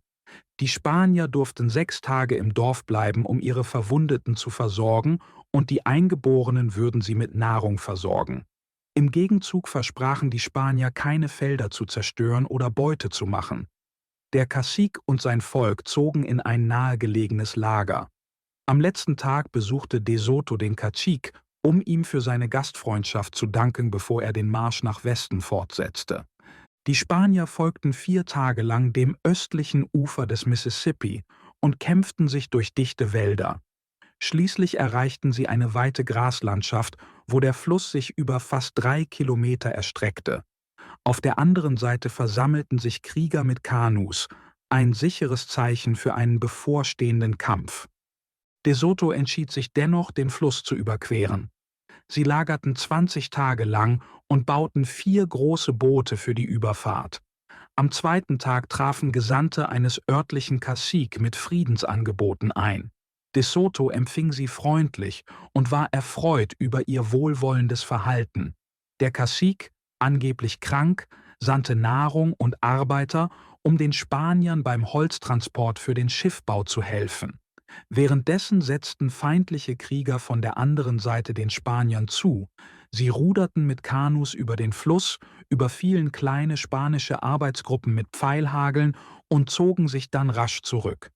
Während die Spanier an ihren Booten arbeiteten, sichteten sie eine Flotte von 200 Kanus, die stromabwärts glitten, mit Kriegern, deren Federschmuck und Waffen in der Sonne glänzten. Das Hauptboot des Cacique näherte sich, und er sprach zu De Soto: »Man sagt mir, dass ihr den mächtigsten Herrscher der Welt vertretet. Ich komme, um euch meine Freundschaft und Loyalität anzubieten und euch in jeder möglichen Weise zu unterstützen.« De Soto nahm das Angebot freundlich an und lud den Cacique an Land ein, doch dieser zögerte und sandte stattdessen Geschenke, Früchte und Pflaumenbrot. Misstrauisch ließ De Soto seine Männer in Formation antreten. Die Indianer kehrten ihre Boote hastig um und flohen, während die Spanier Pfeile abfeuerten und mehrere Krieger töteten. Doch nach diesem kurzen Gefecht folgten keine weiteren Angriffe. Nach 20 Tagen waren die Boote fertiggestellt. In der Nacht überquerten die Spanier den Mississippi, ohne auf Widerstand zu stoßen. Bis zum Abend war die gesamte Armee am westlichen Ufer angelangt. Die Boote wurden auseinandergenommen, um die Nägel für spätere Bauvorhaben zu bergen. Von dort aus zogen sie weiter nach Westen, 4 Tage lang durch unbewohntes Land, ohne auf eine Menschenseele zu treffen. Am 5. Tag erreichten sie eine Anhöhe, von der aus sie ein großes Dorf mit etwa 400 Häusern in einem fruchtbaren Tal entlang eines Flusses erblickten, vermutlich der heutige St. Francis River. Felder mit Mais und Obstbäumen erstreckten sich bis zum Horizont. Die Dorfbewohner, die bereits von ihrer Ankunft gehört hatten, empfingen sie mit Speisen und boten ihnen Unterkunft an. Kurz darauf erschienen 2 einheimische Häuptlinge mit einer großen Eskorte, um De Soto Grüße und Hilfsangebote ihres Cacique zu überbringen. De Soto empfing sie mit großer Achtung, und während der 6 friedlichen Tage, die folgten, pflegten beide Seiten einen freundschaftlichen Austausch. Die Spanier fanden reichlich Nahrung für sich und ihre Pferde. Die Region, bekannt als Casca, war vermutlich die Heimat des Stammes der Kaskaskia.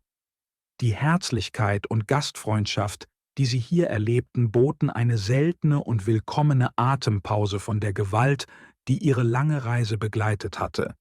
Die Spanier setzten ihren Marsch durch dieses fruchtbare und friedliche Land fort und legten in 2 Tagen etwa 30 Kilometer am westlichen Ufer des Mississippi zurück. Schließlich erreichten sie die Hauptstadt der Provinz, vermutlich nahe dem heutigen Little Prairie im Süden von Missouri. Dort wurden sie vom einheimischen Cacique Casquin und seinem Volk herzlich empfangen. Die Residenz des Häuptlings stand auf einem großen, künstlich errichteten Erdhügel mit mehreren Häusern für seine Familie und seine Gefolgschaft. Er überreichte De Soto einen prächtigen Mantel aus feinem Pelz und bot ihm seine eigenen Gemächer an.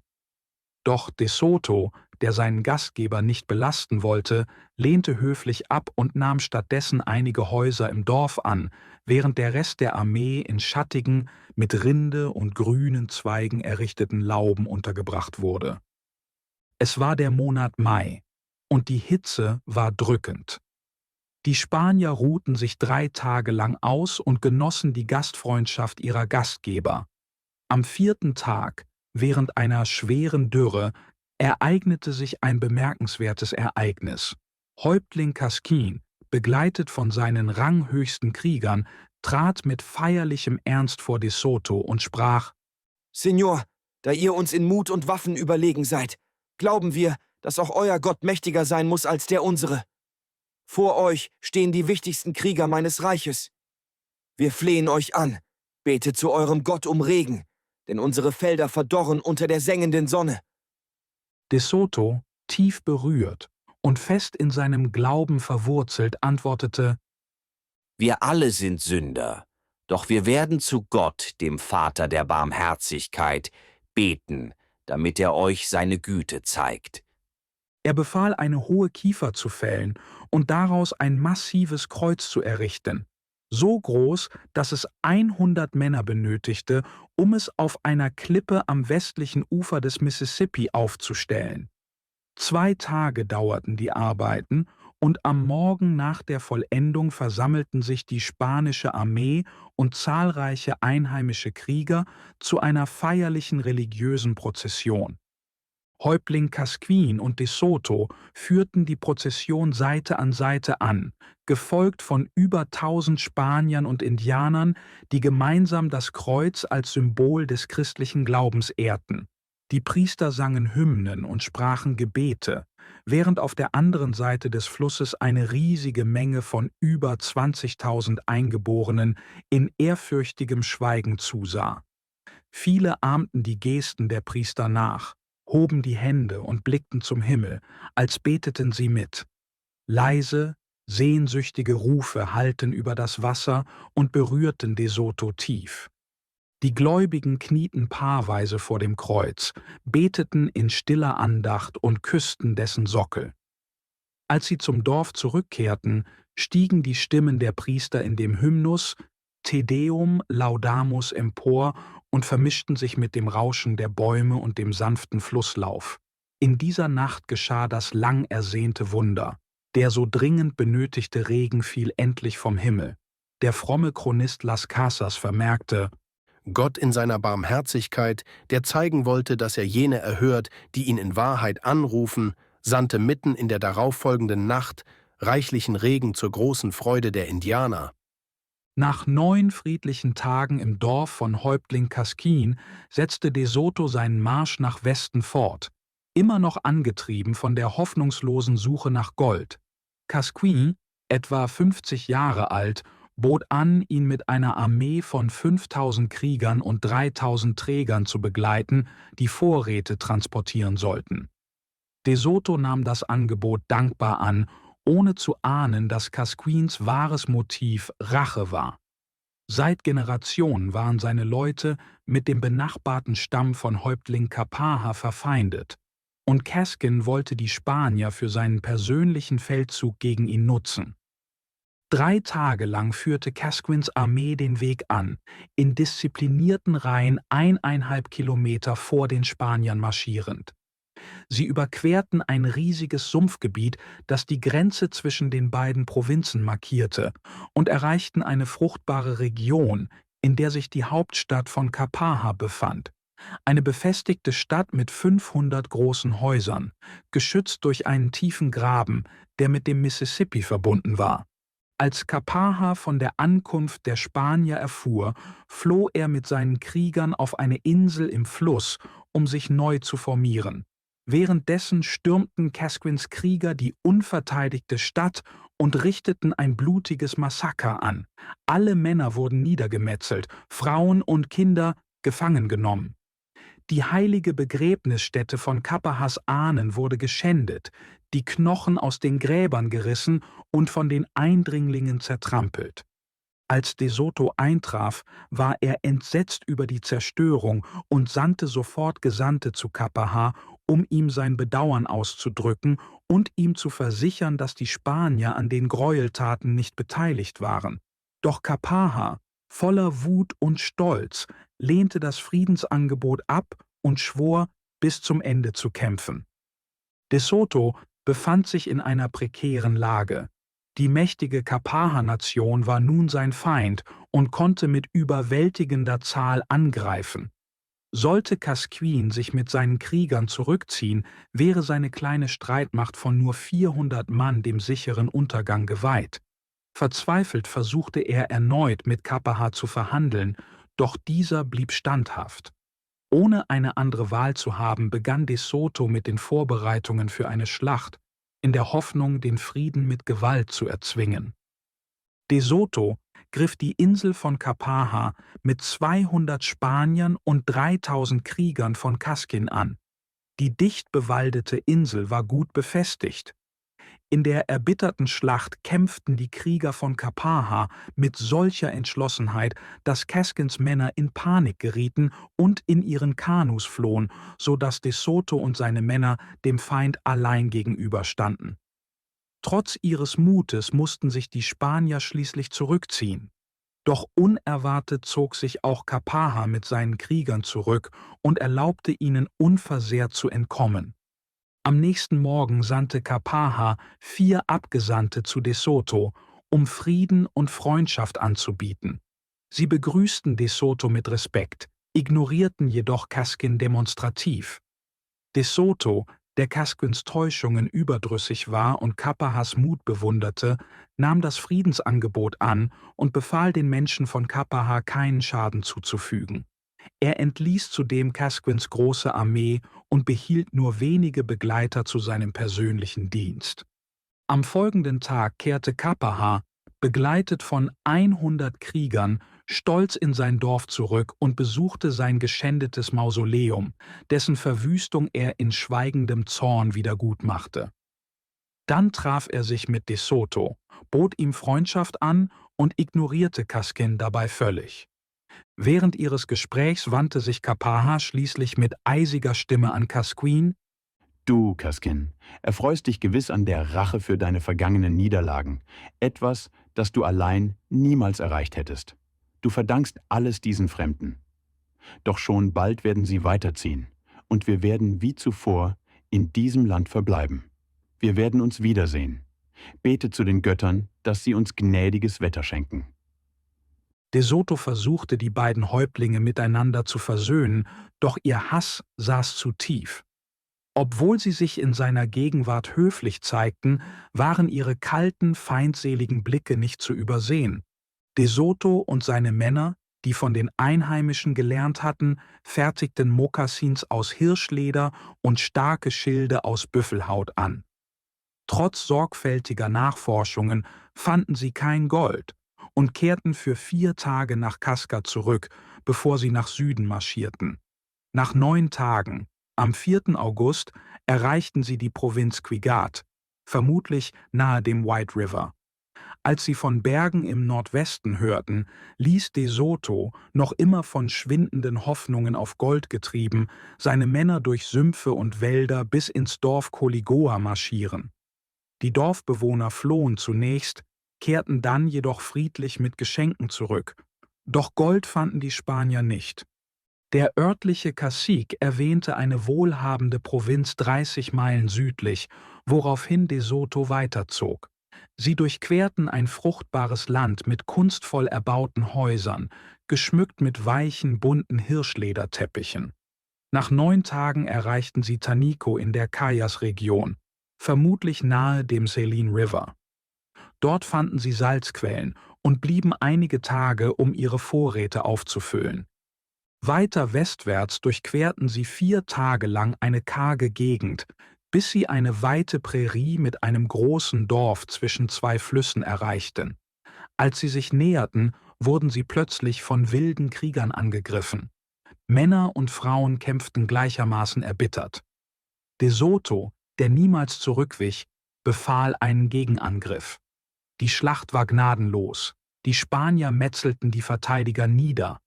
Doch die Frauen kämpften mit ebenso großer Wildheit wie die Männer. Trotz ihrer Rüstungen und Kavallerie erlitten die Spanier schwere Verluste. Viele wurden getötet oder verwundet. In jener Nacht zog sich De Soto zurück, verbittert über das sinnlose Blutvergießen. Am nächsten Morgen rückten sie vor und fanden das Dorf verlassen vor. Versuche, Gefangene zu machen, scheiterten. Die Einheimischen kämpften bis zum Tod mit furchtloser Entschlossenheit. Die Region, bekannt als Tula, lag zwischen dem oberen Washita und dem Little Missouri River.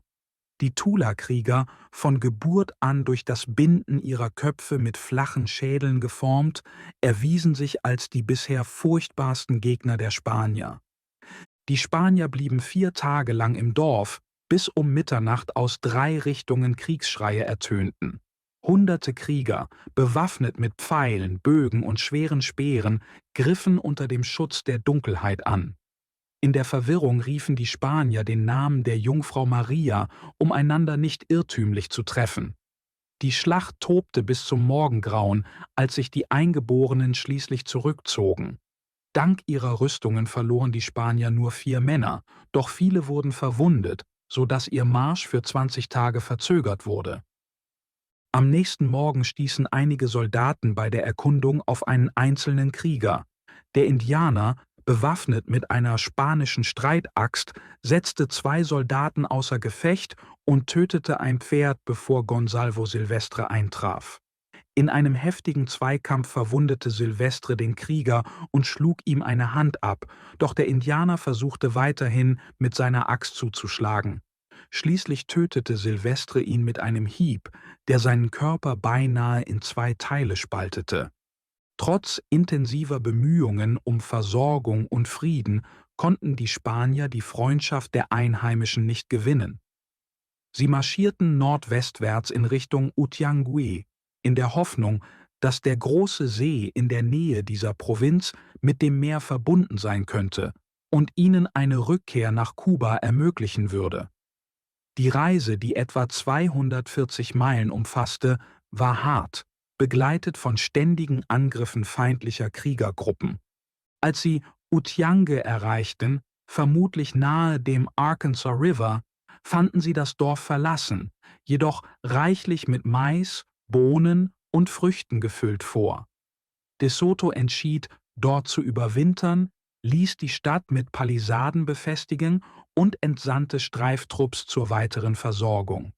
Die Gegend war reich an Wild, insbesondere Hirschen und Kaninchen, so dass es ausreichend Fleisch für die Armee gab.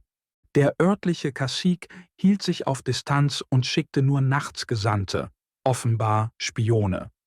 De Soto untersagte nächtliche Besucher strikt, doch als ein Bote sich wiederholt widersetzte, wurde er von einem Wachposten getötet. Damit endete jede Hoffnung auf Frieden. Die Einheimischen setzten ihre Angriffe fort und lauerten den Spaniern bei jeder Gelegenheit während ihrer Versorgungsexpeditionen auf.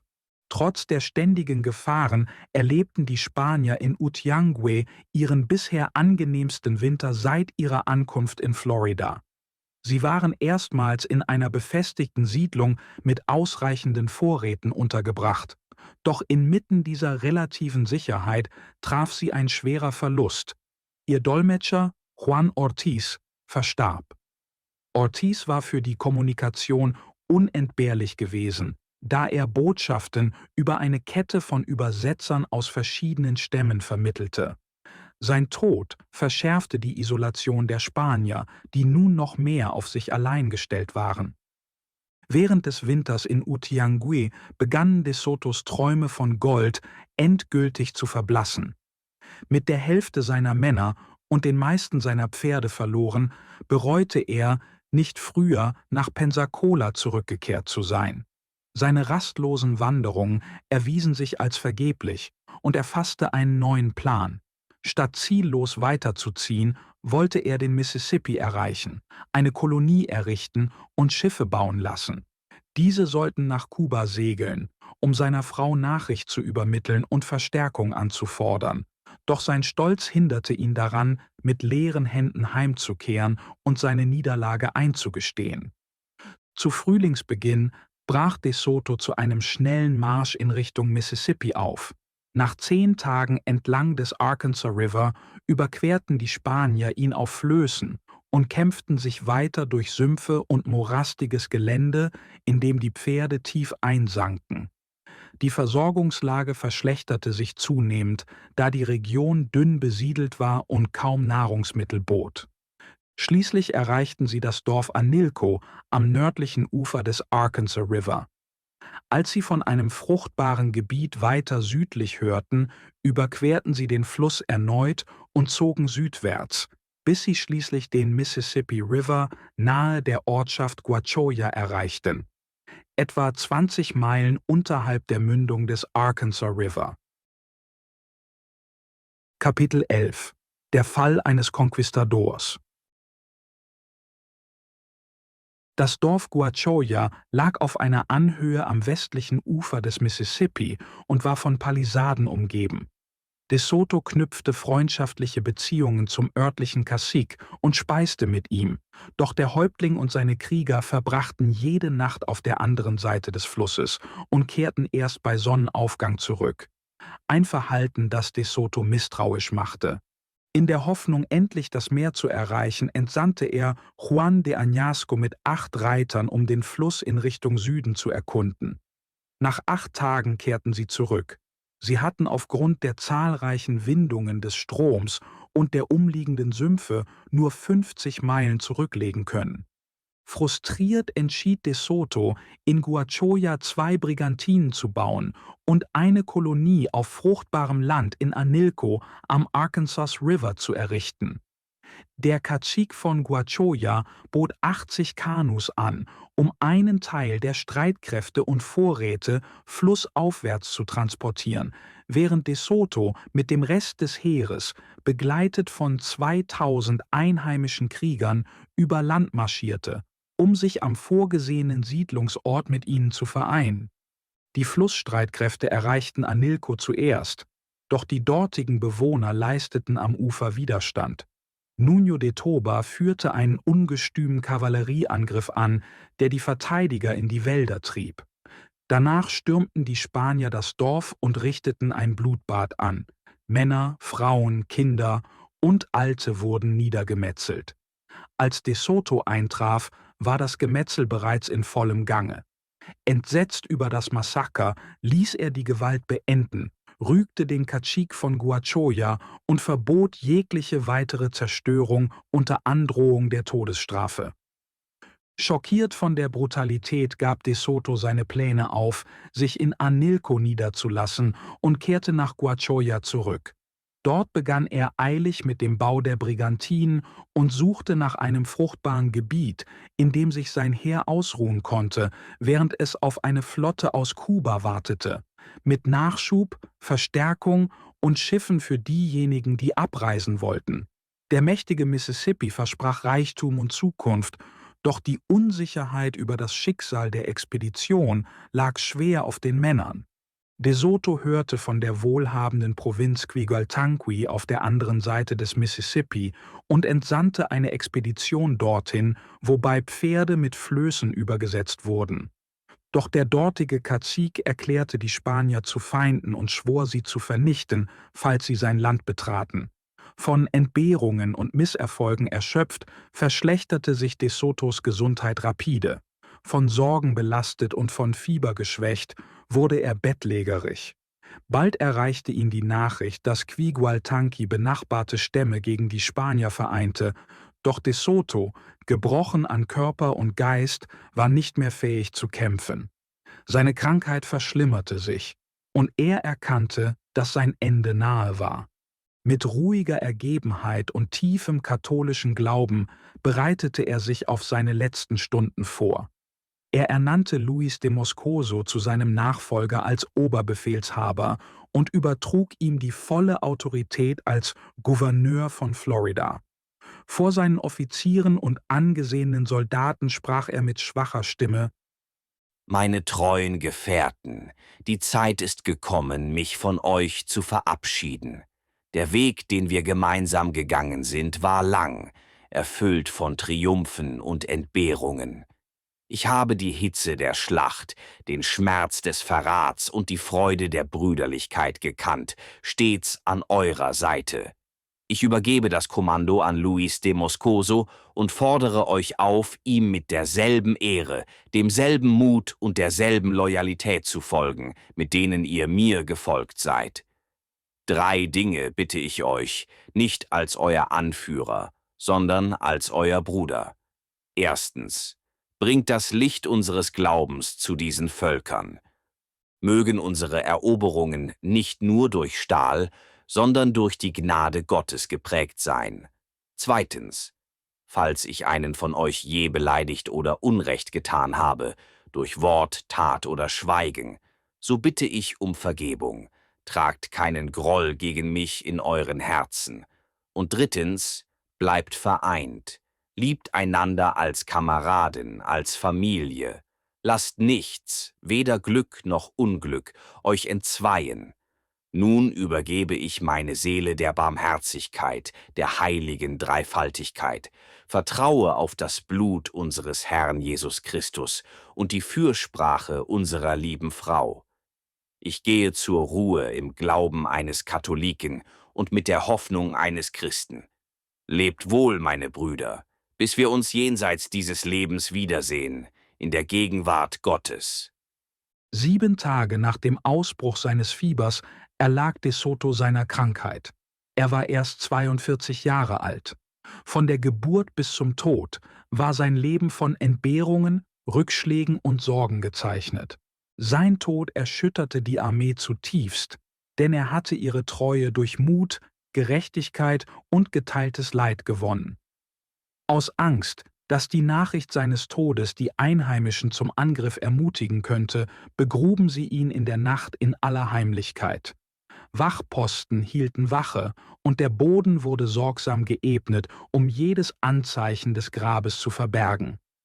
Am nächsten Morgen verkündeten die Spanier, dass De Soto sich erhole und veranstalteten ein Fest, um die Täuschung aufrechtzuerhalten. Doch die Einheimischen wurden misstrauisch. Sie versammelten sich häufig in der Nähe des mutmaßlichen Grabes und beobachteten aufmerksam. Aus Angst, dass sie De Sotos sterbliche Überreste entdecken und schänden könnten, beschlossen die Offiziere, ihn endgültig zu verbergen. Bei Mitternacht trugen Juan de Añasco und einige Vertraute seinen Körper zum Fluss. Sie hatten einen Sarg aus einem massiven Eichenstamm geschnitzt und mit einer schweren Holzplatte versiegelt. In vollkommener Stille senkten sie den Sarg in die tiefste Strömung des Mississippi hinab, wo er rasch versank. Der Entdecker des Mississippi fand sein Grab in seinen Wassern.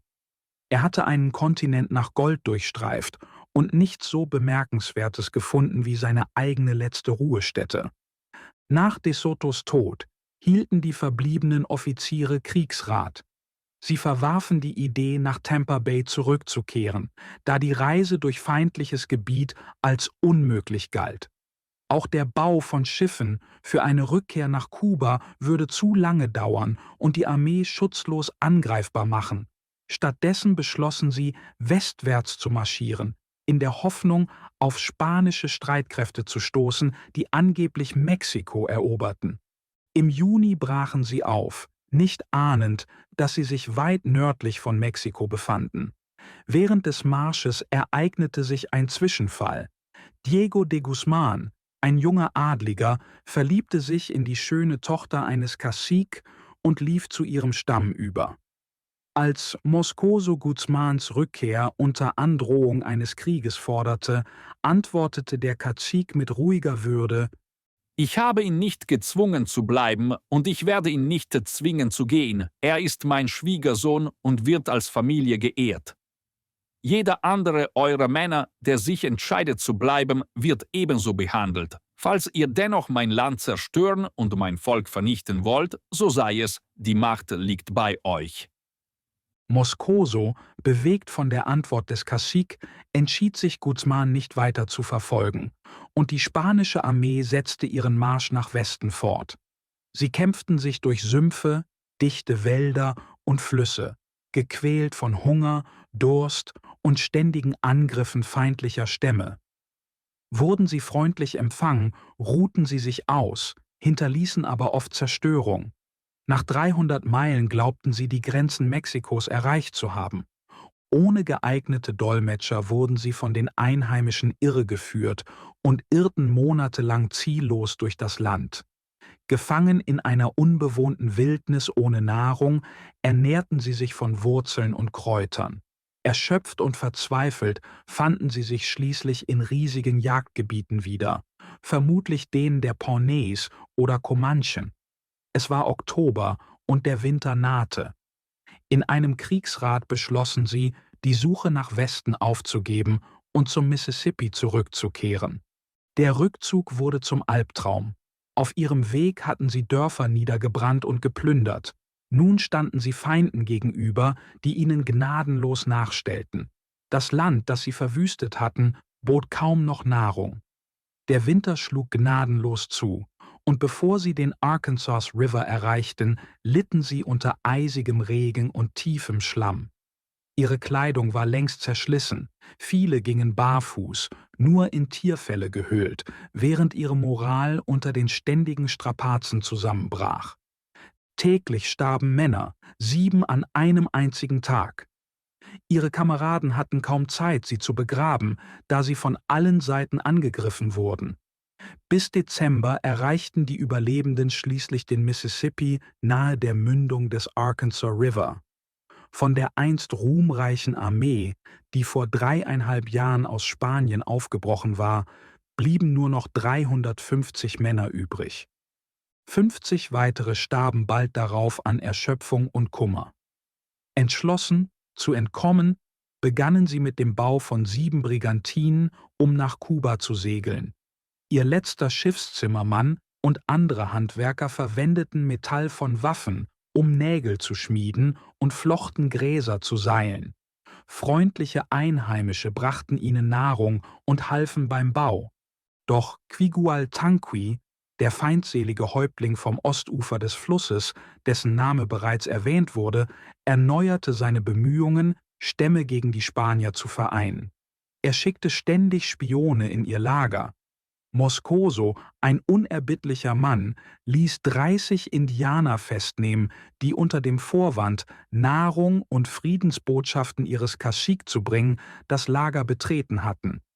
Da er dies als Verrat ansah, befahl er grausam, jedem von ihnen mit einer Axt die rechte Hand abzuhacken. Danach ließ er sie zurückschicken, als Warnung an ihren Cacique. In dem Bewusstsein, dass sie in großer Gefahr waren, beschleunigte Moscoso den Bau der Flotte. Sie bestand aus 7 großen Barken, die nur an Bug und Heck geschlossen waren und deren Bordwände hauptsächlich aus Tierhäuten bestanden. Jede Barke hatte 7 Ruder pro Seite. Am 2. Juli, bei Sonnenuntergang, stachen der Gouverneur und seine geschwächte Gefolgschaft mit ihrer zerbrechlichen Flotte in See und begannen ihre Fahrt den majestätischen Mississippi hinab, ohne zu wissen, wohin sie die Strömung führen würde. Da sie weder Seekarten noch Kompasse besaßen, improvisierten sie mit Segeln aus geflochtenem Gras. Die starke Strömung des Flusses trug sie schnell voran. Während der Reise landeten sie gelegentlich, um Vorräte zu sammeln oder sich an Widerstand leistenden Stämmen zu rächen. Im Winter hatten die Indianer eine mächtige Flotte versammelt, um den spanischen Rückzug abzufangen. Ihre Kanus waren riesig. Jedes konnte 30 bis 70 Krieger plus 13 bis 24 Paddler transportieren und war enorm wendig. 2 Tage nach der Abfahrt der Spanier tauchte diese Flotte auf. Die Indianer griffen mit erbarmungsloser Präzision an, umkreisten die langsamen Brigantinen, feuerten Pfeilsalven ab und zogen sich rasch zurück. 7 Tage und Nächte lang tobten die Angriffe, begleitet von wilden Kriegsgesängen und Schlachtrufen. Trotz des Schutzes durch die Bordwände und ihre Schilde wurden fast alle Spanier verwundet. Die Pferde erlitten die größten Verluste. Nur 8 überlebten. Am 16. Tag erlitt die Expedition ihren schlimmsten Schlag. 4 kleine Boote, die sich von den Brigantinen entfernt hatten, gerieten in einen Hinterhalt. Von den 55 Männern an Bord überlebten nur 7. Nachdem sie schwere Verluste verursacht hatten, zogen sich die Indianer triumphierend zurück. Am 20. Tag erreichten die Spanier den Golf von Mexiko. Sie warfen Anker nahe einer sumpfigen Insel, kaum mehr als eine Sandbank, umgeben von treibenden Baumstämmen. Ein erneuter Kriegsrat wurde abgehalten, um das weitere Vorgehen zu besprechen. Ohne nautische Instrumente hatten sie keine Möglichkeit, Kuba zu finden. Die stürmische See war zu gefährlich für ihre zerbrechlichen Barken. Deshalb beschlossen sie, entlang der Küste nach Westen zu segeln, in der Hoffnung, ihre Landsleute in Mexiko zu erreichen. Dies würde ihnen ermöglichen, während Stürmen in Buchten Zuflucht zu suchen und Vorräte an Land aufzufüllen. Gegen 3 Uhr nachmittags setzten sie ihre Reise fort. Doch Unruhe breitete sich aus. Meinungsverschiedenheiten über den besten Kurs führten zu Streit und Moscosos Autorität schwand. 53 Tage lang kämpften sie sich westwärts, bis sie in einen heftigen Nortesturm gerieten, der 26 Stunden lang tobte. Der Sturm zerriss die kleine Flotte. Jede Brigantine trug etwa 50 Männer. 5 Boote fanden Zuflucht in einer kleinen Bucht, doch 2 blieben zurück. Da sie den Anschluss nicht mehr herstellen konnten und fürchteten, dass ihre Boote im Dunkeln untergehen würden, entschieden sich die Männer auf den beiden zurückgebliebenen Brigantinen, ihre Schiffe auf einem Sandstrand auflaufen zu lassen. Sie erreichten sicher das Ufer. Die 5 übrigen Brigantinen mit Moscoso gelangten schließlich an die Mündung des Panuco River. Dort entdeckten sie zu ihrer unermesslichen Freude eine blühende spanische Kolonie mit einer großen Stadt namens Panuco, die einige Meilen flussaufwärts lag. Überwältigt von Erleichterung küssten die Überlebenden den Boden, bevor sie sich auf den Weg zur Siedlung machten. Die Stadtbewohner empfingen sie mit großer Gastfreundschaft. Der Bürgermeister nahm Moscoso persönlich auf, während der Rest der Männer in komfortablen Unterkünften untergebracht wurde. Ihr erster Weg führte sie in die Kirche, wo sie Gott für ihre Rettung aus unzähligen Gefahren dankten. Bald darauf trafen auch ihre gestrandeten Kameraden ein. Die Gruppe, die nun nur noch 300 Mann zählte, hatte kaum noch Ähnlichkeit mit zivilisierten Menschen. Ihre Haare und Bärte waren wild und ungepflegt gewachsen, ihre Gesichter ausgemergelt von Erschöpfung und geschwärzt von Sonne und Wind. Ihre Kleidung bestand einzig aus Fellen von Bären, Hirschen, Büffeln und anderen Tieren. Hier, in Panuco, löste sich ihre militärische Ordnung endgültig auf. 25 Tage blieben sie dort, eine zügellose Schar enttäuschter und verrohter Männer, die immer wieder in heftige Schlägereien gerieten. Schließlich zerstreuten sie sich.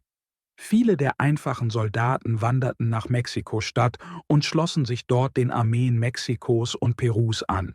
Die meisten Anführer kehrten nach Spanien zurück, körperlich gebrochen und seelisch zerstört.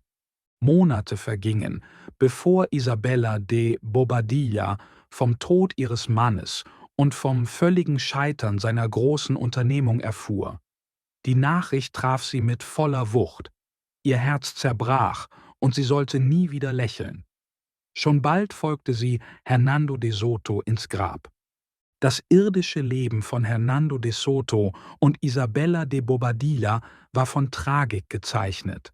Vielleicht haben ihre geläuterten Seelen in jener besseren Welt Frieden gefunden, dort, wo die Müden ruhen.